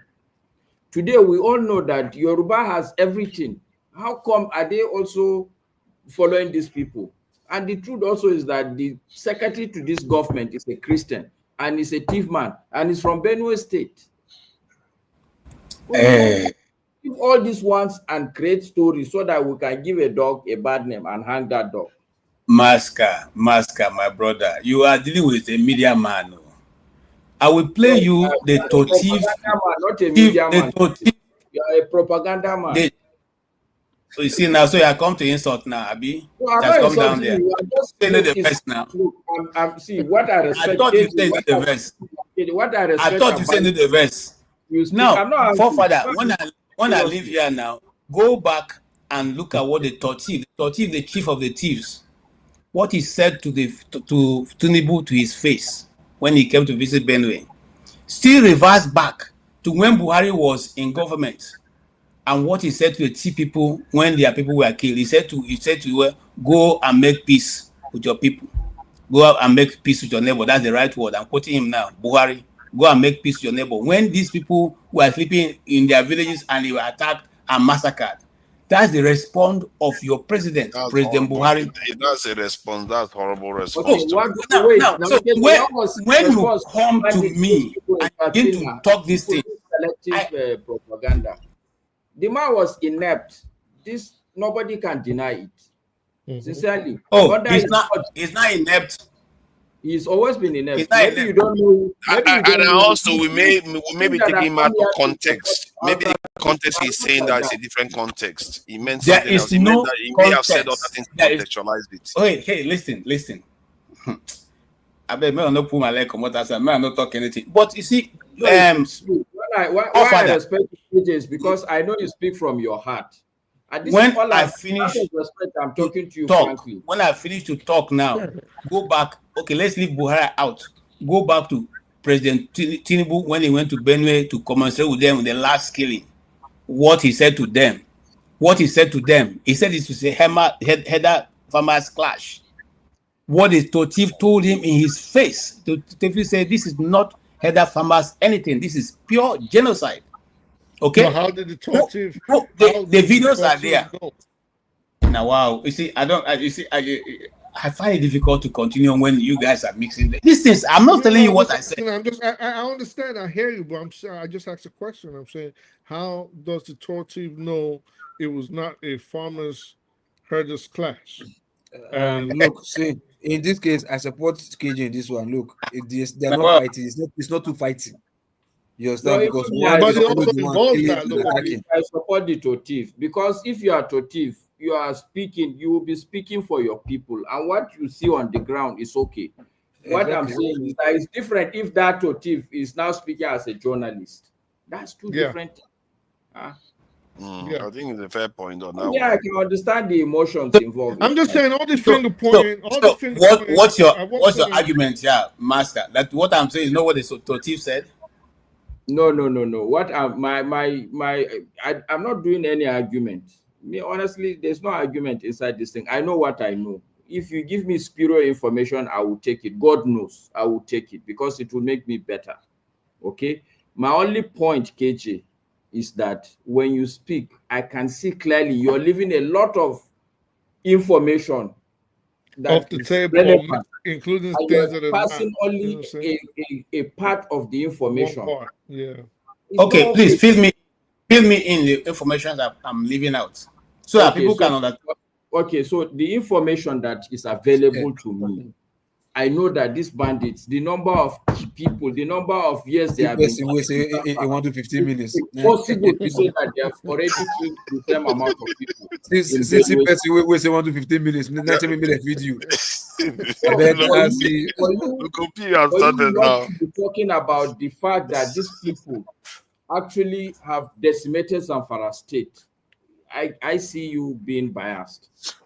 But if you were the one first talking about Zamfara, that they have been in Zamfara since God knows how long. They started in Zamfara, and they are still doing it in Zamfara. And nobody is talking about that. You see, so, the case is that, you see, I'll give another example. When Agulero, the second example I want to give. Hold on. No, you ask me now, okay? If you ask a question, you should wait for the what you are saying is I don't seem to understand it. I'm giving so many examples of what has happened. Okay, honestly, okay, so maybe forefathers, do you understand what I'm saying?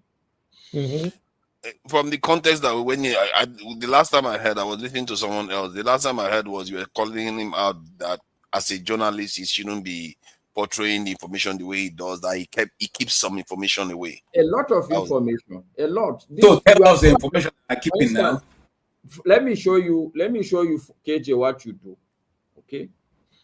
Because I said they have bombed Kanu, and I'm sure a lot of the people on the panel will be surprised. What I had expected you is to look at the video. Wait, go and look for that video and be the one to play it. No. After forefathers played, do you know what you did? You look for a counterbalancing video and play it. Why? Why? But exactly. I said so now. Didn't I say that? I told forefather that I have enough video, and if he plays that, I'm going to play other videos which I have held back. I purposely held them back. No, wait,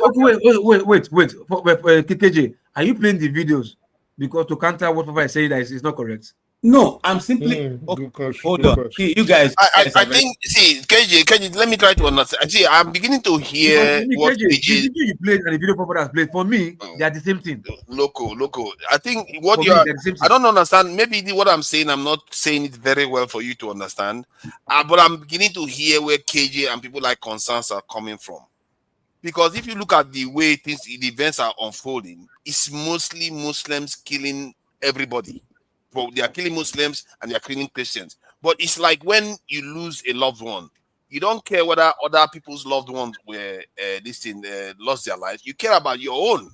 From the point of view of AJ, he's saying that let me finish. No, let me finish my. Oh no! Don't get triggered. Let me finish my point. No, wait. Let me finish my point. Let me finish my point. No, hold on now, forefathers. Is KJ coming as a partisan person? A neutral observer. No, because we also condemn Constance. If you are not, let's say you are condemning KJ. No, you are not supporting Constance. I'm not supporting him. I'm just trying. See. Let me explain it. You did say if you hear. I'm not going to join issues with concern. Yeah, concern honestly, is like either concern or Chris. But you say that. I just want you to understand when you hear them. Forefathers, before I close this, I'm trying to get you to understand. I want it when you hear them, you can understand where they are coming from. Yes, I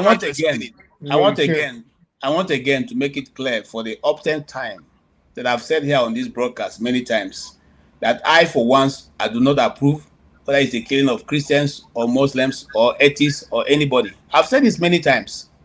I've said the reason. Hold on, please. I've said the reason why I even support the total confederation of Nigeria is because of the fact that Nigeria is losing a lot of people. I don't care where they're from the north or from the south. But let us stop the bloodshed. It's as simple. I've said this many times that despite you speak more for the South. I don't know why you are changing the narrative now. You actually speak more for the bloodshed in the South. That is where you're this is like, and there's no shame about it. That's what I'm trying to explain. There's no shame. If your beloved ones, you're losing your beloved ones, don't you have the right to speak about it? And when you keep pretending, that's what makes people don't like the way you come across. I beg. Okay, let us end the show. You see, I know that you are correct. I'm the wrong person. You're not wrong. You're not wrong. See, that's what I'm saying. You're not wrong to highlight it, but I'm just saying that you should highlight it the right way. Can I just make 1 minute? Yeah, let's allow Comrade to speak, and then that'll be the last word for today, and we'll jump to close. 4-5 start another show, man. Yeah. Good evening, everybody. I think we are all saying the same thing, but from different angle. We are like we live in the object and we pursuing the shadow. I mean, we all agree that. Why can't we focus on the fact that people are being, eliminated on daily basis? That is a given, right? You are in a shadow. What is going on? I'm sorry. I mean, sorry. This is the much I can get from where I am right now. I just pull over to make my my 1 minute contribution. If you want to help ourselves with this issue, define what genocide means. Defining genocide, we cannot be talking about the type of genocide. Is it ethnic genocide? Is it a political genocide? Is it economic genocide? Whatever you attribute to this, it does not remove the fact that people are being, necessarily wasted on daily basis. So instead of us to focus on the fact that the government has failed to address the issue, we are busy dragging about who brought the issue, who brought this crisis upon us. Let's assume he was a Muslim. He didn't have the political will to deal with his people. He openly called the Boko Haram boys his people. Now we have a Satan who is also playing politics with people's life. We should be concerned about people that are being wasted.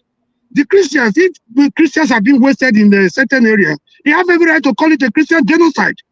If a certain tribe are being wasted, are being deliberately eliminated, they have every right to call it a tribal genocide, depending on who is speaking. So we should concentrate on the fact that people are being wasted instead of arguing among ourselves whether it's a genocide or a Christian genocide or Muslim genocide. The fact remains that there's a genocide. This is the question, and this is the answer. What is difficult here for us to understand? Why are we playing politics? I understand for the perspective of those that feel if you say it's a genocide, they don't want the Americans to come, so they don't take it as an opportunity to meet their economic benefit. Cool. I understand that issue. But how long do we continue to play politics with people's lives? Enough of this nonsense. We are not different from politicians. If we come here to argue on the basis of whether it is Christian or Muslim genocide, whether it is ethnic or whatever genocide, that is genocide. This is the fact. We are not different from politicians when we continue to play politics with people's lives. People are being wasted on daily basis. Nobody is tackling it. I went on a platform. I'm saying, okay, this is an opportunity for Tinubu that you say is very bold, is very courageous to take on, the delicate issues. Why not take on this issue of insecurity? He said they will eliminate him, which means we are helpless as a nation. What are we arguing here? There is a genocide. There's no gain, saying that fact. Yeah, so whether you're a Muslim, you don't want to see it as a Christian. If you're a Muslim, you don't want to see it as a Christian genocide. It's a different conversation. If you're a Christian, you don't want to see it as a Muslim genocide. It's another conversation. If you are from Benue, you don't want to see it as if you're from. Hi. Oh. That's sad. No, Batman, he had to call. Okay. All right. It's not a Nigerian genocide. It's a conflict between smaller groups. Yes, you can call it a genocide technically, but it's not a Nigerian genocide. Forefather, hold on. Let me say this, and that's the end of this program. You see, the problem while we're here, joy, there are certain DNAs on Earth that have been wiped off in this so-called whatever that's going on in Nigeria. They will never be found again because members of that family have been wiped off the face of the earth. You see, whether we like it or not, it's just a question of destruction of the mankind. And I don't care whether the mankind is Muslim or Christian or atheist or native doctors and all that. That's not the purpose of the discussion. And nobody wants America to come and take over Nigeria. Who wants that? Do you know how it's going to end? So now that those people who are in authority have the opportunity, what should they be doing? Is it not to change the trajectory? Is it not to marshal out people? Is it not to what if they can't? What if America is the one causing it and they want to hang it? You have to be careful. We have to be careful as a people. Because if the government cannot fight them, I've seen the Boko Haram, the Nigerian government negotiate with Boko Haram, and I knew from all the way you guys said Boko Haram will not agree because their purpose is not for that. Their purpose is to create instability. My brother. Some of us know. I beg, please don't put me in trouble. Okay, on this faithful note, we have to close. I want to thank all of you, Father. You see, not be everything when elders done for ground they see now they talk for market squares. So let me hold back. And thank you. I just want you guys to know that this not be today. This thing started in Nigeria, and certain people have been. In fact, people are writing books on it. So, but thank you so much. Maska has been around. I know that you came out to defend. Whatever I said, I was not correct. Not defend. Honestly, okay. I'm not. Wait, KJ, so that I can clear the air. I am not happy about this thing. I'm actually a victim. I've said it some time ago. I live in Abuja. My mother lives in Kanu. There was a time I spent like 3 years. I can't drive by road because these bandits will not stop and ask you whether you're a Muslim or a Christian. They don't even stop cars. They start shooting the cars. Okay? I agree. So I am not happy. I'm in total agreement with Mr. Omori. The fact of the matter is that this is a place where there's lawlessness. There's no reason why we in this state.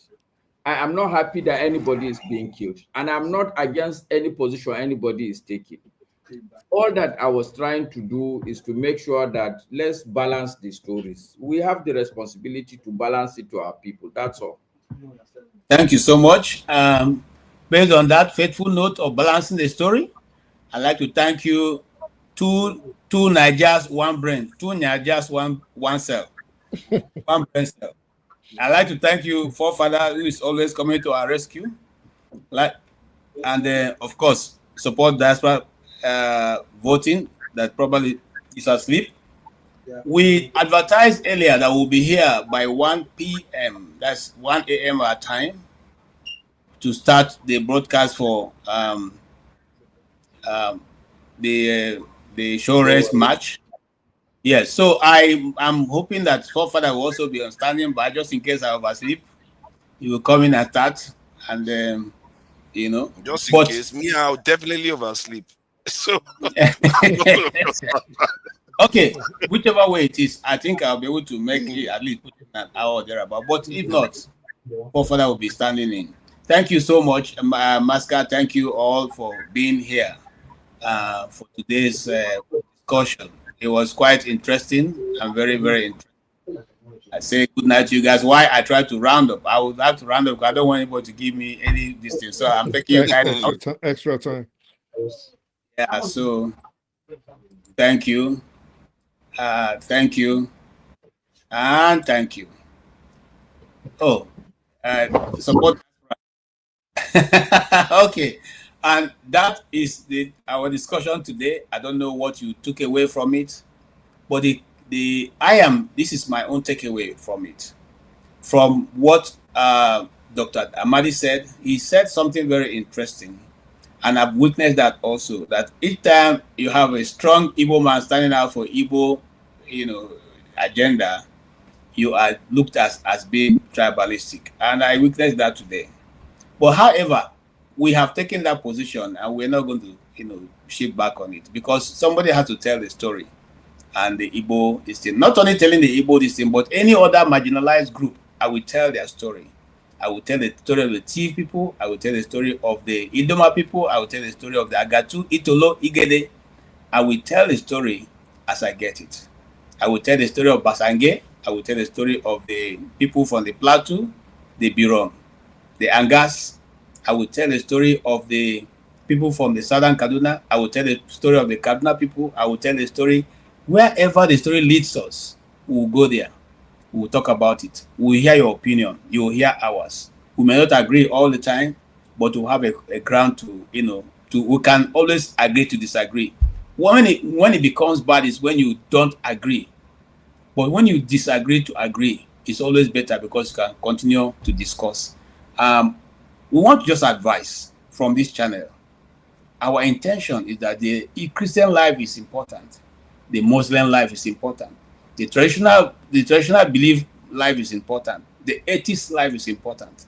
And those who don't even believe in anything, their lives are important. And no human being can replace a person's life. So we urge the Nigerian government, if you need to use all the resources in your country to deal with this issue, please use it. If you need to invite, just like that Jonathan did in his days, he invited a foreign group to handle the issue. Please do it. But let us know that no single man, no technology can replace a human life. And like we said earlier, there are certain families' DNA that have been wiped off the face of the earth because of our stupidity, because we are thinking that we are trying to cleanse the land. Those people can never again be seen. That DNA is totally lost. And the purpose of God for their life is also lost. We cannot continue to do ourselves injustice. We cannot continue to see our people as enemies. We should come to a place where we can sit down on a round table and have a discussion. If Nigeria is not working, let us sit to renegotiate. If we can no longer live together, then let everybody find a way to have a confederacy where every one person, every one tribe, no matter how little they are, will be heard and felt. That's my position. And that's the position of this channel. We thank you for being here. We thank you for your time and your treasure. I thank Masca especially because he is joining from Nigeria. And most of the time, of course, you know what it is you have to run a generator or maybe sometimes, and of course, his data. We know what it is. We thank you, sir. We thank all those people who join us, those who join us from England, those who join us from, Germany and all that. Yeah, Oscar Blackstone, we thank you. And thank every one person who has been on the panel, on the keyboard, my friend, Mr. Kulata, and even the guy who has proposed that I'm going to eat afang soup. I thank all of you. Too many to mention. Boom Boom Ray, Pansa, and my dear sister Tokwe, and yeah, I think I saw Dr. Adamba somewhere. Thank you all for being with us. We will be here in about 4 hours' time to see whether the march is going to continue. Yes, Sowore have promised the march will go on. We'll be there to cover it or to follow, to give you some insights and foresights. Thank you so much. And as we sign, I will say, God bless you all and keep you till we meet again. Until then, let us get advice from our dear Senate President on the issues that bothers him, not the Nigerian people. 1,911,844,833 naira and 46. I'll take that again. 1,911,844,000,000 1 trillion. This money is too much for me. 1 trillion. I hope that is not on the record. 1 trillion 911 billion 840.